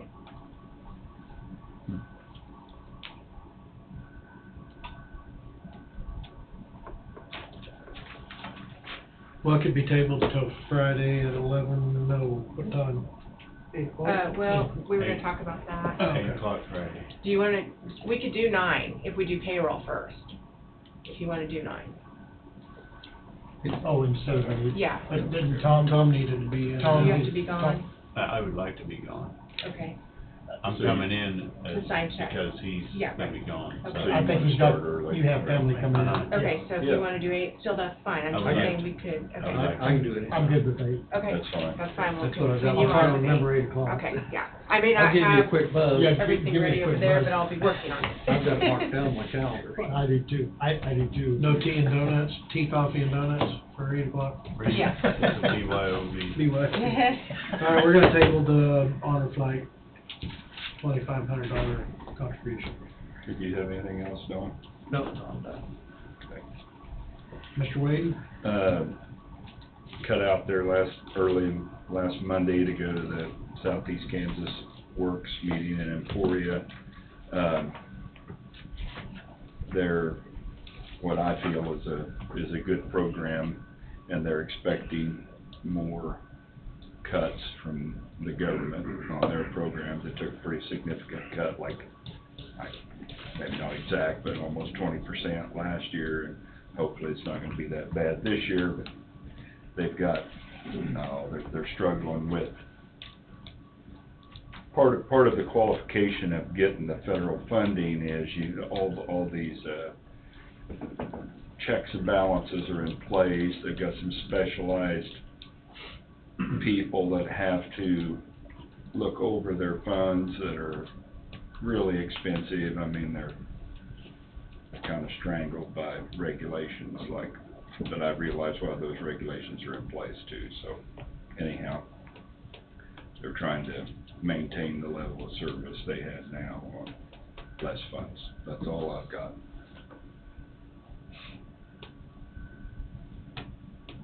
Well, you missed a great afternoon.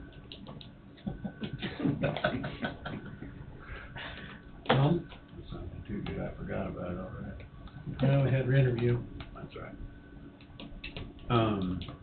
I was told by Heidi that Lyle Fisher is not gonna re-up for zoning and planning, Yeah, so. had a good talk with Lyle the other day, and he's made a decision that it's probably best for him Step to, down. step down. I've got 3 individuals there in Leroy Okay. that I'm gonna talk to, and I was gonna ask Angie for an application sheet, because they're all 3 new. And I'm sure I can get one of them, and all 3 of them's been in business a lot, and all 3 of them, any of the 3 would be great. So I'd bring that up, so. Yeah. Didn't know if you knew. Yeah. And then, Angie, on the notes, can you, Yep. put in that May 8th and May 22nd? I got him on there. If you look down, I just put him on a Oh, little bit did you? ago. Okay. I must have read Oh, there they your are. mind. Yeah, okay, thanks. Yep. You read his mind, I that's guess scary. I did. That is great. That's all I had. Angie, roundtable? I got that. So today, there is training on the time clock system for our office. And tomorrow we'll do, starting with department heads tomorrow and Wednesday. And then, what did I do with my other notes? Hold on, I think I had one other thing on there. Let's see what it was.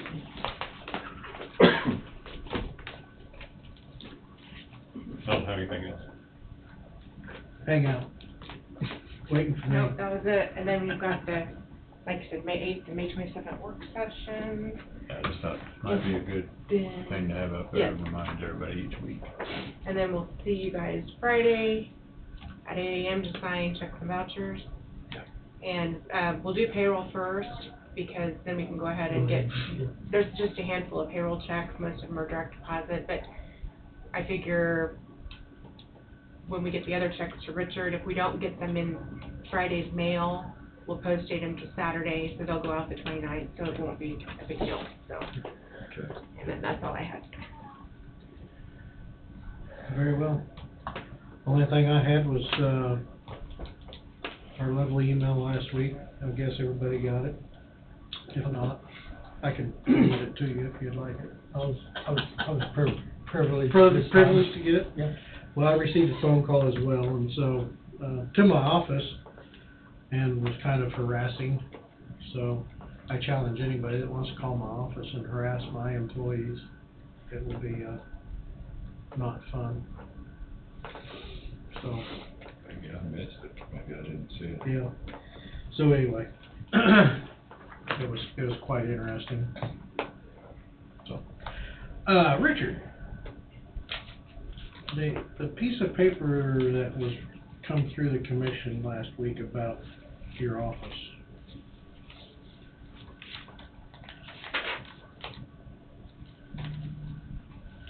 Did you get this? Did you send this? I don't know which one that is.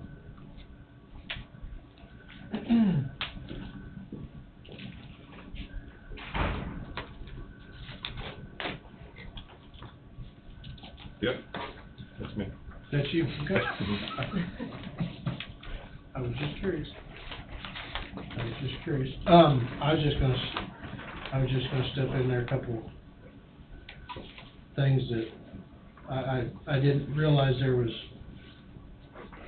some unhappiness within your office. Oh, they're not unhappy. Oh, okay. They have said they're just waiting to see what's gonna happen up north. Okay. Okay. Well, I didn't take it as that. But I'll give it back to Angie. Okay. Yeah, the main thing, I was just trying to explain, that KDOR did their annual review, and 3 years in a row, driver's license has been 100%. They said 2 years is ridiculous, nobody does that, and they said 3 years is unheard of. Outstanding. Well, that's good. That's good. Having good people in the office is, And we just had a meeting with all the other southeast Kansas places, and they don't have the same success at all. Right. Because their people leave. And that's what I'm hoping not to do, and that's why I didn't ask for any money this year. I wanted anything to go to them, to make sure that they're in the right spot. Right.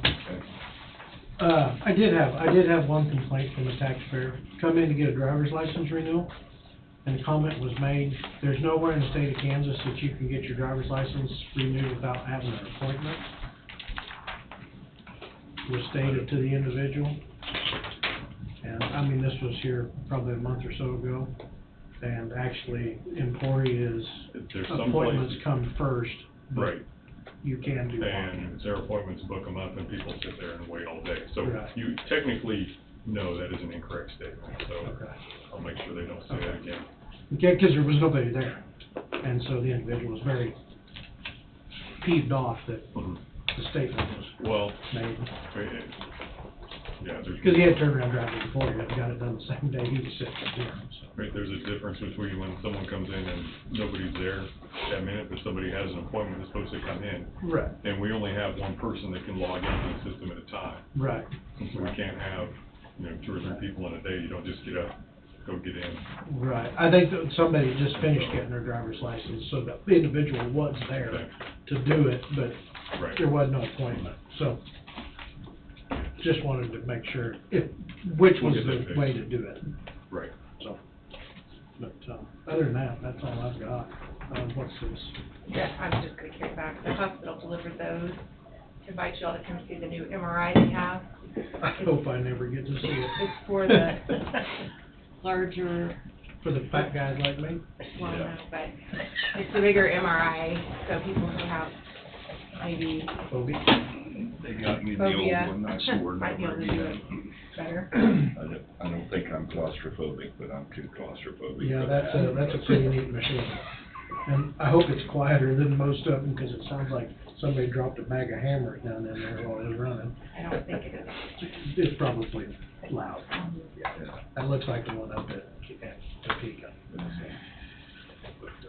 I don't have any other roundtable. If that sparked anything else, Is the schools open house on their turf Thursday, yeah. Thursday at 4. 4:30, they're gonna start serving food about 5. Just a reminder, that's all. Oh, is it last week? Oh, I guess it was last week. Oh, I missed it then.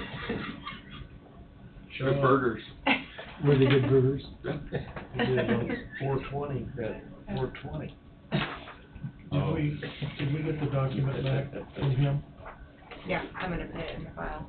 I haven't signed it. Oh, not that one yet, no. The revised one. Oh, did you see, I've been trying to put everything in my calendar as of late. Just I got do to not, remember to do it. well, wait a minute, here, yes, it is here. It is there? Okay. I had 2 other meetings that week. This thing, as a preventative measure, you can go in and they'll run a calcium test on your heart, and I don't know exactly what it's called, but if it comes back, it'll show whether you have an issue with your heart you need to address, and it's fairly inexpensive. So, and I think they encourage doing it because it's preventative.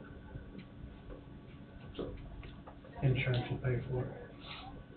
I think $75. It's not bad. Do you want me to just email it to you guys or print off new copies? I just put out 2 copies. We already agreed that I just got to sign it. Okay.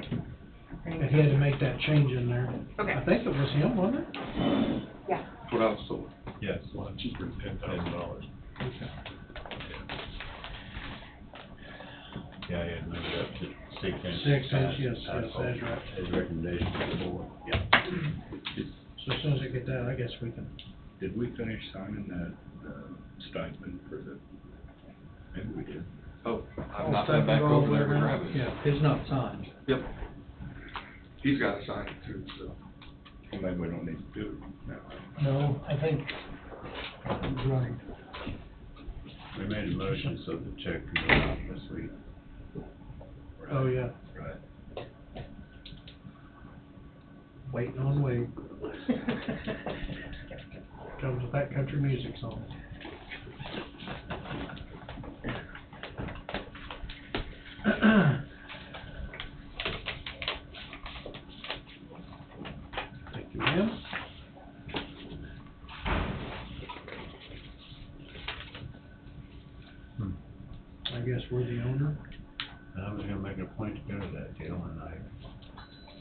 city council last week, and then planning and zoning, and I had ECAN Tuesday night. I just didn't even enter in my calendar. Way too much stuff going on. Missed it. Don't have to tell me that. You covered it all, right, Mike?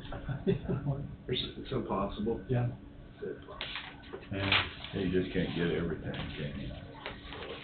No. These next 6 weeks for all the track meets every place, graduations every place. Yeah.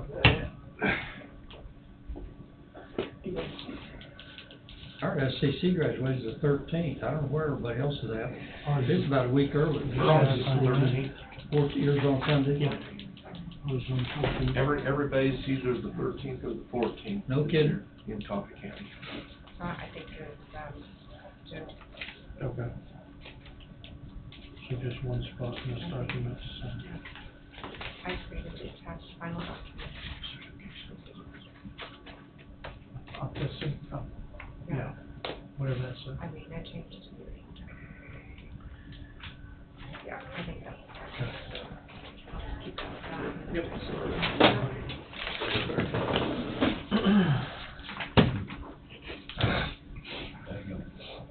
What's that? I was just kicking myself for missing it. School.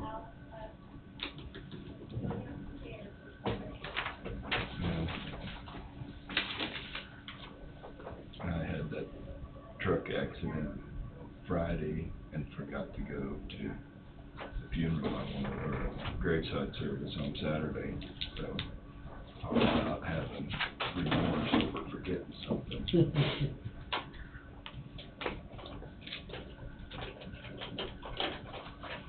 I wasn't very happy with myself. So don't forget to Do what? reset. Oh, yeah. Yeah. All